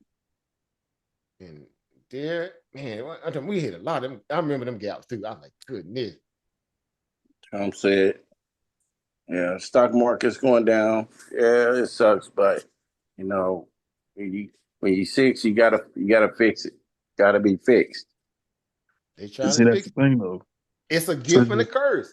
That's why he's not concerned, because he knows at the end of the day, like, look, he's like, look, if I can't leave y'all with nothing else, I got look, it's do it out for me. I can't get reelected. Yeah, all this junk about third term stuff, man. He just doing that to make, Democrats crash out. He know what he's doing. He agitating them by that. He fulfilling all their crazy needs, thoughts about this old other stuff. Ultimately, at the end of the day, he's throwing people who was late to that last manipulation run that we got under Biden. He's throwing those guys a bone. He's giving a reset. The market needs to reset, guys. I'm sorry to say it that way. For a lot of people who've been buying up around this area here, I get it, man. But the market needs to reset. This mess is unhealthy. Right. It's been unhealthy. And that's not saying because I'm taking a position that I just want to get it cheap, right? Because I want it cheaper, right? At the detriment of people who bought the top. Well, guess what? The market is all about what? Winners and losers. In order for someone to make money, someone has to lose money. That's how the game works. Yep. And if you coming in at a point where you late in the cycle, which we were late in the cycle of money flow. That's why it was just, they couldn't pull money from nowhere else. They pulled money from every crevice they possibly can. And remember the lie they kept saying? They were still trading it all the way on the sideline, even when the market was still pumping pre the election. Well, why didn't no people that were still on the sideline put that money in the market? Good point. If it was so health and everything was so good, it's still trading dollars on the sideline. Remember the analyst kept saying that? But in the market, they wait till other money enter the market. What? Yeah, but the Fed's still doing QT. They still contracting, and they still trying to fight inflation. Yeah, you can't have it both ways, right? The imbalance is just not there at that point, all right? That's why Trump had it so good, because the inflation was low. They had a lot of money to work with, at least in terms of the potential opportunities, especially before COVID hit, even more so. But he just had a perfect, environment to do what he was able to do. He brought inflation, unemployment down. When you bring unemployment down, what does that do to your GDP? It sends it higher, right? Because you got actual productivity coming out of the what? Out of your citizenry. Yep. Now again, they might not be the best paying jobs in the world for some people. Some people it was pretty good. But you're working. At the end of the day, you need everybody to participate. Go ahead, Obi. I'm sorry. Yeah, but I was just saying, but you're working. At least you got a job. You got income coming in. That takes away excess money going to what? Social need programs. You don't have so much you have to spend into those things, because you got a more, at least a more fluid, citizenry in terms of work. That gives opportunity to put that money elsewhere. Now, and again, I will say this. The one thing he got my attention with, though, I'm gonna say this out loud for everybody, even the people in the back. And I don't know if y'all been following like that, because y'all know I love data. I love fundamental analysis. The one thing that he said that got my attention, when he rolled out the fact that he's thinking they trying to figure out a way to do what? Remove what? IRS. Income tax for anybody making what? $150,000 or lower. Or less. Do you know what that would do to the market if that actually happens? If that would free up the capital for people who making that or less, they will have more money to do what? Invest. Invest. Consume. Yeah. You see what I'm saying? It's self-fulfilling because now that money is the way the system's supposed to work. That's Austrian. The consumer now decides what the markets look like based on them having the what? The spending power to make those kind of decisions, opening up business, whatever they want to do. They don't have the burden of having all the excess tax money going to the government, hoping the government is going to put forth programs to help them what? Grow their bottom line, put that power back in the hand of the what? The citizen, at least for those who trying to what? Leg up or level up their own life. Mm-hmm. Hey, but you know what that sounds like to me? Mm-hmm. It sounds like Biden talking about getting rid of student loans. I'm sorry, that sounds too perfect. Here's the deal. Y'all know we used to have perfect. We used to have that. The reason why they afraid to do it now is because of everything I was talking about earlier. What is the problem now, guys? The problem is today is that we have too big of a what? Yeah. We have too big of a what? Of government. It takes a lot to get government off the porch every day. It takes a lot of taxpayer money to get government off the porch. Well, in reference to the income tax part, most of those people that's under that dollar amount try to find some way not to pay taxes during the year anyway. And at some point probably got some type of tax liability. So I don't really see how that's going to help the majority of them, because the ones who are lacking resources already in their community or lacking the type of job that gives a livable wage, they're still going to be able to have a problem.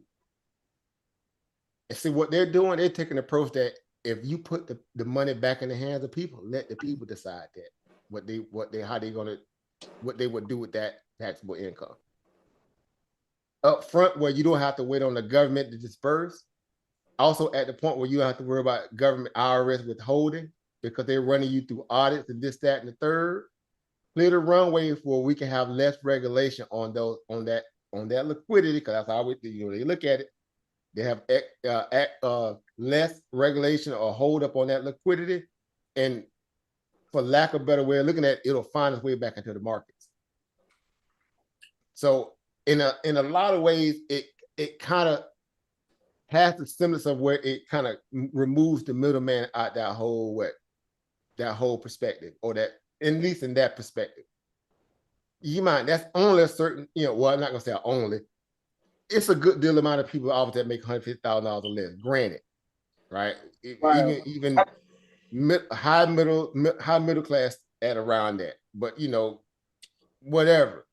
That's still people who also have mental capacity and the faculty to take that kind of money given the opportunity to and work it, i.e. be it markets, i.e. be it businesses, i.e. be it anything to that regard, without all the regulation red tape that you get with the IRS. It's just a scenario where we're not used to it because we haven't seen it, and we're only used to the business model.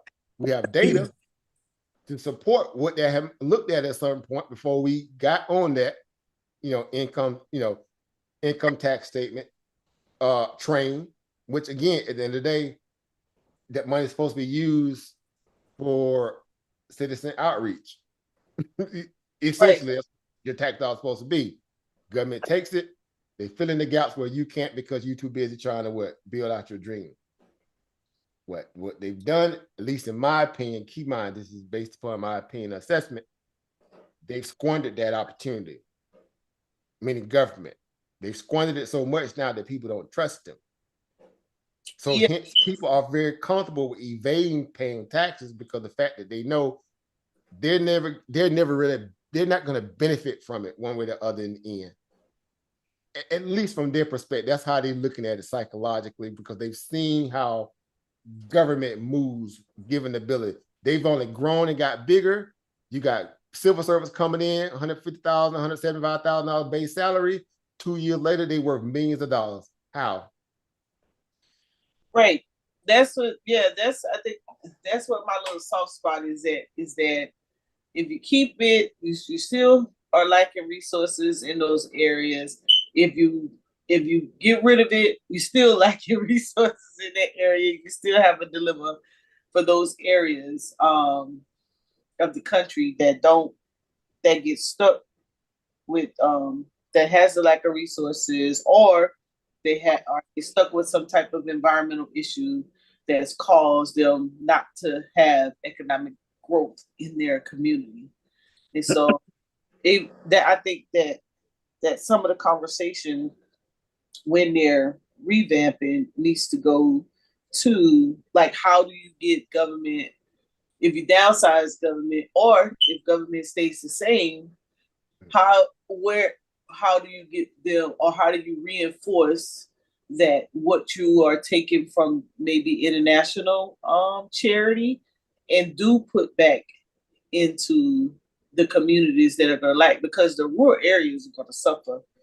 Both, they're already suffering, and then you're going to suffer even more. And so it's going to be a hard play. The only thing I can see is to share with most people, especially those who are not investors, is to reclass, reskill into something more that takes no travel, right? Which would be almost all online type work. And so either you're gonna change your skill set into something IT or something remote, because the resources, I don't see how they're going to survive, because they're already with everything. I don't see a landlord reducing rent just because maybe they got some support from the government, or the government, are they in a better place? They're not sending those rent rates back down. You talking about 1-bedrooms that went in the South that went to 1,500, that used to be 660. They're not changing those rates. So if that's a good point. Bedrooms are 700. Right. Think about the idea of who controls the rates. Right, but the landlords aren't gonna. I guess maybe I have a disconnect there, but I don't see the landlords changing those rates down to something cheaper when they've allowed them to increase them. No, but here's the thing: they would have to, based upon fiscal policy. Meaning, in this case, Treasury, them setting a budget that's commensurate with the ideal of obviously being able to get interest rates down from where they are, because again, that's based upon the fear of what people obviously basically bumming out on debt, right? That's the whole idea why the bond exists. That comes through fear and loathing. Your bond market is only superlative to the ideal of the fear and loathing within your society, to the point where you got to put on some kind of form of insurance.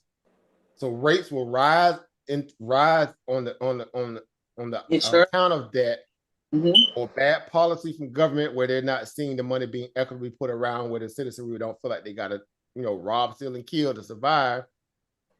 If it's equitable, then again, you can now take that training wheel from underneath the citizenry, which was at a certain point again, and allow them to make those kind of power moves, right? So if you say, well, we're only going to put it in the hands of the few, or the corporate, or the C-suite, and say, we think that they're more competent and capable of being able to make the best decisions for their work class, to put them in a position so they can be successful. Obviously, most of these people, they're just keeping them, some do offer workshops. They've gotten better over the years, I would say that. They offer these little programs and workshops to help their workforce, but beyond offering them share options, whatever, of the company. But, again, something like buying a home for a first-time home buyer is stressful for a lot of people when they feel like it's such a complicated entity in itself, or it's being perceived that way, because again, the idea that you got to, have all these different things in play to be able to do so. A lot of it is, in my opinion, too, also based upon, people's worth value in their mind, at least in terms of what they feel like they got to make. It's like the misnomer of thinking that you got to have a lot of money to be able to invest in the stock market. And then when you find out that you don't, You're like, oh, okay, had I known this, I would have took my income tax check and caught this bottom. And get what? A year later, if I didn't need that money the way I would, needed it, I would be here, right? Or you say, well, it's like paying your taxes, right? You can pay capital gain tax every time you hit sell on a major sale of a stock, or you could do it annually, right? You could do it on a rolling scale, or you could do it annually. It's just putting that money management discipline back in the hands of the citizenry. At least I'm looking at it, from a lot of different perspectives. Not saying I'm for or against it, but the idea of that threatens the status quo. If it's threatening the status quo, it's the reason why they don't want it to happen. Why? Again, these people feel like they gotta hold your hand while they lead you into the slaughterhouse, the poverty slaughterhouse. The bureaucratic train says, look, we're doing this for a society because we need to have a lot of social programs to help those who are underserved and underprivileged. It always sounds good on paper. It sounds good in theory. Yeah. When they get the money, what happens to it? It doesn't get to the places where it needs to be. Out of there, right? That old meme with brother like out of there. Yeah. It's the Saratoga man running down the street. We fight it all the time. So it's like, why are we doing the same thing, expecting a different result? How many chances have we given them? It's abusive at this point. It's abusive. It's abusive relationship. Fiduciary responsibility. What's that? To the eyes of a congressman who wants to be a celebrity. We saw the whole turn. They literally want to be a celebrity. They can care less about constituency. They're concerned about the 20 out of the 80, the 80-20 rule. That's why they bring that back out in terms of government policies. Well, one side is on a 20% rule and they're not reading the room. They're forcing that issue when 80% of society is saying, we don't want to deal with that. We want government to work for us and not us work for you, as it was designed to be.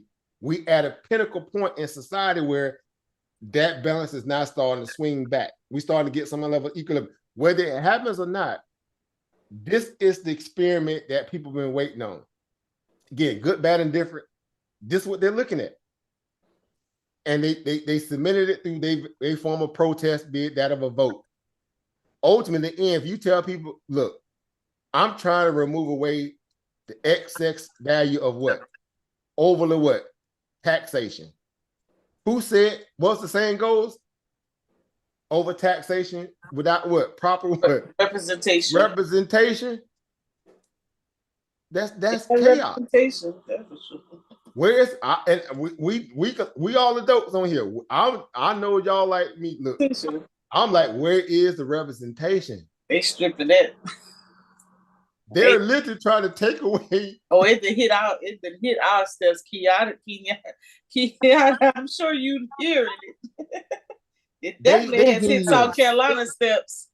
But they hitting you, they censoring you so bad. They literally had a whole mandate out on how to censor the American people under WikiLeaks papers.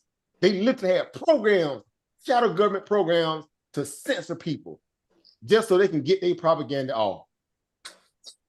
Make that make sense. And then again, they put together whole think tank budget to take away your ability to have basic right scenarios. Obama enacted the what? Patriot Act. What was the Patriot Act? Yeah. Spy on you without your permission. Yep. Eavesdrop on your phone call, tap your camera, and you couldn't do nothing about it. That's not democracy. Bro. Old girl that got caught about a couple months ago talking about, they want to have the ability to censor Americans. Complete Freudian slip, soundbite. That's what they've been doing. The program that came out under Biden when he had that so-called epic Zoom meeting with those black dignitaries or black so-called leaders, when he pretty much came out and told them what? get down and lay down. Because we got some new minorities coming in, and y'all gonna have to play ball if y'all want to be have access to what some of the capital that we're gonna dole out. Remember that Sharpman was on that call and all them people, and then the day after that, they had a whole mandate that was also orchestrated by what Hillary Clinton and many others that came out and pretty much said that what, and Nancy Pelosi that what, this is why you should never what agree to offer what the Black community anything. Never agree to anything. They had a whole mandate out there telling that. So that means they're purposely working against their citizenry because they got a different agenda. Take your money and do what with it? I go back to the old adage again. Under duress, when you have a choice to either feed yourself or demise, some form of personal responsibility kick back in. I'd rather mess up under my own reconnaissance than leaving it to people who purposely going to, stab me in the back. Again, it's just a thought. It's just a thought from the idea of that, because they make that same claim about reparations. Everybody want to know what you're going to do with your money that's owed to you. Like, if you owe me money, who cares what I do with it? If I want to buy a whole bathtub of crack, let me buy a bathtub of crack with my money. Yeah. Let me say, bro, I'm just look. You're gonna be right here, crack everywhere, crack, doesn't matter. You gotta put the onus or the responsibility back into the hands of the people at some point. It makes them feel like they are actual stakeholder into the corporation again. We keep brandishing the idea that America's a corporation, which it is. A lot of people got a lot of delusion about what this place really is. They crashing out every day over it. Over these constitutional rights, this, that, and the third. We know at the end of the day, what's democracy? Free cash flow. Yep. That's what real democracy is, cash flow. Excess liquidity. Again, I would say it would be nice to see people getting a chance to leg up their own scenario for a change. Everybody ain't gonna crash out. And so it's interesting how this is going to play out. Again, we at the beginning, guys. We look, we just closed out the fourth quarter fiscally, and it feels like to a lot of people that the sky's falling to them, because they're looking at what the stock market as the real what economy. Now, y'all know as well as I know that's 100% fool's gold theory to even have that mindset. Yeah. But they fashion the idea that your economy is based upon your what? Your markets. At least stock market. Not your small mom and pop businesses, none of that stuff. No. Wall Street. This is why people are hesitant about a lot of the stuff that's being even projected in terms of potential what? Policy changes. It scares the brakes off of them. And I'm like, look. I've been more scared than I've ever been scared in my 31 years. Think about that. That's interesting because, take yourselves, Eva Keone, highly educated college woman, graduate, have a lot of wherewithal to be able to do some great things, given the ability, if you have access to capital and less, I should say, in my opinion, less, regulation from entities outside of your control. If you just if someone dropped off, $500,000 to you tomorrow, I have no doubt in my mind, it'll be worth a lot more 3, 4, 5 years from now. A lot of millennials, because a lot of millennials feel that they're only $10,000 to $20,000 away from making that level up. Yes, that's the sentiment. Well, guess what? They can't even buy a house right now. They can't even, and it's they didn't get their first equity appreciation asset under control yet. Okay, I'm a millennial, so guess what they end up deciding to do? They crash out and go get a GLL6 or A BMW expensive car that a lot of them going back to the dealership now post-COVID. X6, that's what they're going to get. They don't care because they feel like they're going to be in a cycle anyway. So they just continue the debt cycle. Or that new Tesla. Now y'all getting it out. What you say? Oh, Brandon? Or that new Tesla. Ultimately him with the dual exhaust, and then he ain't got no carburetor, but I'm gonna put some back there anyway. I'm gonna make it sound like he got some duals back there. Bro, this is where we are. So again, this is based upon, in my opinion, again, these are just my opinions. I'm opining for this reason that it got to be something better than what they're pushing, because they haven't given me any kind of confidence that they could be trusted with the most sensitive thing that governs your whole life, which is your what? Your resources. And whether people like the whole Doge thing or not, this not me. Again, I'm saying this because it needs to be said in the essence where it needs to be talked about beyond it just being a boogeyman scenario. And it's only that to people who feel like they got something to hide, because you don't get the luxury to pick and choose how you get audited. When they come for you, they come for you. But they only went after certain agencies. They did too, but again, listen, that's my only contention. They only went after the agencies who was auditing Tesla and environmental. That's just one part of it, but we can't say that because we know the whole entity, how they work. They work in a cloaked environment. If they had gone, was no more than a satellite office of the State Department. They sent that check, no checks and balances, no nothing. That's like somebody coming to your business and they become your new what? CPA or something like that, or your account department, and people walk in the door without your knowledge and say, hey, Monica told me to cut me a check for 10 grand. Well, did you got something to prove that? No, she just told me to come in and talk to you and cut the check 10 grand. You be like, okay. You come back a week later from your trip from Belize somewhere, you be like, well, where all our what happened to our cash flow? Where the money at? Well, you told so-and-so, that you gonna cut them checks and this. Wait, what?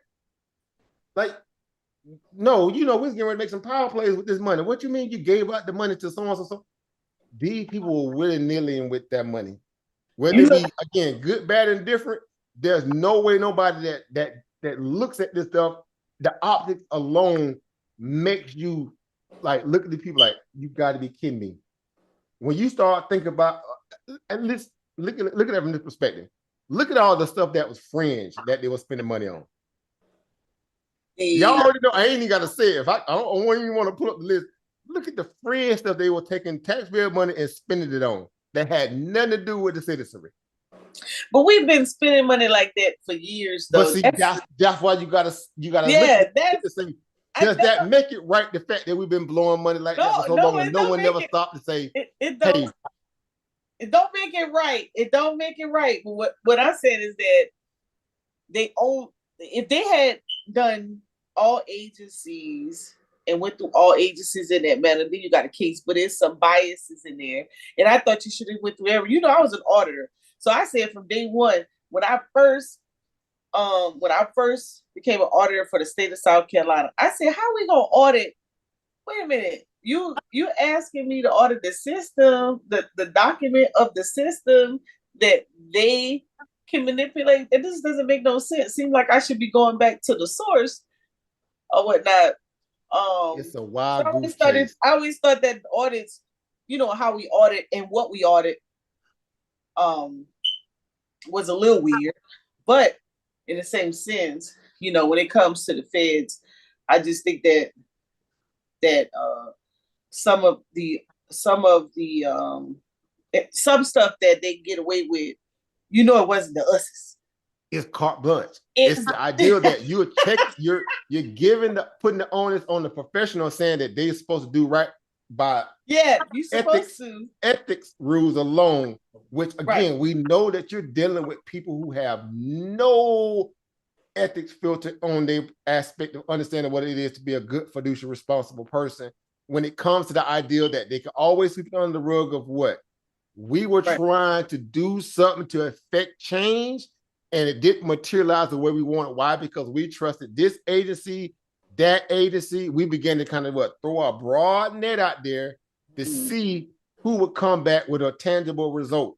What that does, again, you talking about the idea when you got a struggling citizenry, it builds a level of resentment in a way where you're saying, we send you from my district to be a representative, not only my district first, after that, you work in relation to that of other districts to figure out how we can make it a blanket, benefit to everybody in the country, right? The idea what the Federal Reserve, the federal government is supposed to be about. Right. Turns out, again, they've been stealing for so long. Yeah, they are going into government for the bag. They ain't going in it for the bill. They're going in it for the bag. That's why you see, again, we saw how this idea that people come in, they come in hungry, poor, broke, and hungry, and then they get that super PAC money. They get that super PAC money. All that ethics go out the window. From this point on, you are now a surrogate of people who got a battery in your back, and their agenda supersedes that of your constituents, even though if it hurts your constituents, you don't have a say-so at this point, because guess what? If you don't do our bidding, you will get primary, i.e. Cory Bush, i.e. Jabal Bowman, i.e. we put on the list. They primary Republicans that don't get in do the wheel of some of the rhinos at the point when they was doing it. So government has become a joke. It's a good old boy club. It's always been that way to a degree, but at the point politicians actually cared, when it stood for, it seemingly stood for some post-civil rights. But the people, go ahead. I was gonna say the people, not just it's full-blown radical. We at a zenith, at a what? Let me put it this way: we're overbought on government right now. We're completely overbought on government now. It's time to sell. But the people that the departments or the employees who should have been downsized should have been the top heavy folks, not the folks on the bottom, because you still you left the same knuckleheads in position who was the problem in the first place. They still moving though. That's why I say I'm because they still on the grind. They were saving the big ones for last. It's very RS, Social Security, DOD, they were saving the big ones for last. USAID was just low-hanging fruit. They were easy because we know there was a lot of fraud in that. It was rife with fraud. But guess what? Here's what's crazy though, and y'all know as well as I know because y'all track this stuff like I do.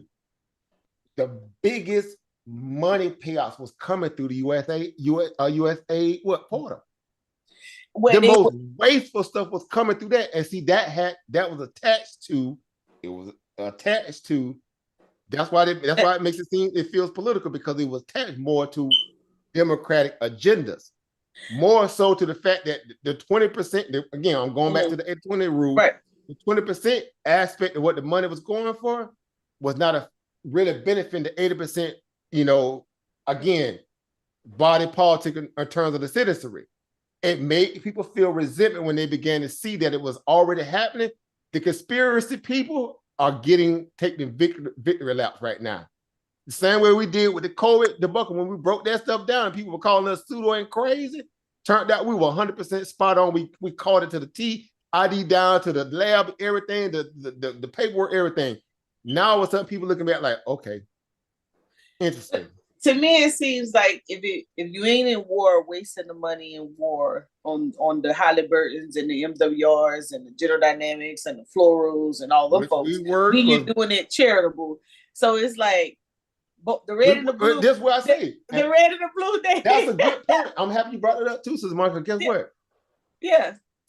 That's why they were doing what they were doing too. That's why they got to keep perpetual wars going. Yeah, because when you do a CR, when you don't actually do your job and do a real balanced budget and stop doing these CRs, which you balloon the deficit every time you do a CR, it went up every time. Why would they do that? They do that because it's the easiest way to make people feel like, look, the fact that we're at a stalemate, this is why we got to get more money to pay for the unexpected things that may come about in our next scenario, because we weren't able to complete this because of that.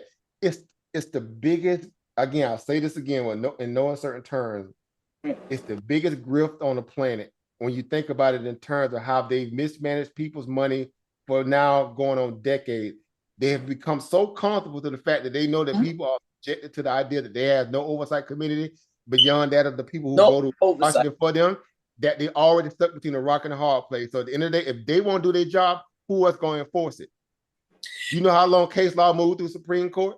You know how long it moved through state before we even get to our deal where you can take it to degree. So that means the American people there have to take what? Government to what?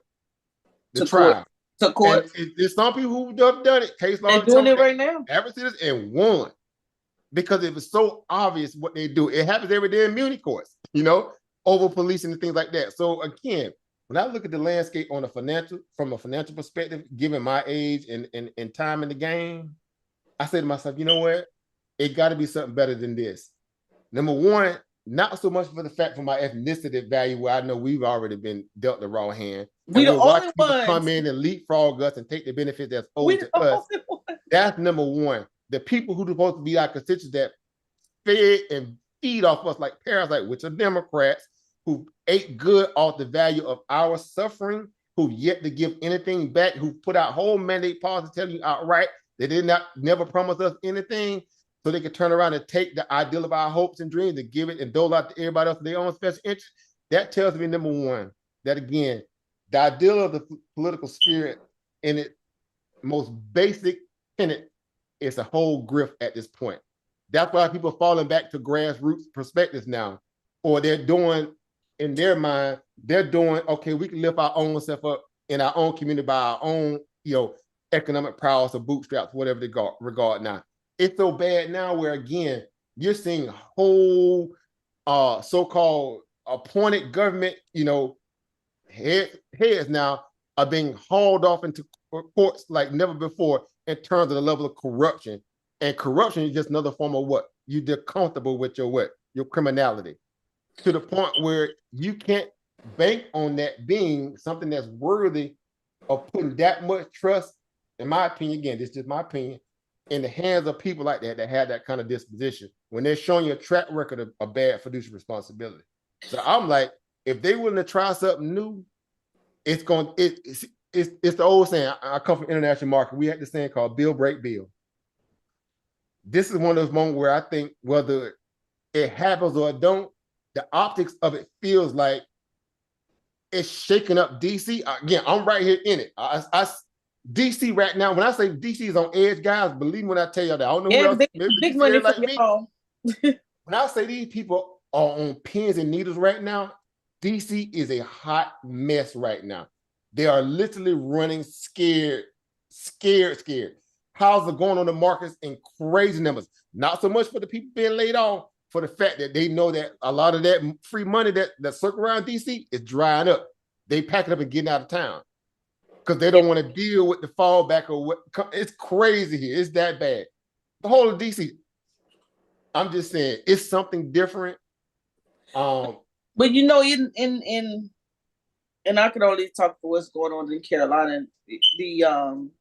You mentioned something a second ago, and I wanted to say it that. Oh, I think you said go back into your own communities and do something in your own communities. Well, there then lies the issue of the zoning issues, which they're bringing back up and being very disrespectful with it, what I call it, by rezoning. Like Louisiana have a huge fight right now with rezoning. They even sent 50 cents down to try to plead a case with the people voted against so far, but have a huge rezoning issue going on right now down there. And then here, they just fought a couple things about rezoning, but a lot of the policy that Carolina is adapting is putting some people in a situation. So I'm kind of feeling like it's a catch-22, and you better be paying attention to make sure that you straight. Because it's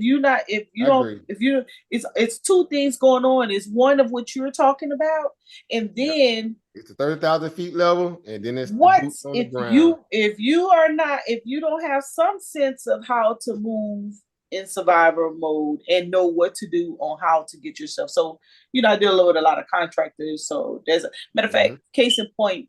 So we got Scott Motors that just came in Blythewood. And they're getting ready to have a huge event day for different skill sets. And I noticed, similar to what you're saying, the skilled worker, the contractor, the electrician, the plumber, the IT person, this, that, all of those trade skill sets. Say it again, Keon, I'm sorry. I'll be there. Yeah, me too. Signed up. Yeah, I got meeting going.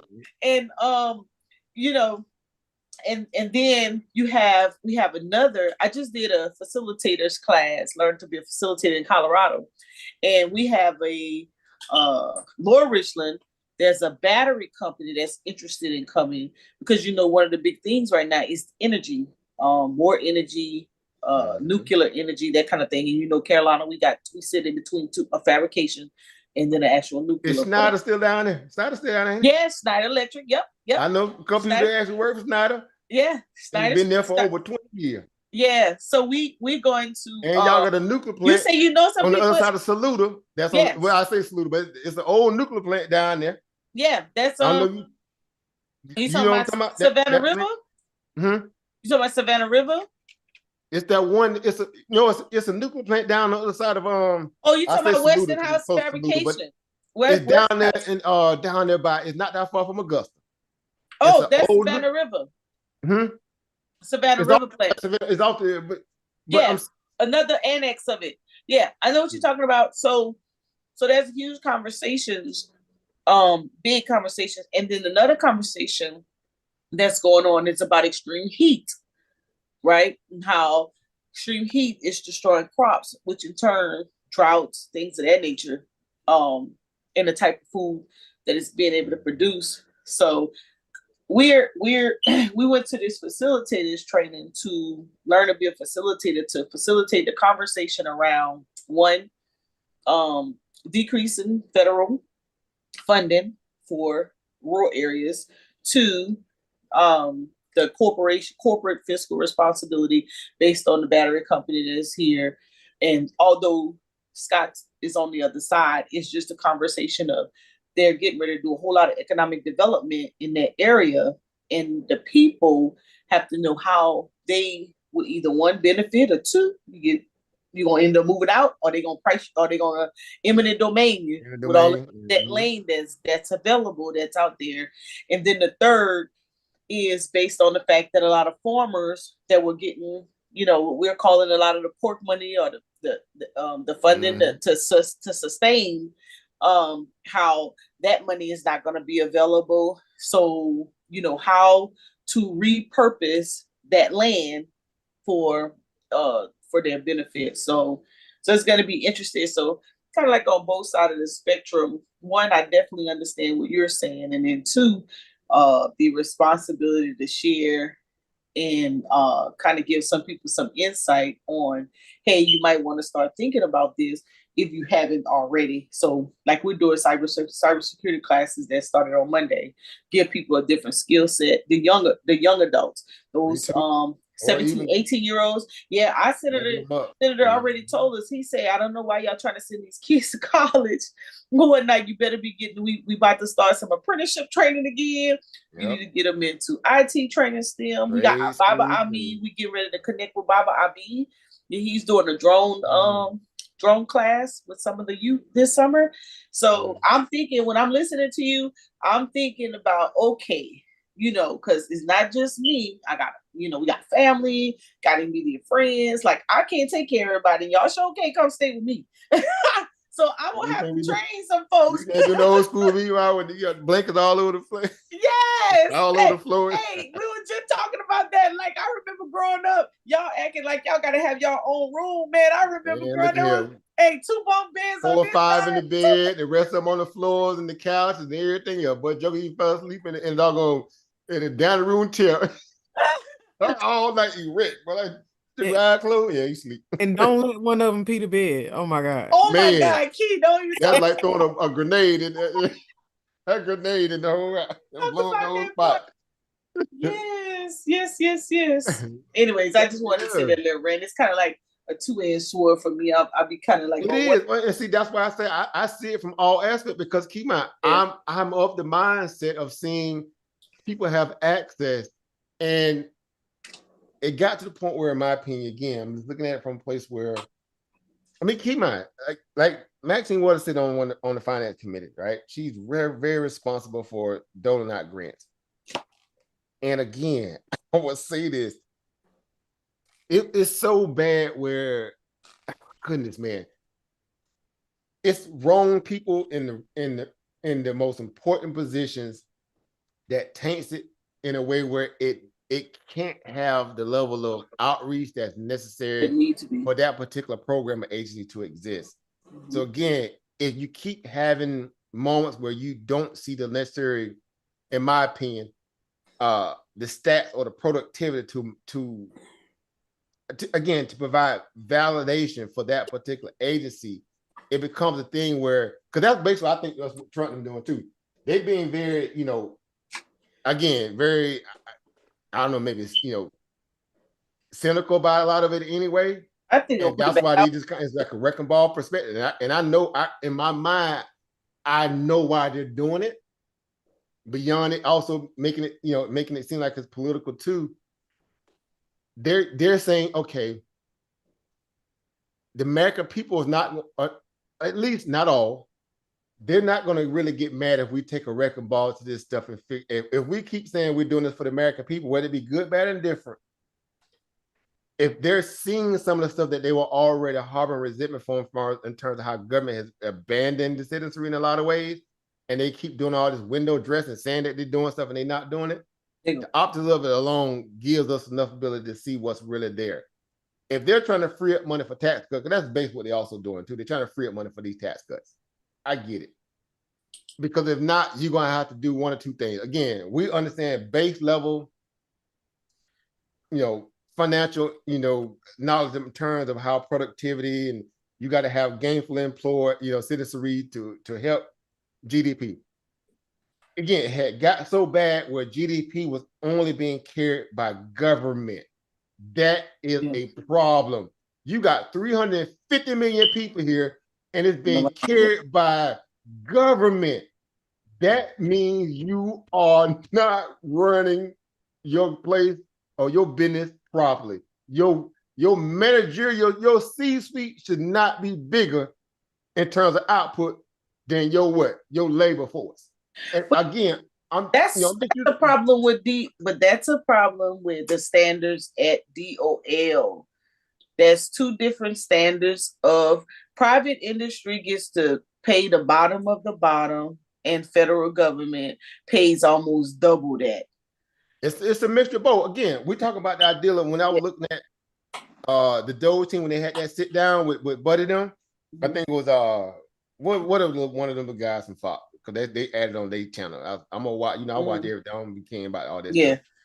And these were sweet-minded people that came from all walks of life and different private organizations and some public. And they came together and said, look, we got a common goal. I'm this. It was a couple of them, I think one or two of them in there, that was a few of them in Democrats. So it was a nonpartisan group of people that's in Doe. People they don't even want to look at that too, but I'll let them have it. I'm looking at the numbers. So I already look, I said, if you follow the money, you figure out what's going on. But he said, one of them was like, dude, when we say that remember, we only got one account that pays out all the money in America. We got one bank account that's responsible for that, for payouts across all accounts payables that come out of the government. One account. Meaning it gets pushed through one little bank. So again, also in terms of being able to fund programs in a timely manner, that is a problem, because the system that they have, they say it's old and antiquated, where you have whole agencies that literally one wing away, meaning one cubicle away from another one, but their computers alone don't even communicate with theirs. 30 days for a 20-second process. For a 20-second process where you can probably get up and walk over and tell, hey, Bob, can you do this? Know what they were doing too, guys? I know y'all probably saw it like I did. If y'all saw it, y'all know what I'm about to say. They were charging intra-government agencies for information for stuff that they had sitting right on their hard drive. Just because they community couldn't communicate, they were charging other agencies for data to put forth within their business proposal to send it out the door for other stuff. When I say this, when I was looking at this stuff, I'm like, man, are you kidding me? And we talk about the idea of a first world country with all this efficiency, this, that, and third. That's why we knew that was the whole ideal in terms of how strong we were as a nation in terms of our healthcare and all these different things was a lie. Because when COVID hit, what happened? It exposed what? The healthcare sector. It exposed a lot of our IT and communicative apparatuses or industries in this country. It exposed a lot of things that we were thought that made us so great. Turned out to be it was complete trash. And I'm like, okay, these people are operating from this perspective. And here it is, people got this illusion that, oh, we're overly founded and we solid in case this happened. We're, emergency ready capabilities are in play. Turned out it was a whole lie. If we even second guess that thought, I always revert back to this. Think about every time we have a major, massive geological catastrophe. That shows you exactly who we really are. Yep. And how we respond, low. The lack thereof in terms of that tells you everything you need to know. And then on top of that, when the money gets dispersed, look at all the red tape it got to go through before it gets dispersed, and it's never enough. Why? Because there's too many hands in the cookie jar before that money goes to the proper place. It got to hit this person, before it even get down to the actual citizen whose money it really is. It's the citizen money. It's not the thousands of middle people in between. They have nothing to do with it. But they're there because they got, again, all these fractional aspects of government to be in the way of, and we like to say, again, a dime is holding up a $1.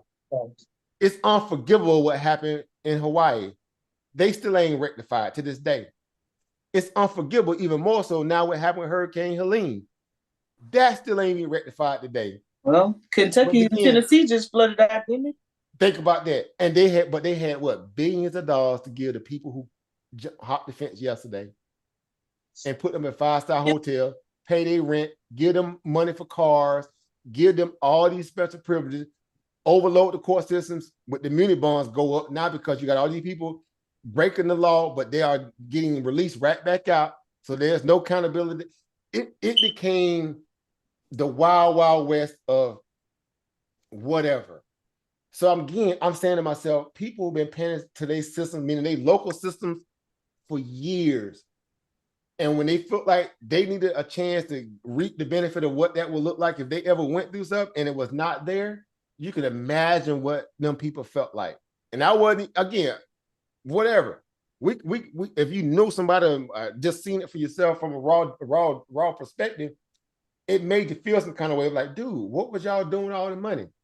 And then the one thing that really did it for me too, when Mayorkas came out and he made that statement, I think it was like 2 days before he came out, Karine Jean-Pierre, the press secretary, came out and said, no, we're good. We got enough money. We're able to handle that. Kamala came out right behind her. No, we got money. We got stuff in play. We're going to be there for them. The people, we go to take care of them. Mayorkas came out a couple days later and said, FEMA does not have the money. We do not have the money to deal with this natural disaster. And if anything else hit, we are going to be in trouble. And then guess what everybody start doing? Ask the most simple question. Where is the money? Where did the money go? They came out a year prior to that and said, when they start bringing in a lot of the so-called illegal immigrants, they said, no, unequivocally, the FEMA money is not going into housing, clothing, and feeding illegal immigrants. This is the money that we had set aside from other stuff. Turned out it was what it was. They blatantly lied to people. It got exposed. They couldn't cover it up. And then they switched the topic during the election campaign that they was running on the ideal of all these other fringe ideology scenarios and nothing about fixing the bleeding of or hemorrhaging of taxpayers' money going to programs that was not actually benefiting people, with boots on the ground type of issues. because at that point, we know from following the market that inflation had already eroded all the what? Savings that people had. Yeah. Credit card debt was already at record rate that we've never seen ever in this country. We were already over $2 trillion in credit card debt. So where is the money coming from?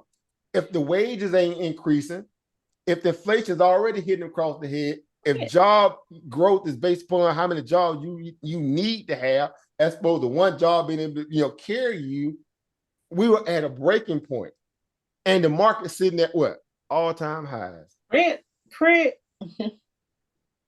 And I'm like, oh man, this is a catastrophe waiting to happen. This is a tinderbox.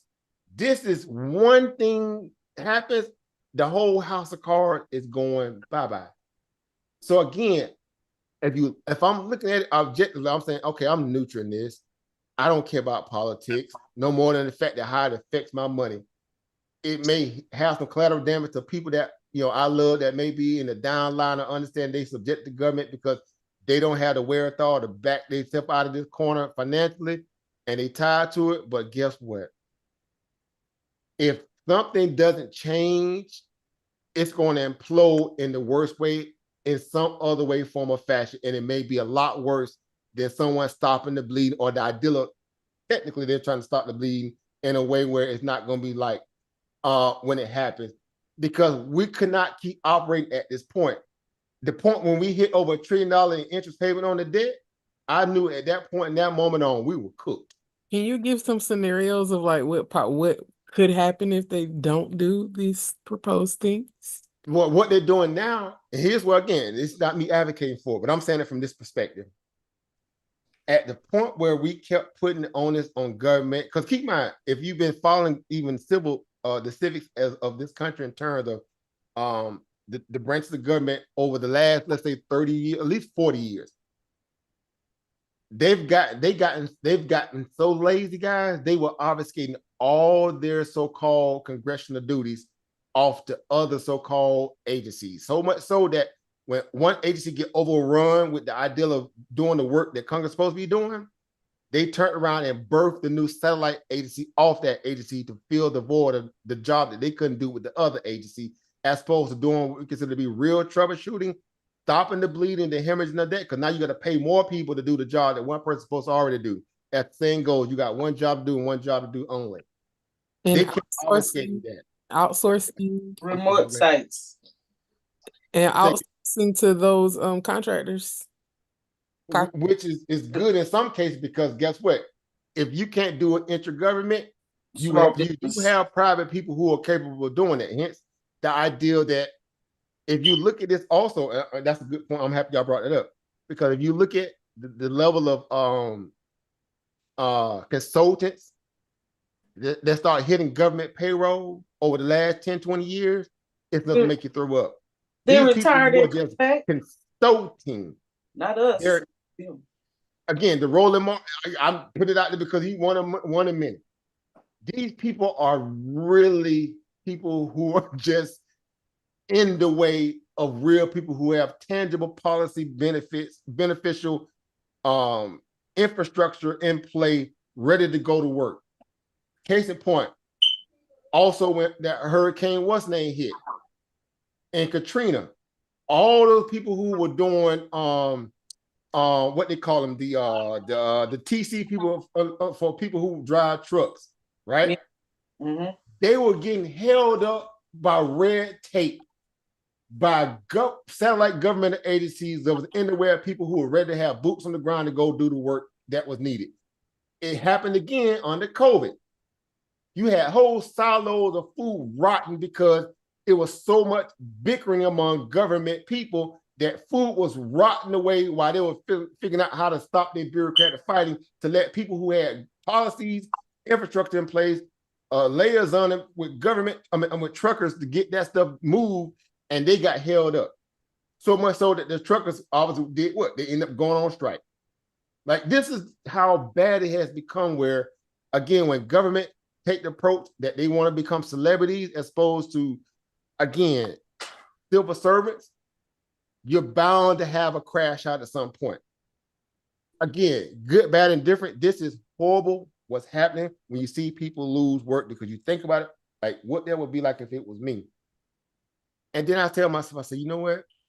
These people, this is what they call a forced crash out. If they keep kicking the can down the road and they never, again, stop the bleeding to fix it, you're going to end up spending more money on trying to, again, data, or collect information on figuring out how to fix it when you kind of know what the problem is. And the problem is deficit spending. Deficit spending is the degenerate child of bad government at the end of the day. Meaning when the saying goes, the inmates are running the what? The asylum. The majority of government as we know it to be, at least at that pinnacle point post-COVID, the inmates were running the asylum. They saw all that money got printed by the feds. They started doing the Birdman hand rub. They started thinking about who they was going to put on, and only the people that they was going to put on. Oh, with your money. Think about that, with taxpayer money. They pulled money from the future into the now, gave blanket checks to who? Wall Street and Congress, and said, go what? Take care of the people. Where did that money go? I'm asking for a friend. Where did that money go? Some of it to them and some of it international. $3 trillion went into the pockets of what? C-suite CEOs.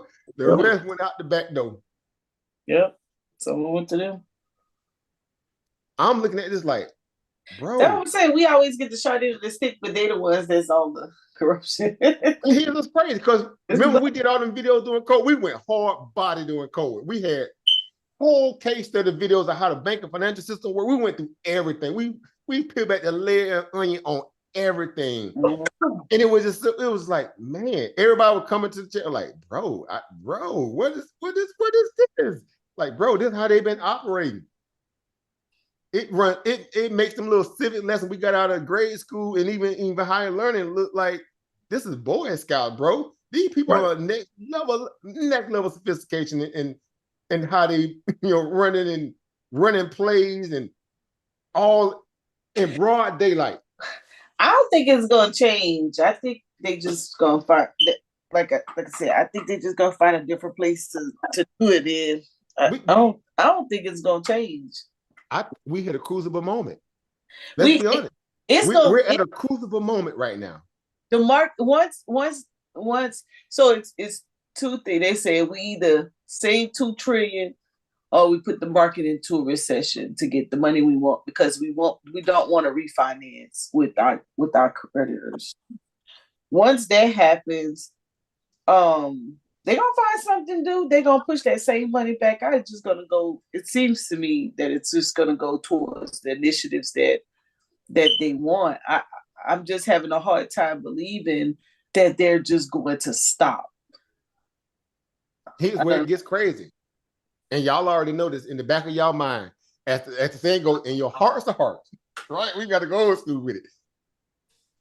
Y'all know as well as I know. Especially being in the market where you can see it, from the layers of it, right? This is an interesting onion. Their government has become so GMO. It's so GMO in government that it ain't even funny how they're making it rain. They're making it rain with your money in your face. And they're telling you that this is good. Why?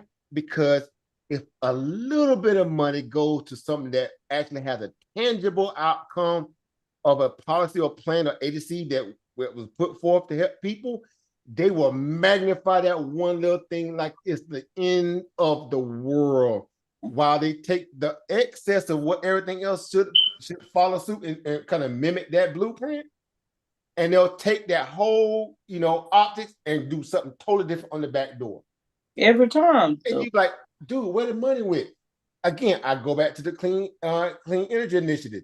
We sat there and watched all them policies in the very beginning of Joe Biden's presidency. We like, oh, they finna allocate money for this. They're gonna allocate money for this. We put out a whole list of companies to look at. Remember, y'all went through a whole list of these investment ideas. These are things you want to get ahead of early.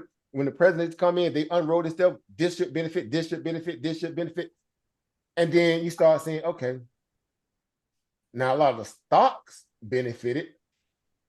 But when it came going down, what they call going down the line, the down line people were like, dude, where the money at? The contracts are falling in the hand of only a select few. And that did fall in the hand of a select few. It was getting overly scrutinized and policed heavily. A lot of people were like, well, okay, what do we need all these consultants for if it ain't being directed towards actual, again, boots on the ground, tangible initiatives? Okay, well, when they start making a hard shift in terms of opening the doors, the floodgates, in this case, in terms of bringing in all these other people, turned out that's what it was all about. Like, do whatever. You can't do both. You can't take the money and then, or at least allocate. When I say take the money, meaning get the Fed to print it, do the deficit spending, keep doing the CRs, balloon the deficit every time. Make sure your DOD happy, because at the end of the day, y'all know that people are gonna pitch a fit of the veterans and everybody else feel like they ain't getting taken care of. We sure will. We sure will. We sure will. And knives and belt buckles and Molotov cocktails coming hard body. Stop playing. Always get me with that one. And then the rest of it is like, dude, what else? You not gonna sit here and challenge the government on some of those, they baseline policy. That's why they always keep pushing the what? The Medicaid and Social Security. Keep your hands off that. Them people ain't never said they're gonna remove that stuff. It just always comes off. They gotta hit you with the fear mongering. Y'all know that at this point. This is all FUD.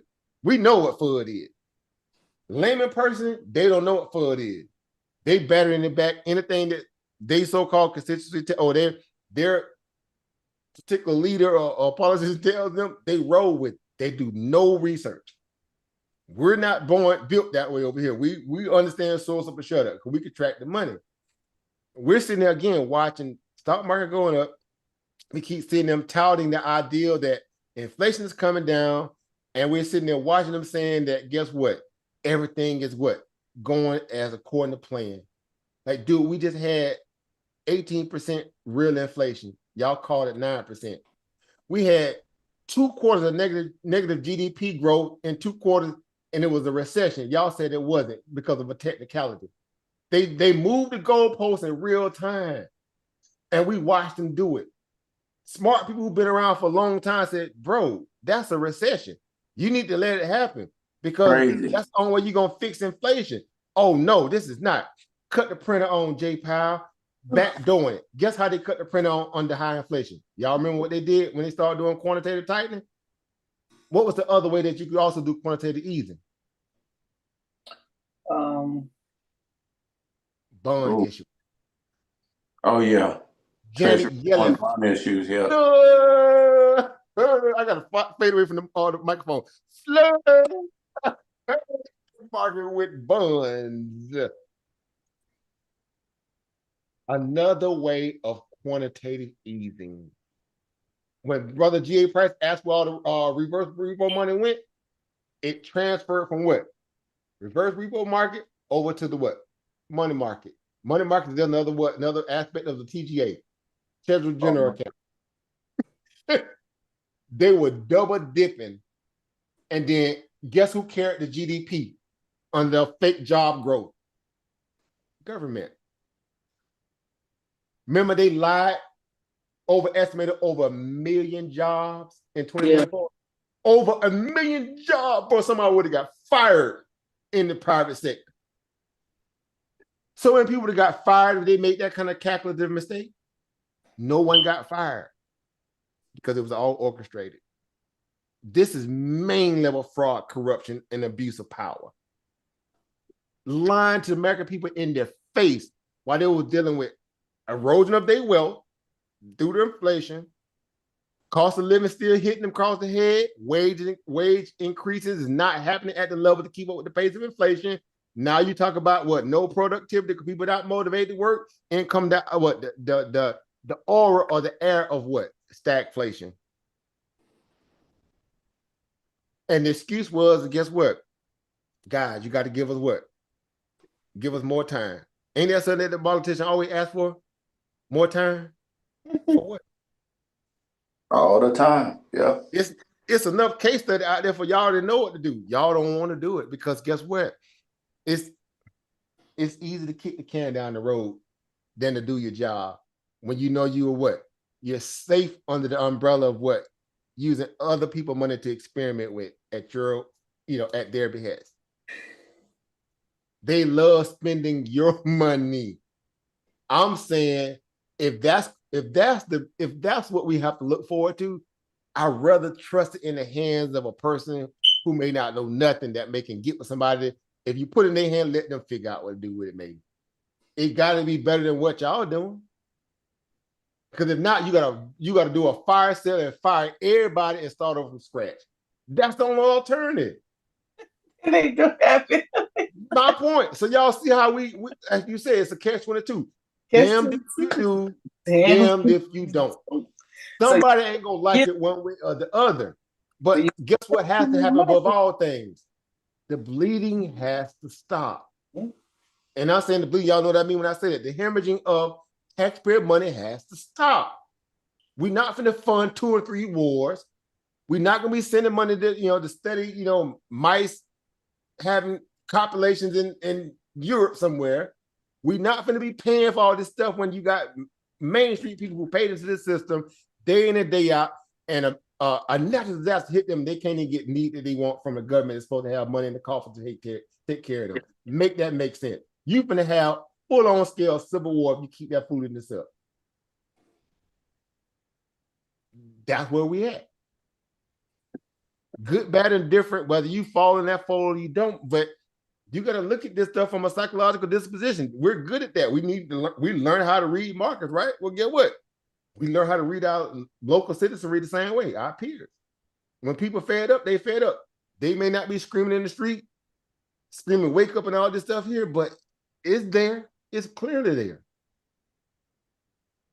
So again, we're in a position now where these people came in with all this silliness. Again, the characters, yeah, it's a misfit band of people probably doing a lot of crazy stuff. And they, for them, a lot of it is optics too. But again, this is a system that went hard left a long time ago. And someone has to pull the reins on this. Somebody got to pull the reins on this stuff to rein it back in. Because if not, where are we going to be in the next, 5, 6, 10, 7, 8, 10 years? Just imagine what that would have been. Again, I'm going to leave on this here. Because y'all know, again, I'm neutral in this regard. I can't stress this enough. Either we get diluted or we have to deal with the level of government pollution. I'll take the government pollution problem as opposed to being diluted. What do I mean by diluted? If they bring in cheap labor, you thought the cost of living was already going crazy, meaning the wages and minimum wage were probably going to go lower if they would have brought in and diluted you more. You think they're going to raise wages and give people came in the country yesterday more money than what you deserve? Absolutely not. Boy, you got a pistol, German Shepherd, broomsticks, bottles. Boy, you have every weapon you can. Look, boy, it'll be so many cars outside of Washington. You be like burning the road up on you. What you talking about burning the city down? Bro, people ain't crazy. They were born that night, but not last night. They underestimate the intellect of a lot of citizens in this country. They were literally dealing with people as if they was a parent, a child, psychological disposition. Think about how they talk to the citizens. They talk down to them. It's nasty. It's repulsive. It's shut up, do as I say, not as I do. That's how they were talking to people. They got that bold. tell them to shut up and no, and you don't know what you're talking about. And we got our set of data that tells us otherwise. I'm like, dude, we follow the markets. What the heck y'all talking about? Mm-hmm. We follow the money. We follow what y'all doing with the money. We saw how y'all pumped over what? They need $50 billion in the Intel, and what Intel did with the money. And them people still waiting on that chip plant. They didn't let the foundation find me where the cornerstone at. Again, it's ludicrous at this point. So I'm like, look,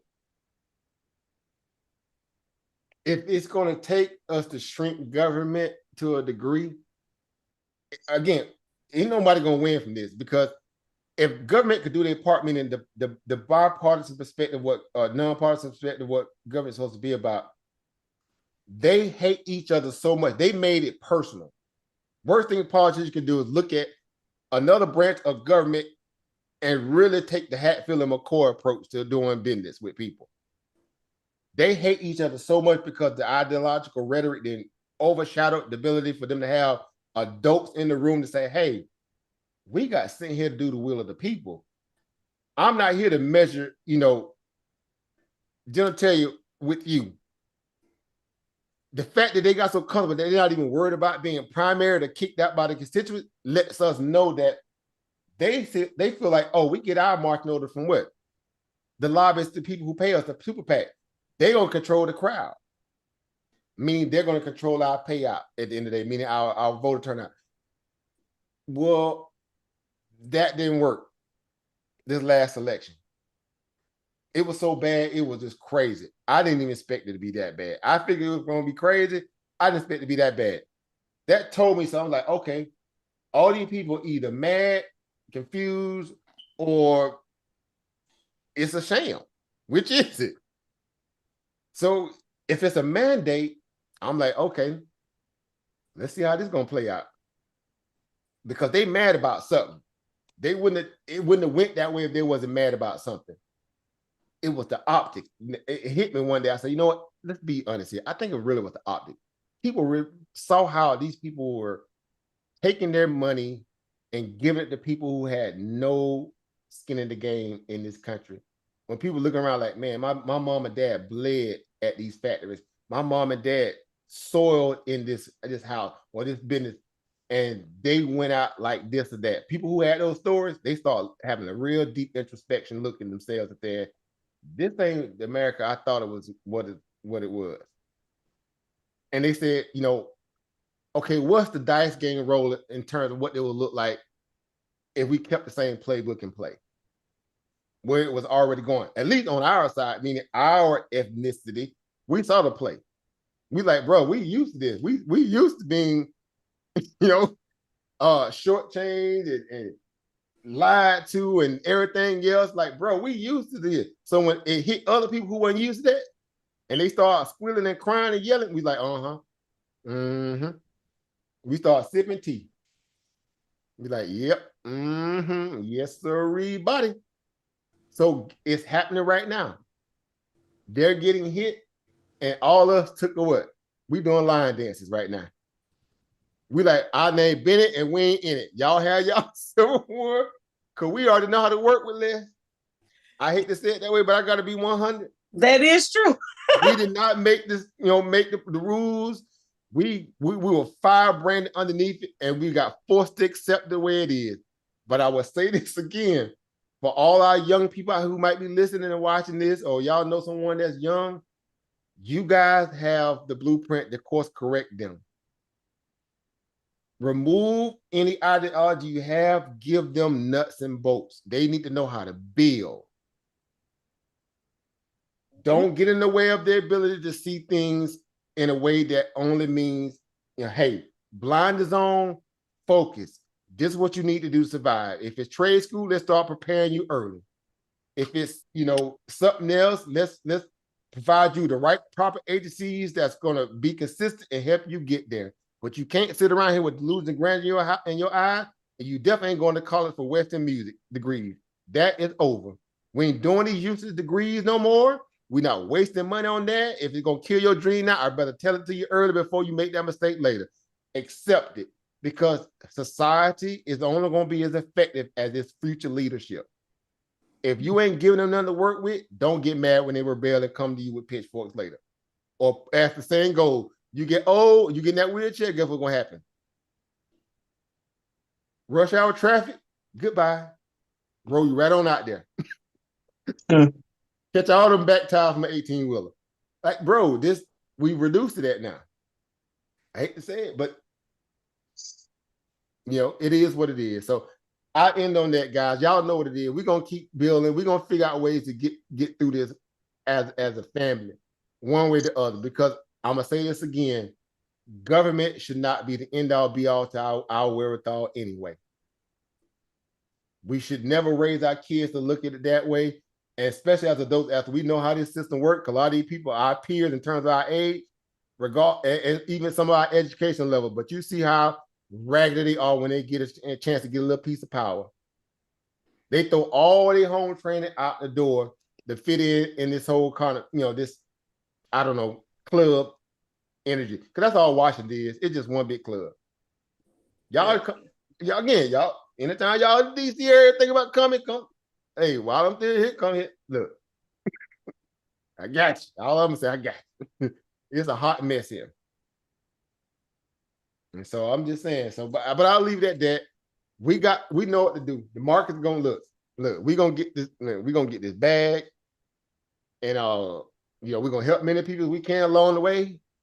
And we're gonna keep it Gucci, as one would say, keep it by the book, and we'll let them people sort this stuff out, because ain't nothing we can do at the end of the day. That's how I look at it. We can't cry over nothing that we have no control over. And I'm gonna say it again, when did we ever have control over it anyway? No. The optics of it, the symbolism. Gotta take what we can get. Symbolism. We gotta take what we can get. Symbolism ain't never fed nobody. And I'm over this. I'm so over the symbolism. I'm like, I'm done with that. So it's either tangible or it's the couch. Right? You cut them checks, or I'm going to the couch, which I'm fine with anyway, because I realize the power of my vote is transaction. Trust me when I say that. Again, y'all know what it is. Okay. We just seen it, right? We seen the play. We seen how they roll. So good advice for the young folks. That's definitely good advice. That's what we doing. Yeah, you got to sometimes you got to deal with what you dealt with, and again, what better people to deal with it than us? Because again, we know what it's like, and it is what it is. And it's not to take away from the fact that even if you're affected by it, guys, I say this again. The system is doing what it's designed to do. What do I mean by that again? If you don't have enough proper representation in that should have shielded and protected the structure of what we felt like we were already dealing with, that tells you in itself that there's no such thing as security, i.e. job, your persons, that does not exist. This is we call it an adult wake-up call for a lot of people. And it's unfortunate because they're playing politics with your livelihood. That's what pisses me off. Good people who had good intentions are suffering because of bureaucratic bullcrap. Republican, Democrat, same buzzard. Two different wings on the same putrid buzzard. Don't get it confused. That's why I would tell people, if you lead with your politics, you already done lost. The first time a person come out their mouth and lead with their politics, they've already lost the conversation. Because that's not what this is about at the end of the day. They let you fight over tomato, potato. We're like, okay, last time I looked, stock market was ripping during COVID when it should have been crashing. Well, where that money came from? Your future generations. People can't even have kids now, they're so scared. Can't afford them. You ain't never lied, because I surely ain't get no. That's definitely true. I'm right here planting trees and growing plants. I look at that Jim Ball, that June bug over there. Look at him. You can't afford them. For the babies. For the dog. You said that plant don't need no social security number. Take a stray dog home and feed him top bones and hope you don't choke out. Can't afford to feed him. The food stamps that y'all used to get ain't gonna be that number. Ain't no more coupons. Y'all better go a bunch of. Bruh, Egg and We gotta rice. take him egg down and the road and let him go. Like, look, we gotta let you go, Cujo. We can't even feed you, bro. We thought we could handle it, but we can't even. We can't even handle it right now. Would you say Cujo is roaming the yards and roaming the Yeah. He right neighborhood? here mad. His stomach touching his back. He mad too. He ready to bite everything. Yeah, that's tough, boy. He finna go to prison because It's your true. dog, he on strike too. It's Yeah, true. we make light of it, but it's bad, man. The energy is bad right now in Better America. be growing some food at home. Look at it. Man, look at him. Ukraine is eating good. Everybody else eating good except us. That's all I'm saying, bro. That ain't this ain't look. This dog here ain't gonna hunt. They ain't eating good either. Some of them is in the world of trouble too. They stuck. They only again as useful as the next meal. You know, they big stuck because they were able to get these credit cards and things of that nature. That stuff is running out. See, they weren't giving us no benefits of the doubt. They coming back. They doing a whole big. It's like a big sweep. They doing a landmine type of sweep.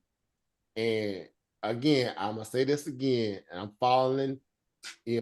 I'm following every piece of data I possibly can, and I'm trying to be very measured in terms of anything I say to people too, because I know there's a lot of times where we'll get lost in the sauce, and we realize that because again, at least from our position, again, having access, or at least knowing that we do have access to at least one portal of opportunity in terms of the market. It ain't everything. Keep in mind, it doesn't all even end with the market. There's other ways that we can get money. Again, there's business ownership. There's many other ways. Don't get it twisted, guys. We're not saying this is the end all be all. It's just one of many tools. I will say this here. This is just the most fluid and most liquid one that doesn't require a lot of red tape to get you off the ground. That's what makes this the most, turnkey scenario that you can find in terms of American exceptionalism. You will get no better opportunity than in American markets. Why? Because the people that control it are greedy as hell. So get greedy with one. They will not let this trash go down, or they will sell their grandma to keep the market propped up. If it's that bad, what does that say? Follow the money. I'm saying follow the money, get excited about it. Again, have your views, stand on it, guys. Don't let nobody back you down on your core belief. But realize when it comes to the money, the one thing that controls people's psychological disposition, at least on a grand scale, it's going to be about end of the day. People are going to start counting the money. They're looking at the money, right? And then they're going, where's the money? I'll leave it at that, guys. Last words, guys, before we get out of here. We didn't have a powwow. We sitting at the 1 o'clock hour. The tariff then went on and the market crashing. That's why I had the screen up. I'm just sharing. Yeah. It's already dumping. I'm like, man, I should have held that last put. Boy, God, dog, boy, I stole that dope. Boy, I can't bird a hand beat one in the bush. Look at this, man. We down a whole 2%. We were up about 4% on the day, and now we're down 2%. That's a whole 6% swing in less than 24 hours. Tell me this ain't no back crap crazy market. Boy. This is what we talking about, guys. Man, look. 1,000 points at 5 in the morning. Watch. Make this make sense, guys. Y'all know what tomorrow, well, we already there now. The AM is gonna look like. We were just looking at 524 on the S&P 500. Here it is now. We down to 480, 488, 489. Oof. That's tough. That's tough, man. That's why I say the elevator down. That's why I was saying earlier when I was talking about the fact that we can easily fill gaps. It ain't far-fetched to make that thought. Markets go down a lot faster than they go up. Panic selling, capitulation, you easily hit. You could drop a whole 7% in a day. Keep in mind, 14%. Basically 10% of what? 480 is what? Or 480 is what's 10% of that? That's what? 480 points, right? Yeah. Or excuse me, 48 points.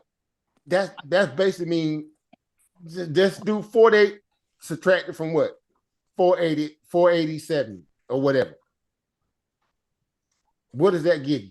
Anybody give me some quick math real quick at the door. Like 403. So 487 minus 48. Oh, okay. 47 minus 48. 487 minus for like 40. 440, 444, something like that. 440, 440? Yeah. What didn't we say there's a what's sitting at 440? Oh yeah. Let me pull it over real quick on the way out the door. Well, take it easy on them. You see me right here? That gap right there. Y'all see that line, that demarcation line, that gun line, that gap right there? Yeah. Oh yeah. That's roughly what? 10%. Tell them about the gun line balls. Tell them about the gun line ball. Or jangling. That's tough. Boy, Joker account going to the upper room for real. The upper room. Boy, I don't see it. What you talking about? I don't see it. The upper room. We on deck. We on deck. I'm just saying. If they gonna do they reset. He said he don't see it, Obi. Huh? Oh, they ain't showing? He said he don't see it. God, dog, hold up. Let me see here. It should be showing. Now your screen up. I guess you need to zoom in on it. That's what I'm trying to do now. Okay. Oh, you talking about the gap? Yeah. Oh, my bad. Oh, yep, my bad. Because I thought the screen wasn't sharing at all. Oh, no. Right here. Let me blow it up. I should have blown it up anyway. I forget we on these computers and small things. See right here? Y'all see that gap right there? Mm-hmm. Oh, that's one of them old. Boy, that's one of them old school. There, boy, that's woo. They might start jumping out the windows, boy, on this one. That's a big one too. It ain't one of them tiny ones. Like, see, that's right there. Yeah, that's kind of it. But this one right here, y'all need to go back and figure out what caused the market to gap up that day. That's a good case study. Look at the size of that gap. This is the S&P 500 ETF that got that level of a gap up. We gapped up literally from 440 area all the way up to around about 447 in one gap. That's over 1% plus gap up.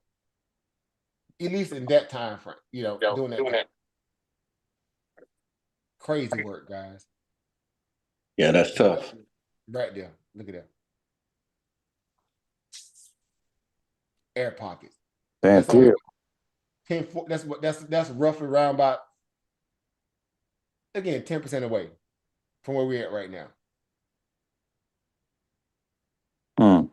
Don't panic, guys. Go ahead. Somebody. So that's even closer than my 409. I said we bottoming out at 409, but it's like that 440 is relevant, like you said.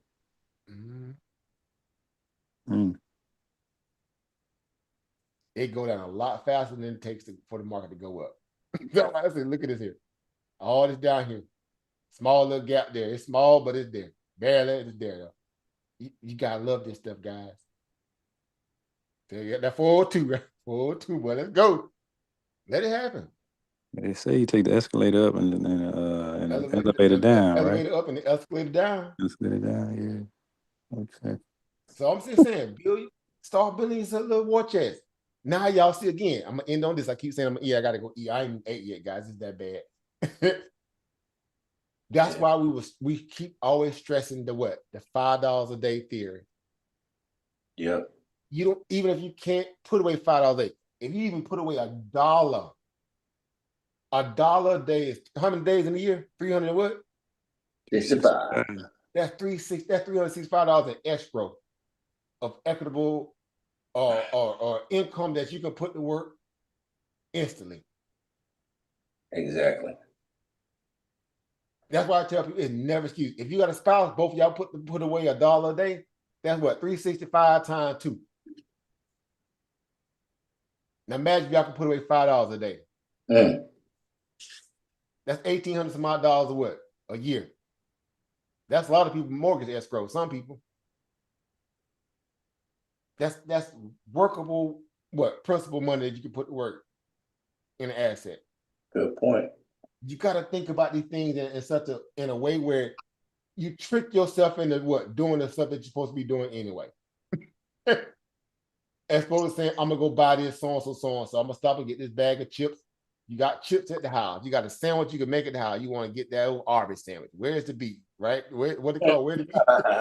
You don't need that $5 fill-up bucket, man. You don't need to stop by Kelsey. Just bypass, hit the gas when you get near the restaurant when you smell it. Hit the gas. Learn how to hit the gas when you get near Popeyes. Go into the house, get that sandwich. Take that money you was about to spend it at that place, put it instantly in the stock market. Yeah. The ownership of that mentally will work on your psychological disposition a little bit more. And you get to the point where, man, I don't even want to go out the door unless I need to. Because I've made this point a long time ago. Every time you leave outside your house, the world is trying to figure out how to get money out your pocket. That's a fact. You hit that car key in your car, you finna spend some money somewhere, somehow. I heard somebody say that white people look for cash registers and black people are cash registers. Man, make it make sense, bro. Mm. It fucked my head up for a minute. I ain't gonna lie, y'all. I said, whoa, what? What is this say? That's everything we've been talking about as far as how, again, we're waiting on the system to work on our behalf that's not really doing it. I'm just saying at some point, we got to figure out what's going on here. Because we can't keep sitting on our hands waiting for effective, righteous change to happen in a way where it's equitable. If they keep telling me every year that the wealth gap keeps widening, well, who's in control of closing that wealth gap? You. I'm asking for a friend. Who's in control of closing that wealth gap? You yourself. Personally, we are. They supposed to be doing it. But it's supposed to be government. They take your money and it's supposed to go do what with it? Provide opportunity for you. Yeah.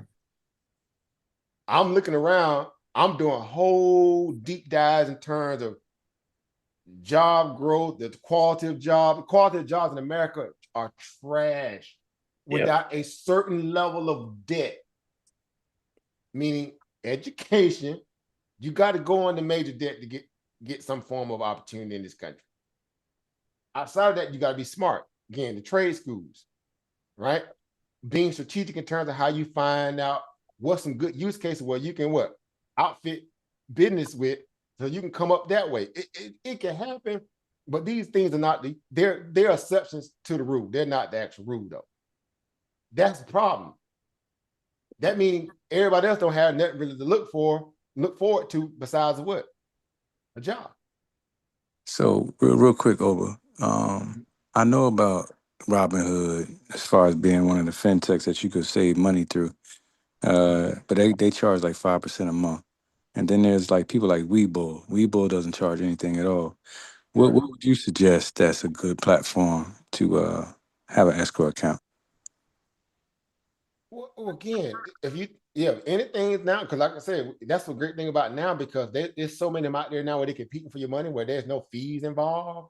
Man, it's so great now. It's like this is a golden area of least having opportunity to access.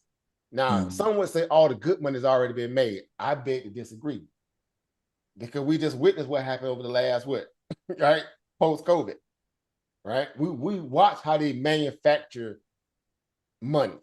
Right. Some would say they manufacture crises so they can have the ability to have a reset in market, so they can make what? More money. That's why Bessent and them are not really crying about the market pulling back. So now it's a good time to kind of put all your infrastructure in place right now to be ready for when that happens. You're looking at accounts like, go ahead, Eva Monica. I said leave it in your buying power.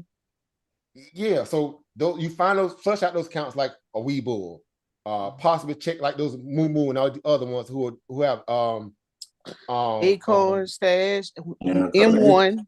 Because Acorns actually Fidelity. has Acorns actually has a emergency savings where I think you get like 3%, 2 or 3%, just for having your money in there.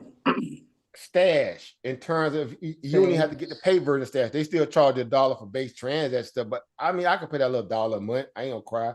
Fidelity. That's $12 a year. You know what I'm saying?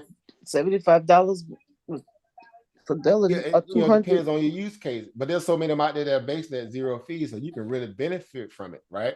Yeah. So if it is the idea that, okay, well, you say to yourself, how can I break this down in layman terms to make it make sense to me where I can have something to work with?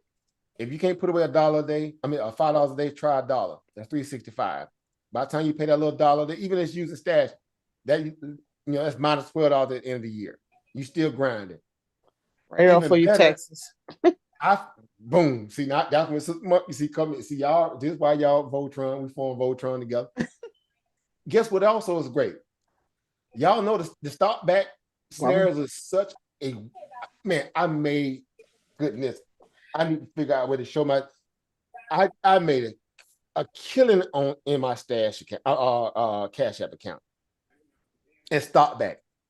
It got so I was paying bills, some of my bills through my Cash App to get that extra stock over to go to my stock. Yeah. I had picked AMD when it was at around about $70 or $60. Like me, I did too. Before it made that big run. Remember, I kept telling that I was looking for AMD to hit it around $60. When it came out that one time before it took off and went, with the AI boom. Yeah. All my stock backs from paying bills and paying people out and stuff and paying money through some of my other stuff. All my stock back came through that. My overages and stock backs alone and the interest that accrued to it was enough to make my hairdresser lose her mind. I said, I'm gonna show this with you in real time. I did a whole year of that stuff. She was like, I'm done with you, Willis. I'm done with you. You know you're supposed to help me. I kept telling, open up your account. I kept telling every time I would get me out there, open up your account. I gave you the information.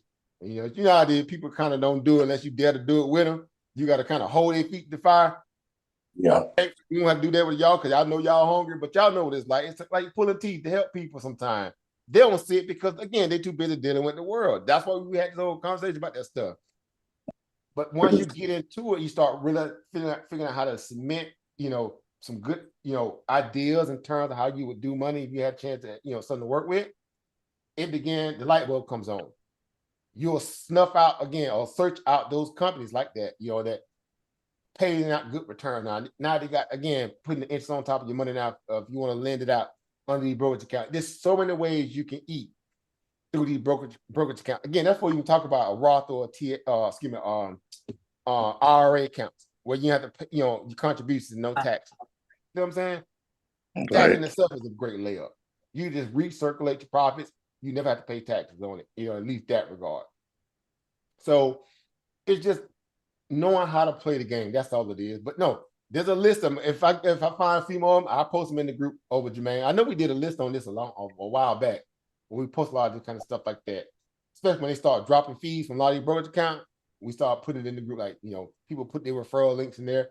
So anytime you see people posting a referral link, do your little quick little search, click on it, get that referral money. When they use Sister Monica, you cleaned up on referrals. Man, you were hitting everybody. Oh, what? That you over Chris, y'all hit a lot of brought a lot of people in the game on your referral, your brokerage account referral. Oh yeah. Look. Yep. Hundreds and hundreds of dollars. Still doing it. Thousands. Yeah, again, still can. That's the greatness about it too. So when you get on, you put your whole family on. Everybody get a brokerage account under your referral link. You get all that overhead. Stash still playing out what? $20 or what? A pop. Yep.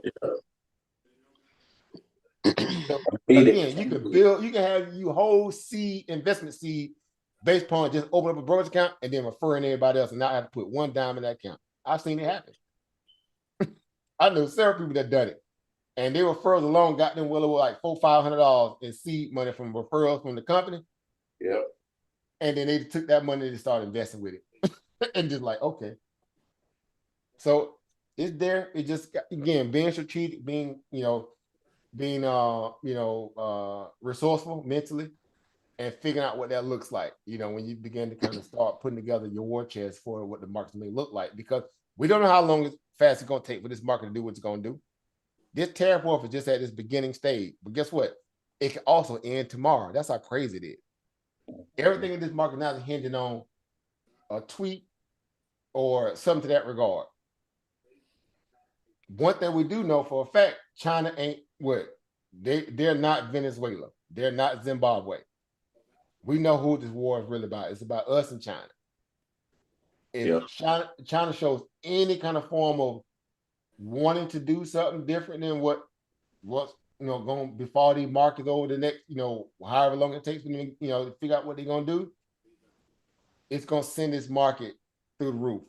If the damage ain't already done at the point where most of Wall Street money has gotten overly, resentful of the administration, and then they say we're just going to sit and wait. Because we know earnings going to be a whole hot mess. They're going to be not giving guidance. They're going to be like, we don't know this. It's all this uncertainty, so we can't, ain't no CapEx spending now. We can't be buying an NVIDIA chip. You're going to hit the whole gauntlet. So be prepared for it. And I would say try not to time a lot of these earnings this session because it's gonna be just too volatile. Some of them that you can really put a stamp on and say, you know what, this is gonna be a good play, directional bias. Some of them just play the app the next day because this is gonna be one of them crazy earnings. It's falling at a time where the market is too unstable. And you can't underestimate the power of a nasty market maker to kill options and or the company to try to come up with some kind of food and got to help they stop. Buybacks will be the dumbest thing a lot of these companies can do, but guess what? The company with big moats, they can still play that game a little bit, but everybody else ain't gonna be doing a lot of buybacks. That's when they come to a head too, until they get more clarity about this tariff stuff as well. So a lot of things to think about, but again, we'll have more conversation, guys. I don't want to, act like we're gonna talk again in a while. So, we'll be able to kind of politic through this stuff. We did it before under COVID. We went hard body, put out a lot of good information, tons of good videos out there in the past where we just went in. Sister Monica, over Chris, over Brandon, many of you guys, everybody, all y'all been in them rooms, man. Doing the economic empowerment shows on Wednesday. I mean, all that actionable intel, guys. Great intel to work with too. So don't lose sight of that. Don't lose focus of that. Go back and pull through them old archive videos and see what we were talking about during times when the market was already crazy back then. All right. So a lot of that stuff is just patterns and trends, information repeating itself at a different level. All right. So that's it, guys. So I'm gonna get out of here. Go eat my late midnight dinner. Hope I'm gonna turn to a gremlin. Right. Just some old rabbit food anyway. But yeah, this has been an interesting night, man. Tomorrow, I keep saying tomorrow, but the market's already going crazy. It's already throwing up on itself right now. Let me see where we're at now. Yeah, still at down there 2% across the board on all the major indices. Small cap obviously getting hit the hardest, which we know to be the case. The VIX is definitely popping again. It's back over 40. So that's trouble. Anytime the VIX is over 40, man, it can either shoot up to 50 in no time. And if you ever get past 60, let me make this very clear to you guys that's listening. If the VIX ever cross 60, it's lights out for equity. It can really get slippery. Go back and look at the historical data. Let's hope VIX, look, if it get out of control, not only will it break below y'all 402 levels and all that stuff in the SP 500, all that stuff there gonna get definitely ran through. So it's in the strikeout zone. It's playing on teetering on the edge of being, getting rocket boosters underneath it. Let's just hope, cooler heads prevail in terms of these nations and negotiations and whatever is gonna be the case. Either way, I want all the smoke. I'm ready for it. All right, so I'll leave it at that. All right, guys. Any last words, guys, before we get out of here? Peace, power, and profit.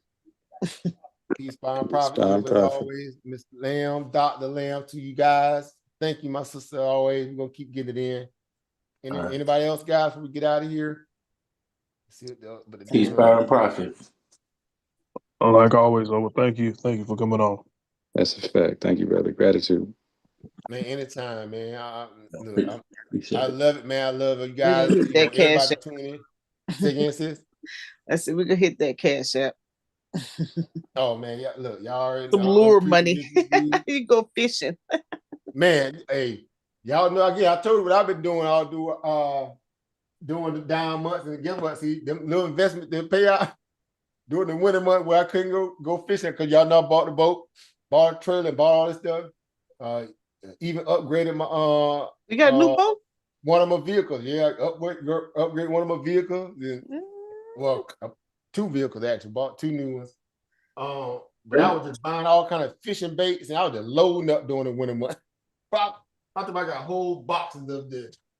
What do you call that? JDM market. I figured out. I learned how to really do it in an effective way, meaning how to buy stuff direct from China. Japan, places like that, doing when the market was crashing, I was buying a lot of products because it was cheap, right? Our currency, exchange rate was kicking them in the behind, right? Man, I went to buy all kinds of expensive bait. Talk about these little baits right here. Let me go do this before I get out of here. You got a gift bag and everything. See that little bait right here? Oh my God. You know how much them baits right there cost? That's a fat bait. This right here about $170 worth of fishing bait and 2 lures. Oh wow. If you go try to buy this right now, I want to store in the man, you'll pay about $200. You know how much I paid for this whole pack right here? $10. 60, about 60, somewhere around 62 with all the, I better go get me some earthworms. So what people doing now that bought a lot of baits from the JDM market that people want to buy, they're taking them to eBay now and selling them. They do a resale. Chris, Brandon, the greatest resale markets, businesses. Yeah. Same thing with the jurors used to do, Sister Monica. That business, boom. If you work it right. I got a girl. Always make some money, guys. Y'all know what it is. You can always make the money. I got my hustle. I ain't sweating. Yeah, you just got to be hungry, guys. If you're hungry enough, you'll figure out a way. People did it during COVID. I picked up another skill set. Yeah. I'm about to go facilitate these conversations. Facilitating. Don't be hating, Chris. I'm gonna come facilitate your series 7. Okay, come on, facilitate it then. Y'all handle business. See, look how our businesses work. See, we network like crazy. All right, though. Let me go. Bye-bye. Again, tomorrow, if y'all going to the market, be careful. Don't overextend yourself. Again, it's volatile. These are times where it's easy to get sucked in. Have a plan if you're going to the market. Stick by it much as you possibly can. Right? You're in control of your moment, right? Yes, sir. So that way, again, it's money still to be made, no matter how crazy it's looking, but we'll let them kind of sort out all the other stuff, and we'll be right here, ready to play cleanup whenever it happens. That's for sure. Right. So get excited for that. So that's it, guys. Thank you, everybody, for tuning in on YouTube side of things. Thank y'all for being patient. Thank you to all the silly people that came in and tried to bomb the live tonight as well. Y'all exist for a reason too, because y'all are underbelly of society that need attention. And when you get it, it don't really hit the way you want it to, because you still go to bed lonely. You go to bed as an incel. You go to bed frustrated at the world because, again, you picked that lane to ride in. So good luck with that as well. Of course, you have no power over here with us because we don't even care about that goofiness. So shout out to those people as well. But outside of the people who really came here to get something from it, again, we appreciate you guys. Salute to all the people in the backside of YouTube. You're welcome here anytime we go live. Y'all see what we talk about. We straight shooters over here, no chaser. We ain't selling you nothing. We don't own nothing in terms of the stock market. So everything else, hey, we here to get it like y'all are. So shout out to the stock god that came through as well. Peace, power, profit to him. Man, again, the whole crew. Over Brandon, over Chris, Miss Shanika, Miss Dr. Lamb in the building, Ilba Kiana, over Jermaine in the building. Everybody else came through. My brother Quez, young brother up and coming right now, getting it too as well, man. Happy to see him grow. Yeah, everybody, everybody came through tonight. So appreciate it, a whole boatload. So 3 more days of volatility. CPI Thursday, PPI Friday, and tomorrow we got what? Fed minutes, right? FOMC minutes, I believe, come out. Yeah, or today. It's Wednesday. Goodness. Yeah. So, yeah. Be ready for the volatility, for all the smoke. We want all the smoke. All the smoke. But yeah. All right, guys. So thank y'all for tuning in. We'll catch you guys on the next one, guys. Peace, power, and profit, everybody. See y'all in the next one. Peace, everybody. Peace.